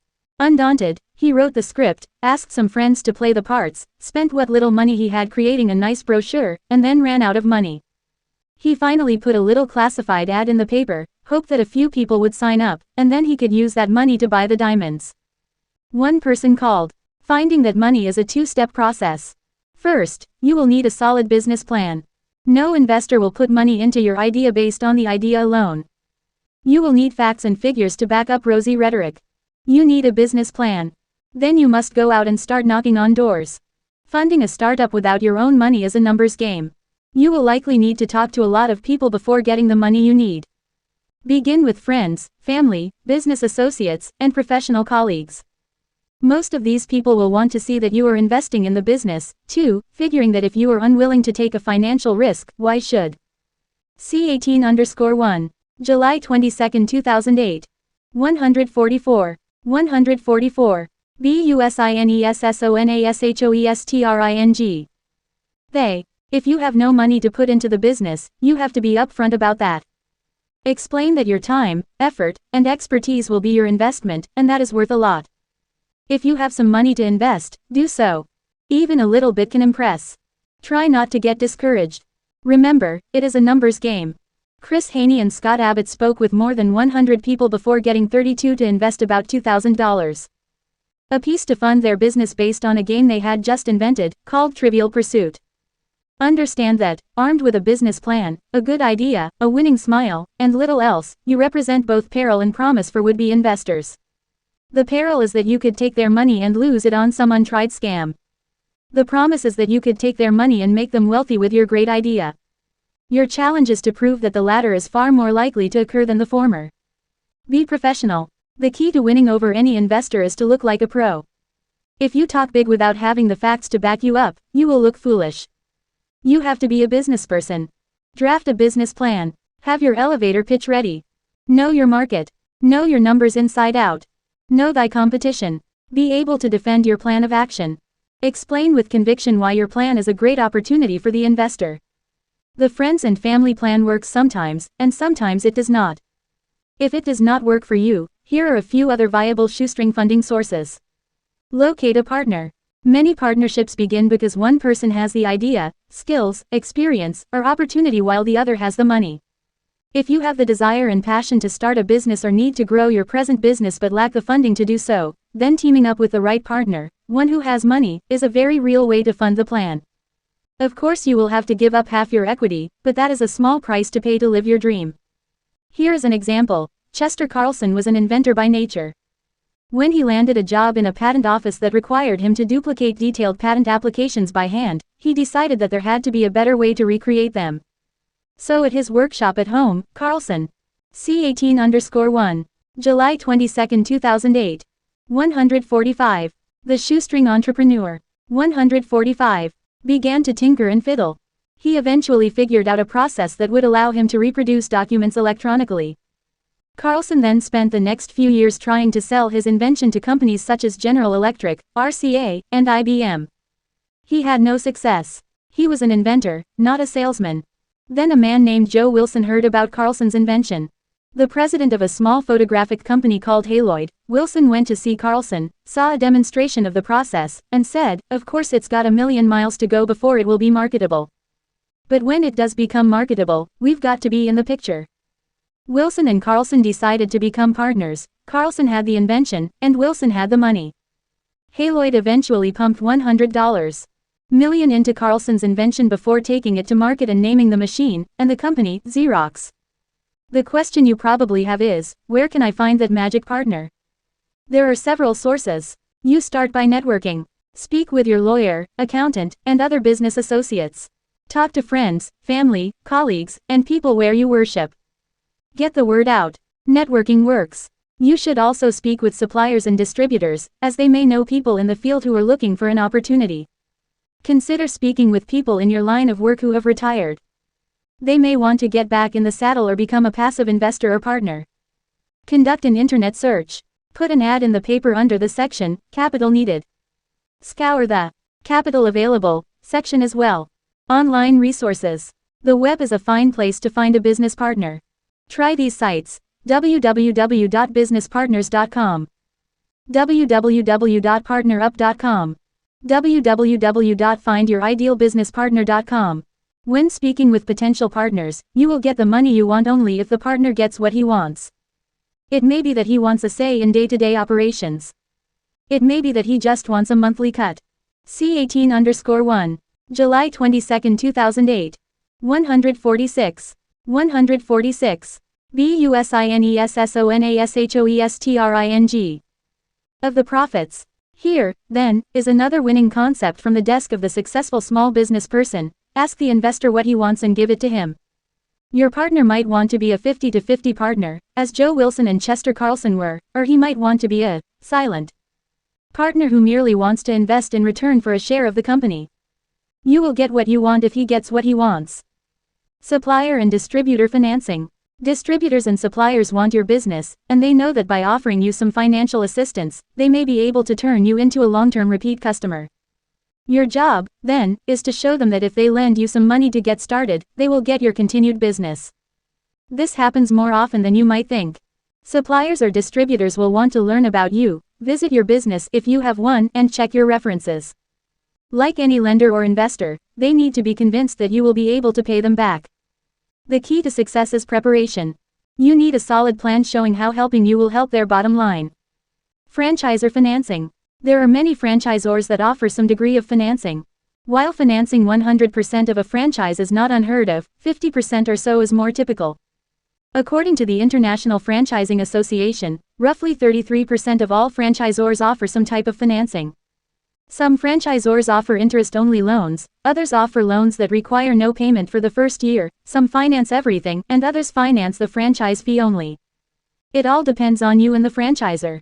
You need to ask. It is also true that most franchisors have relationships with lenders, so that may be another possibility. Other alternatives include franchisor loan guarantees or working capital loans. Finally, many franchisors have relationships with leasing companies that might be able to finance the equipment needed to run the franchise. As this can be a major expense, do not overlook this possibility. Free ebook. Log on to my site, mrallbiz.com, mention this book, and you will receive a free ebook, the best zero-cost shoestring marketing tricks, ever. C18_1. July 22, 2008. 147. The Shoestring Entrepreneur. 147. Other options. As mentioned in other chapters, venture capital firms and angel investors may also be a possibility. And do not forget SBA guaranteed loans. The deal. When structuring any finance deal with a potential investor in your shoestring business, work to make the deal a win-win situation. When structuring a loan or investment deal, keep these points in mind. Ask for more money than you need. If the investor balks and negotiates down, it will not be a crisis, and if not, you will have more than enough. Make sure it is your company that takes out the loan. You incorporated, right? Get the interest rate as low as possible. Everything is negotiable. Work to get as much time as possible to repay the loan, with no prepayment penalty. Grand opening. Shoestring entrepreneurship extends well beyond financing. You have to be vigilant about keeping your expenses to a minimum in every area. Rent. Rent is one of the biggest expenses a business has, so minimizing your rent is imperative. Avoid the high-profile location and its high-profile rent. Instead, think like a shoestring businessperson, rent a smaller space than you would like. Rent in an out-of-the-way location. Start a home-based business if you must. Just do not blow your dough on rent. Business incubators. Another low-cost option is to start your business in a business incubator. Business incubators are partnerships among public, private, and nonprofit organizations that work to promote entrepreneurship and small business growth. They do this by providing inexpensive space from which new businesses can be launched. Incubators usually offer free or very inexpensive administrative service assistance, legal help, business planning, financial advice, and so forth. As the name indicates, C18_1. July 22, 2008. 148. 148. BUSINESSONASHOESTRING. They are places that nurture, or incubate, a business while it learns to spread its wings and fly. Although all business incubators work to launch successful businesses, each is unique. In Silicon Valley, for example, many business incubators foster computer-oriented startups, whereas in Wisconsin, incubators may foster dairy and farming-related businesses. It depends on the region and the incubator. Business incubators. There are many benefits to be derived from starting your business in a business incubator. Reduced rent. Financial and business assistance and expertise shared services. Contacts. You can find out what types of incubators are available in your area by contacting the National Business Incubation Association www.nbia.org. Equipment. Shoestring entrepreneurs are always looking for a bargain. They buy furniture, equipment, and fixtures used, and if you are shoestringing, you should, too. The Yellow Pages are a good place to start. The internet is a bargain hunter's paradise. eBay is but one of many places to look. Newspaper and magazine classified ads are a great resource. If you cannot find what you need used, many manufacturers will finance up to 90% of your new purchase, preserving your precious capital. Consider leasing any fixtures or equipment you might need. Inventory. Stocking the shelves of your store when you have a small budget is also possible. How do you do that, you ask? It is similar to a method mentioned earlier. You need to find suppliers that will give you their goods on credit. There are thousands of wholesale product manufacturers, suppliers, and distributors looking for business. One way for them to. C18_1. July 22, 2008. 149. The Shoestring Entrepreneur. 149. Get it is to stock your shelves without requiring an upfront payment for the goods. They are paid when the goods sell. Start by preparing a powerful package that proves your pluck, thereby inducing them to want to work with you. It should contain your business plan, stationery, letters of reference, the name of your lawyer and banker, and so on. Anything that gives you legitimacy helps your cause. Explain how much inventory you need, the terms you propose, and how and when you will pay it back. You need to convince the supplier that you are likely to become a new client who will be buying their goods for many years.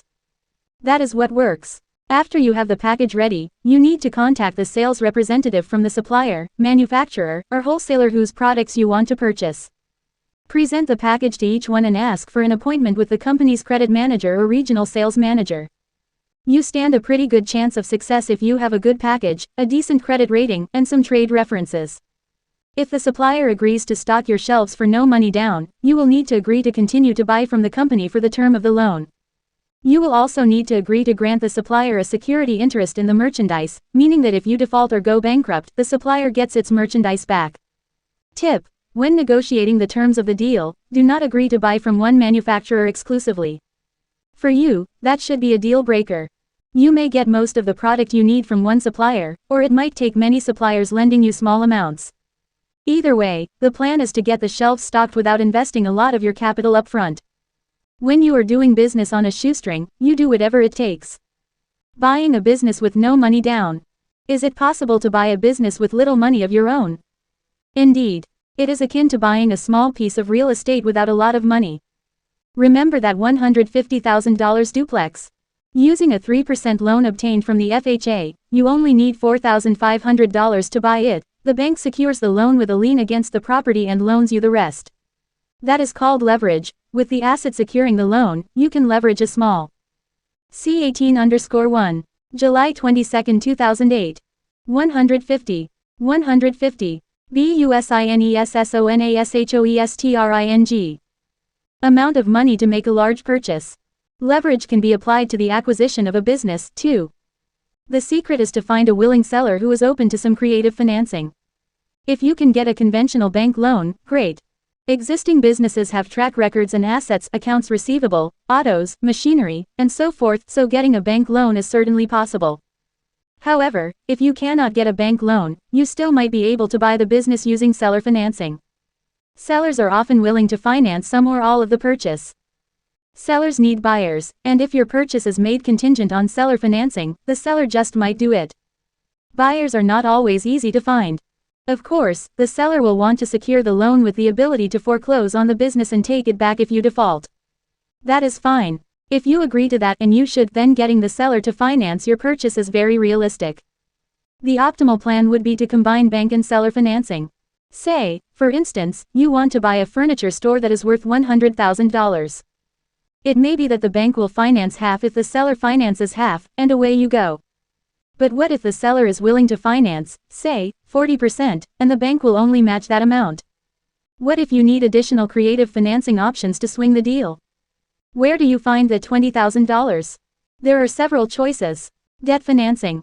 Business sellers include in the asking price the amount they need to pay off their business debts. If you agree to assume those debts, you can reduce your down payment by that amount. Are you willing to assume $20,000 of the seller's debt? Inventory financing. When you buy a business, you also buy its inventory. If you are short $20,000, find out whether the owner will agree to liquidate $20,000 in inventory. You then reduce the purchase price by that amount. Similarly, the owner could sell a business asset worth $20,000, a truck, machinery, or even a piece of real estate. Broker financing. The majority of all business sales are done through a broker. Find out whether the broker is willing to reduce his or her commission to keep the deal alive. Supplier financing. Check with the business's suppliers. They may agree to loan you the $20,000 if it means they will continue to have a major account. There are many ways to finance a business purchase with no money down. Creativity and a willing seller are all that is required. C19_1. July 22, 2008. 1:51. CHAPTER. 19. Marketing on a shoestring. Sell to their needs, not yours. Earl G. Graves. There is no doubt that big corporations have resources and abilities not shared by their small business brethren. They have budgets that we can only dream about, experts to do their bidding, even managers to manage their managers. Likewise, we have attributes they do not. Small businesses are far less bureaucratic. We are resourceful. We are nimble and quick. I would venture to say that the only area in which small businesses actually envy big businesses is with regard to their budgets. One ad in the Wall Street Journal might cost a fortune. 500. Company $100,000. What kind of marketing could you do with $100,000? But fear not. Marketing need not cost a fortune. There are scores of ways to market on the cheap, look big in the process, and even the playing field. The shoestring ground rules. Marketing need not cost a fortune to reap tremendous rewards, but first, you have to know the ground rules. Shoestring marketing takes commitment. If you are like most small businesses, you have one or two or three tried and true marketing methods. But shoestring marketing means that you will try, and eventually adopt, several more methods. If 3151. C19_1. July 22, 2008. 152. 152. BUSINESSONASHOESTRING. Methods allow you to net $150,000 a year. What might you be able to make using 6 methods? To become a shoestring marketer means that you will try out many methods, test them, see which ones work best, and then add the winners to your marketing repertoire. This will take time, as you must run an ad or test a marketing method several times before learning whether it is effective. As a marketing campaign generally takes 3 to 6 months to produce results, commitment is required. Shoestring marketing requires consistency. To build a brand, people must hear a consistent message from you. Eventually, they will know that you are the king of big screens, or that you won't be undersold. Or whatever it is that you promise your customers. But to create that image, your marketing, shoestring and otherwise, must be consistent. Consider the electronics store that spent a ton of money on a television campaign that lasted a week. The owner got results for about 2 weeks. He then tried a small, inexpensive ad every week in the Sunday entertainment section. It became his bread and butter. It created profits. Consistency is key. Shoestring marketing requires creativity. In the next section, you will find many inexpensive ways to market your business. Again, in order for this plan to work, you will need to try several and see which ones generate the best results. Try some that are foreign to you. Be creative. Shoestring marketing must be measured. The only way to know whether your shoestring marketing campaign is working is to measure the results, and so you must create ways to measure your campaigns. Your benchmark might be sales during the same month last year. It might be the number of calls you receive in response to a flyer. Whatever the case, you need to create a starting spot so that you can decide which methods garner the best results. So this is the plan. Read through the many ideas listed here and decide which ones might work best in your business. Set some benchmarks to test them against, and then try some out. Then try some more. Be patient. Be creative. Watch the bottom line, and then decide which techniques should become additional tools in your marketing tool chest. C19_1. July 22, 2008. 153. Marketing on a shoestring. 153. Major media methods. There are many shoestring methods that allow you to advertise on television, radio, or in newspapers or magazines at a great discount. Co-op advertising. Co-op advertising is a cost-sharing arrangement between a manufacturer and a retailer whereby the retailer places an ad that is partially or fully paid for by the manufacturer. The catch: the manufacturer's product or name must be mentioned in the ad. For example, Stewart ran an expensive ad every month in a fitness magazine that read, "The Bike Castle, where bikes are king." Near the bottom of the ad, it said, "Featuring Trek bikes." Trek paid for much of that ad. That is co-op advertising. Similarly, when a convenience store advertises a certain product, you can bet that company helped pay for the ad. Collectively, manufacturers earmark approximately $30 billion annually to help small businesses stretch their advertising dollars, yet surprisingly, much of that money goes unused. An obvious way to stretch your advertising dollar is to find out whether any of your suppliers offer co-op funds. Having your suppliers pay for your advertising is an excellent way to grow your business without spending much money. Tip: to learn more, pick up a copy of the Co-op Advertising Program's sourcebook or the Co-op Source Directory. Buy remnant space. Near press time, magazines and newspapers may have unsold advertising space, called remnant space. If you are flexible, willing, and able to buy at the last moment, you can pick up remnant space for a song.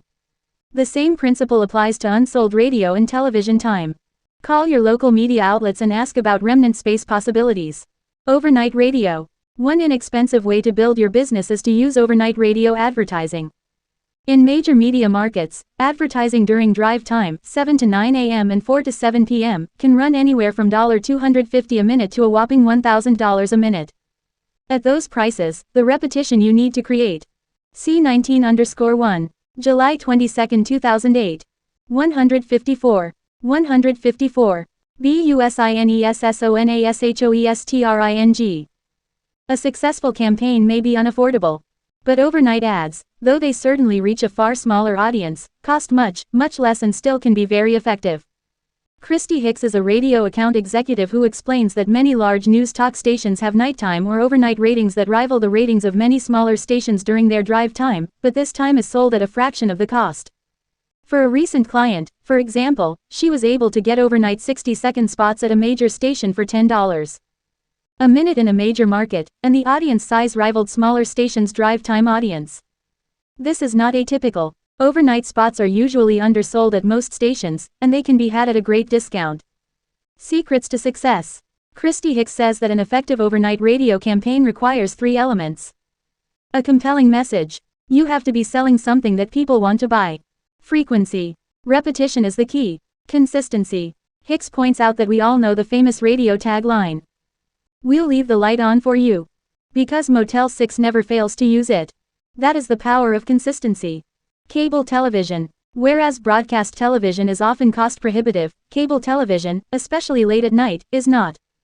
And the great thing about cable is that you can target your market very specifically by advertising on the exact stations your market watches. An overnight cable television ad might run as little as $25 a spot.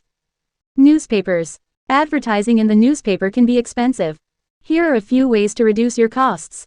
Cut the size of your ad size in half and save 50%. Double the size of your headline. If you then buy a premium placement, about 15% extra, you still save 35% and have an ad that might really get noticed. C19_1. July 22, 2008. 155. Marketing on a shoestring. 155. Consider advertising with an insert only in the neighborhoods that purchase your goods. You do not have to buy the whole region. You will save 50% or more. Classified ads. Both magazines and newspapers have classified ads, and the best thing about them is that they reach people who are shopping and ready to buy. If you test an ad and it works, ask for a frequency discount when buying in bulk. You can have as much success with a classified as you can with a display ad at a fraction of the cost. Tip: have a snappy headline. The rate card. When media reps quote you their rates, they quote from their rate card. Remember the rule that everything is negotiable. The rate card is negotiable. Yellow pages. There are several ways to spend less on your Yellow Pages marketing. First-time advertisers can get up to a 40% discount on their first year. I have a friend who advertises in the Yellow Pages for a year, drops out for a year, and then goes back. Each time he returns, he gets the newcomer discount. Also, consider advertising in a phone book that is not associated with the local phone company. Finally, find out about advertising in the online version of the book only. 800 numbers. A very affordable option. 800 numbers increase your response rate by 30% to 700%. Publicity. It does not take much money to get free publicity, but what it does take is a great press release or press kit. If you can convince a radio or television station or a magazine or newspaper that your business is newsworthy, and C19_1. July 22, 2008. 156. 156. bussinessonshoestring. Then get them to do a story about it. Bingo. That free publicity is worth its weight in gold. You can parlay it into more business and reproduce that story for years to come, building credibility in the process. Print techniques. There are many other ways to market your business with little money yet get big results using the printed word. E-newsletters. Another good way to promote your business is through e-newsletters. They demonstrate how much you know about your field and do so in a low-key, informative way.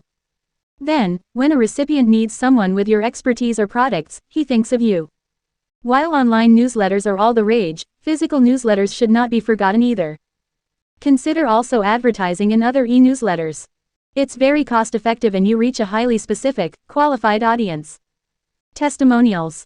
Satisfied customers can be one of your best sales tools.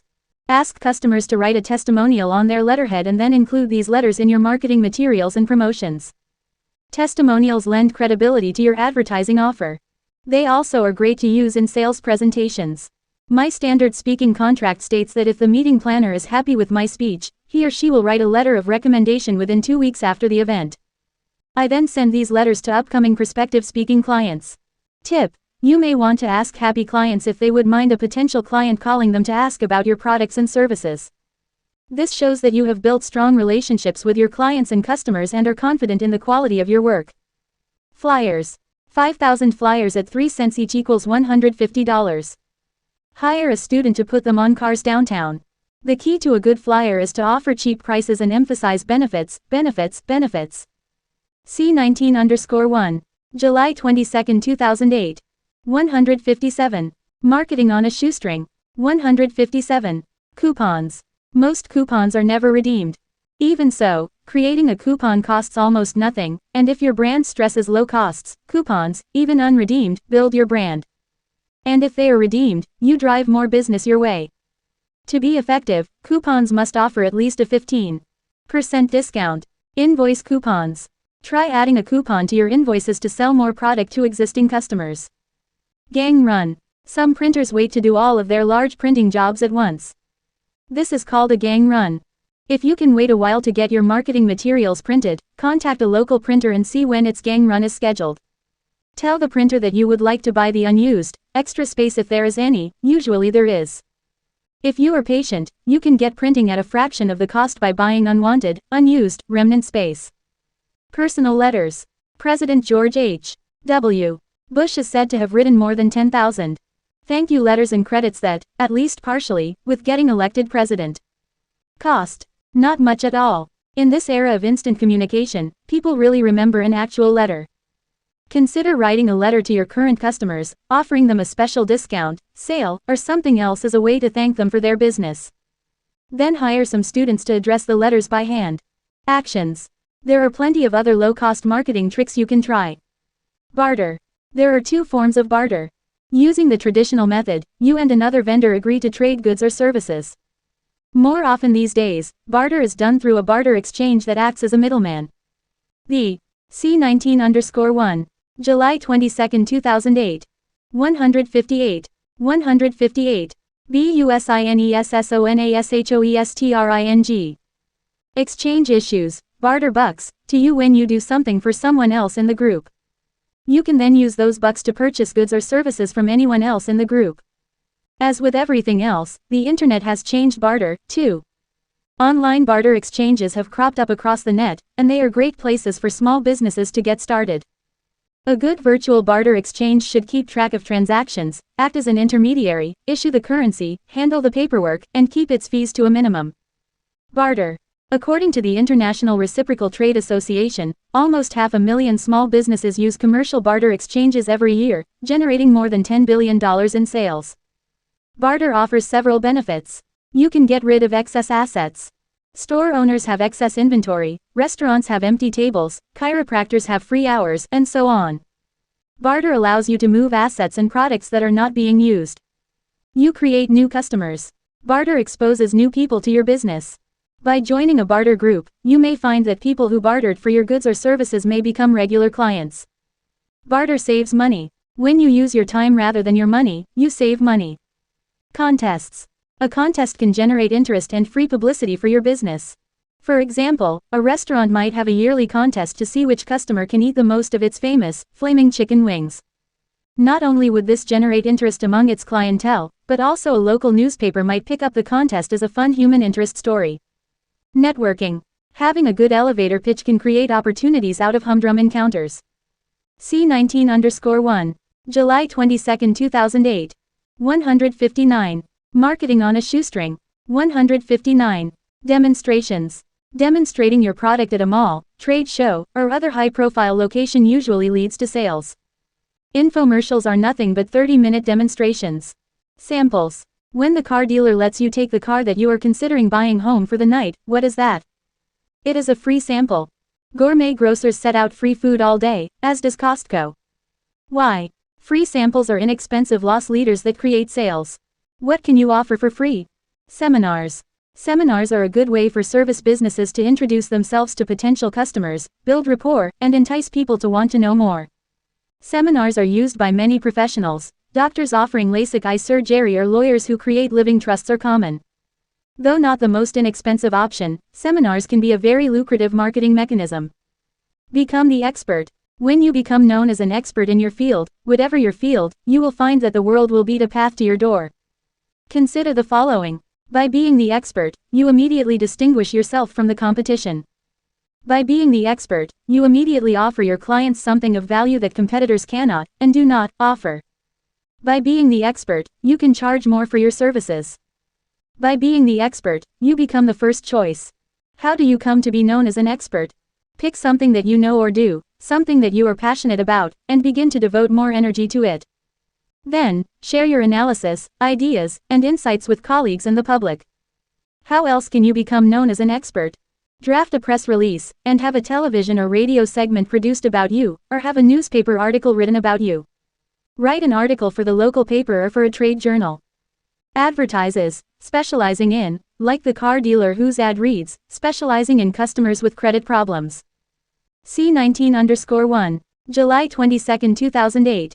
160. 160. BUSINESSONASHOESTRING. Befriend a concierge. The job of the concierge at a hotel or office building is to offer services to guests. Get on the concierge's list, and he becomes your marketing arm. Offer free consultations. Free consultations usually lead to paying clients. Be a good citizen. By sponsoring a youth sports team, coaching a team, or donating your services to charity, you begin to create a positive reputation in the community. What about sponsoring a segment on your local public broadcasting television or radio station? That certainly can be a chic method. All of this will eventually lead to more sales. The Internet. Because Internet marketing is such a dynamic, powerful tool, I give it a chapter all its own. See Chapter 43, Advanced E-Marketing. Examples. Many of the options listed here are intended to whet your appetite. There are simply so many ways to market your business, many of which are underutilized by most small businesses, that it would be a shame if you stubbornly stuck to the same few techniques. Try a few of these out and see if you do not experience increased sales as a result. Seasons travel. Gross sales per month, $4,000. Marketing budget, 7.5% of gross $300 per month. Monthly shoestring marketing plan. Method. Cost. Analysis. Personal letters. Effectively $0. Only takes time. Brochures. $600 yearly too. Always on hand. $50 per month. Classified ads. $20. One newspaper. Once a week. C19_1. July 22, 2008. 161. Marketing on a shoestring. 161. Yellow pages. $20. Small listing. Newspaper. $100. One paper. Display ad. Once a week. Direct mail. $10. Postage. Public relations. $50. Cost of materials. Circulars. $50.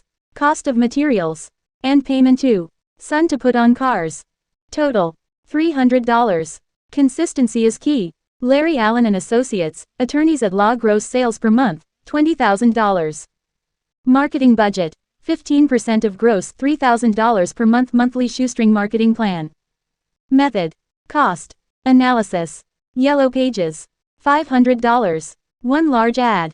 Newspaper. $1,000. Two medium. Display ads. Weekly ads. Radio. $750. Always heard. On the news. Talk station. Direct mail. $250. 3 mailings. A year. Free seminars. $450. 4 times a year. Amortized. Website. $50. Design and promotion. Amortized. Total. $3,000. High profile. C19_1. July 22, 2008. 162. C20_1. July 22, 2008. 163. SE2. CTION. Running your business. C20_1. July 22, 2008. 164. C20_1. July 22, 2008. 165. PIART. Small business in the 21st century. C20_1. July 22, 2008. 166. C20_1. July 22, 2008. 167. CHAPTER. 20. Our flat world. This is Globalization 3.0. In Globalization 1.0, which began around 1492, the world went from size large to size medium. In Globalization 2.0, the era that introduced us to multinational companies, it went from size medium to size small. And then around 2000 came Globalization 3.0, in which the world went from being small to tiny. Thomas L. Friedman. Let me say up front that I have never lost a job because it has been outsourced, and I am sincerely sorry for anyone who has. That said, in bigger terms, I think that globalization is good for the world, and it's good for small business. Here's why. In a world that is increasingly fragmented and discordant, globalization creates bonds. It offers hope, fosters democracy, bolsters the middle class, creates new markets, and creates jobs, both here and abroad. And, according to Dan Griswold in Trading Tyranny for Freedom, how open markets till the soil for democracy, economic integration promotes civil and political freedoms directly by opening a society to new technology, communications, and democratic ideas. By promoting faster growth, free trade promotes political freedom indirectly by creating an economically independent and politically aware middle class. He adds that, nations that have opened themselves to the global economy are significantly more likely to have expanded their citizens' political and civil freedoms. The bottom line is that, even with its obvious flaws, globalization helps small business. 167. C20_1. July 22, 2008. 168. 168. SMALBUSINSIN the 20YFIR Street CENTURY. Globalization and small business. For most of recorded history, small business did not change much. Intrepid entrepreneurs, seized with an idea, set about turning it into reality. They raised capital, found a location, stocked the shelves, and hunted for customers in their area. This was as true in ancient Persia as it was in colonial America as it was in Southern California in the 1960s, when my dad opened his first carpet store. Though he and his partner eventually grew that single store to become a nice chain of 16 stores or so, the idea was the same as it had always been. They sold carpet to people in their area.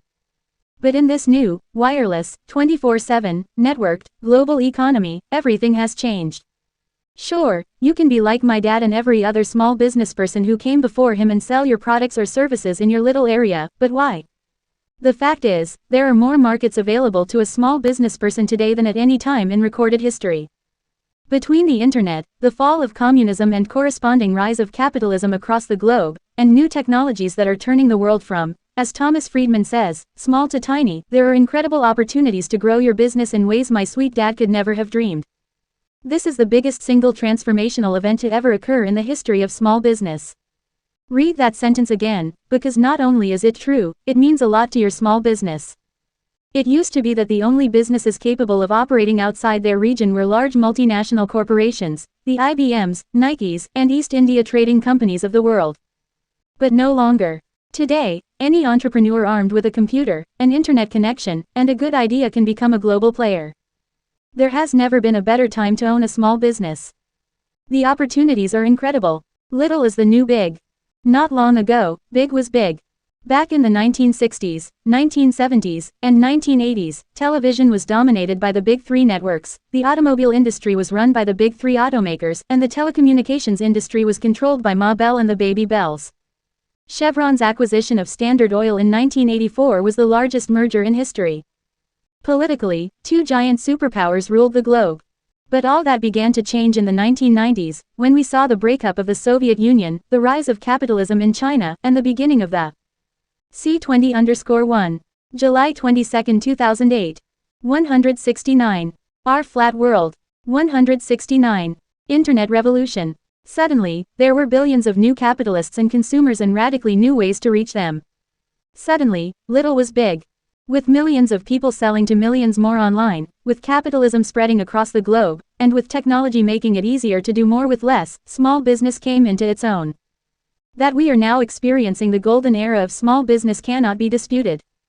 Can small business compete in this global marketplace? You bet. Little is the new big. The world is flat. To understand how best to take advantage of this brave new flat world, you'd better understand just what it is and what it means. Though Friedman's book and phrase are useful touch points, the idea is bigger than a book. It is nothing less than a transformation of how the world in general, and, for our purposes, the business world in particular, operates. When Friedman says, the world is flat, what he means is that the playing field is leveling out. Advantages that one country or person may have had in the past are being made less important by new trends and technologies, especially the internet and global capitalism. Today, the world increasingly has access to the same tools and information. The internet has made the same information available to everyone. The playing field is leveling out.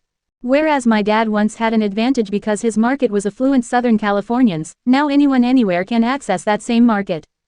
The playing field is leveling out. According to Friedman, Bill Gates has a useful take, putting it this way: 20 years ago, would you rather have been a B student in Poughkeepsie or a genius in Shanghai? Then, the answer was easy. You would rather have been a B student in Poughkeepsie. But today, it's not even close. You'd much prefer to be the genius in Shanghai because you can now export your talents anywhere in the world. Friedman has his own take. When I was growing up, my parents told me, finish your dinner. People in China and India are starving. Now I tell my daughters, finish your homework. People in India and China are starving for your job. Single quote, single quote. Whatever the case, there is no doubt that both the business of the world and the world of business are undergoing a radical transformation from the local to the global, the independent to the interconnected, the round to the flat. It is an incredibly exciting, albeit equally challenging, time to be a small business person. The world awaits. C20_1. July 22, 2008. 170. 170. SM all BUS INESIN the 20YFIR Street CENTURY. Microbusiness. Whether it is Muhammad Yunus winning the Nobel Peace Prize in 2006 for his groundbreaking microloan banker Kiva offering loans, grants, and small business know-how to the developing world, microbusinesses are radically changing the world. Throughout history, people have devised systems to help the poor, whether it be religion, charity, or communism. But it turns out that the greatest thing ever invented to help someone out of poverty is a small business. The most recent example, the capitalist revolution in China, has pulled hundreds of millions of people out of poverty in a generation, the single greatest anti-poverty program ever. Risks and rewards in the new world. For the entrepreneur, this changing world is one of both risks and rewards. The risks are clear everywhere you look.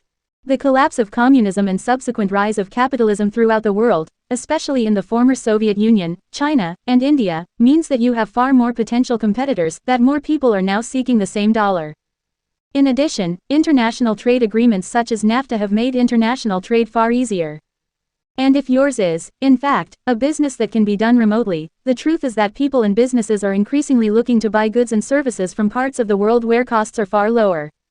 Although the challenges are real and should not be underestimated, the potential rewards dwarf the risks. Not only are you competing with entrepreneurs across the globe, but they are competing with you, too. You probably cannot undercut them insofar as fees go, but that does not mean you do not have definite advantages that they do not have. You speak great English. A call to customer support helps us realize just how valuable that skill is. You likely have a great education that, even with that online access to education, is still hard to replicate. You have access to great products and give great service. These are not insignificant things. Maybe even more important, all of this flattening means that you have many more places where you can sell your products and services. There are markets available to you that have never been opened before. That is the main thing, the important thing. There are virtual markets such as eBay or your website. There are physical markets outside your immediate area. C20_1. July 22, 2008. 171. Our flat world. 171. There are markets in other countries. And finally, there are now literally billions of new consumers with access to capital and to the internet who can become your customers. The upshot is that this interconnected e-world is one of opportunity, if only you can see it and take advantage of it. Here's how. Succeeding in a flat world. If you want to take advantage of all of these new markets, then you have to look and act like a global player.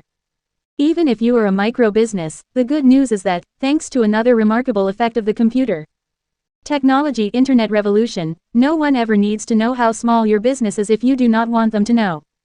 Between your website, email, computer hardware and software, mobile phones, and more, any small business can look big and professional. Even if your venture is nothing but a laptop in your spare bedroom, you can look like a global player. How great is that? When my dad had one little 900 square foot carpet store in Los Angeles, he put the small in small business. Today, he would have had a gorgeous website selling carpet from all over to all over. This is a radically different, and better, business model. I keep mentioning my dad in this chapter because it really helps illustrate just how different business is today compared to even a generation ago. I also hope it serves as a whack on the side of the head. If you are still doing business the old-fashioned way, stop it. There is a world of opportunity out there. The first tip for succeeding in a flat world is to look big but act small. This is the advice that Friedman gives in his book, and it is spot on. In an online world, people cannot look you in the eye to see what kind of person you are. They cannot come to your store to see how great it is. All they can do is judge you by your site, so you need to have a great one. Your website can look as elegant, impressive, and professional as that of any large corporation without costing a fortune. And not only can you offer as many products as they do, but because you are smaller, you can offer more personal customer service. So online you can win, and win big, no matter how small your business, but only so long as you do it right and look like a pro. C20_1. July 22, 2008. 172. 172. SM all BUS INESIN the 20YFIR Street CENTURY. There are two ways to tap the global market. First, as I will discuss in greater detail later in the book, you can do it through e-commerce. Second, as I discuss here, you can do business with companies in other countries, though even that does necessitate a great website as well. So first, you have to decide whether yours will be a strictly e-business site or whether your website will be merely an entree into doing business in and with another country. Here are the steps to take for doing international business in a flat world. Do your market research. As always, I recommend that you think before you leap. A little research, figuring how your business translates internationally, will save you a lot of time and money down the road. Here are some places to start. U.S. Department of Commerce, International Trade Administration www.commerce.gov/statemap2.html closing parenthesis. Approximately 2,500. Trade experts in 70 countries can help you learn about international commerce. For free global trade exporting help, check out www.trade.gov or call 1-800-USA-TRAD-E. Prepare. Get your site ready. Does it need to be translated into a foreign language? Will your marketing materials translate? How are sales done in the countries you have targeted, and what special etiquette rules should you know? Check out www.polishedprofessionals.com. I learned the hard way when I was speaking in Mongolia that drinking Genghis Khan vodka, lots of Genghis Khan vodka, is expected of new business associates. Decide how to distribute your product. You can sell online, of course, but you could also hire a fulfillment service, hire foreign agents or representatives, hire a foreign distributor, or even set up a joint venture. If you decide to work with a foreign business associate, keep in mind that you will want to find a partner who has a track record of selling to the companies or consumers you are targeting and who can speak both languages. Finding a partner. To find a joint venture partner, go to www.ida.doc.gov/td/etka. C20_1. July 22, 2008. 173. Our flat world. 173. Deal with legalities. You may need an export license, depending on the products you are selling. Check out all of the legalities at the Trade Compliance Center www.tcc.mac.doc.gov. Remember the business you are in. What business are you in? Whether it is the carpet business, accounting, or exporting, I suggest your answer should be that you are in the service business. Your job is to serve your new customers. No doubt the guy in India can charge less than you, but how often do you make a business purchasing decision based solely on price? Probably not very often. People love great service and will pay a bit more to get it, so give it to them. The secret to winning in this flat, global economy, then, is to play to your strengths, not compete against theirs. It means looking big but playing small. It requires offering up something unique and superior. In short, winning the game involves embracing the global economy, not fearing it. The days of running a mom-and-pop brick-and-mortar small business selling carpet to folks in the neighborhood are over. Or at least they should be. Buy low, sell high. Bill wanted to start an eBay business, but the only thing he really knew well was motorcycles. Then it hit him, he knew motorcycles. Living in San Francisco.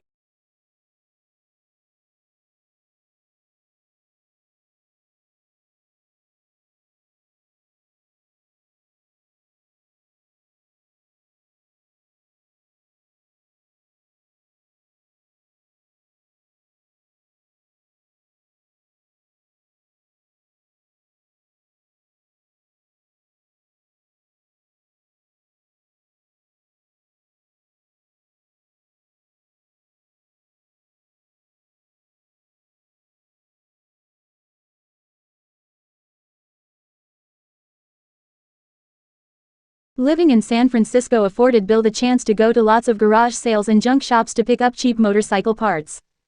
He started selling them on eBay.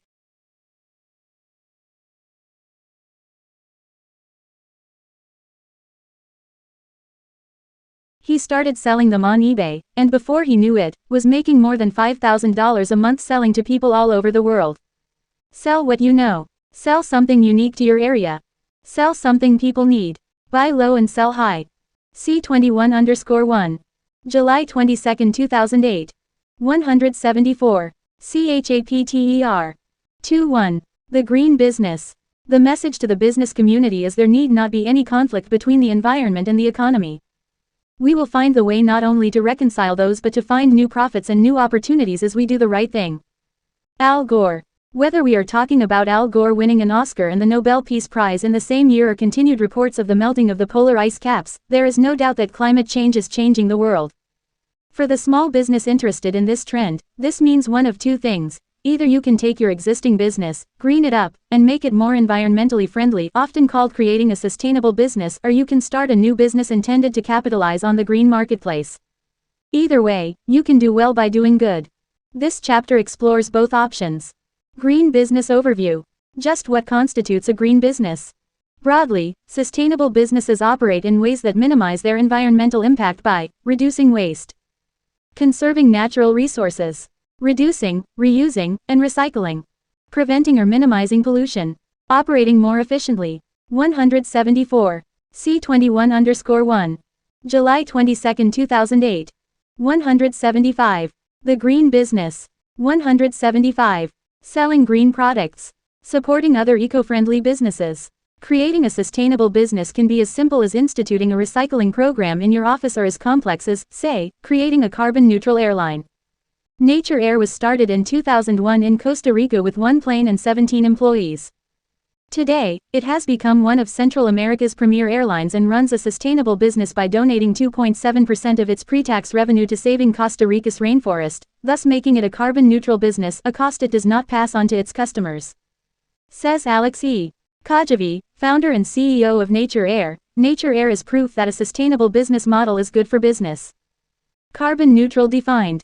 According to the Oxford American Dictionary, being carbon neutral involves calculating your total climate-damaging carbon emissions, reducing them where possible, and then balancing your remaining emissions, often by purchasing a carbon offset, paying to plant new trees or investing in green technologies such as solar and wind power. Greening your business. No matter how big or small your business, you can do your part to help the planet by making your business green.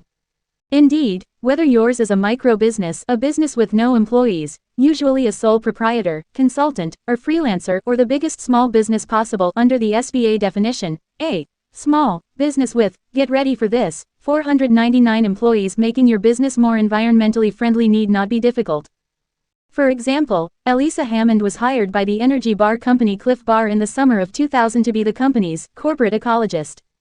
She took several simple steps to make the company greener, The company switched to 100% post-consumer recycled paper. Desk-side recycling was instituted. Waste was either recycled or composted, resulting in an 80% reduction. The company bought wind energy credits to offset its energy use. Most important, product packaging was redesigned, allowing Cliff Bar to eliminate 90,000 pounds of shrink wrap yearly. C21_1. July 22, 2008. 176. 176. SM all BUSINSIN the 20YFIR Street CENTURY. Many of these are steps that any small business could institute. So no, it is not that difficult, rather, it's a matter of making the commitment and then following through on that commitment. Here are some ways. Change your light bulbs. By now, we have all seen those curly new bulbs that are coming out, and they do make a big difference. Called compact fluorescent light bulbs, or CFLs, they use 66% less energy than regular bulbs. Though they are a tad more expensive, over the long term, CFLs save money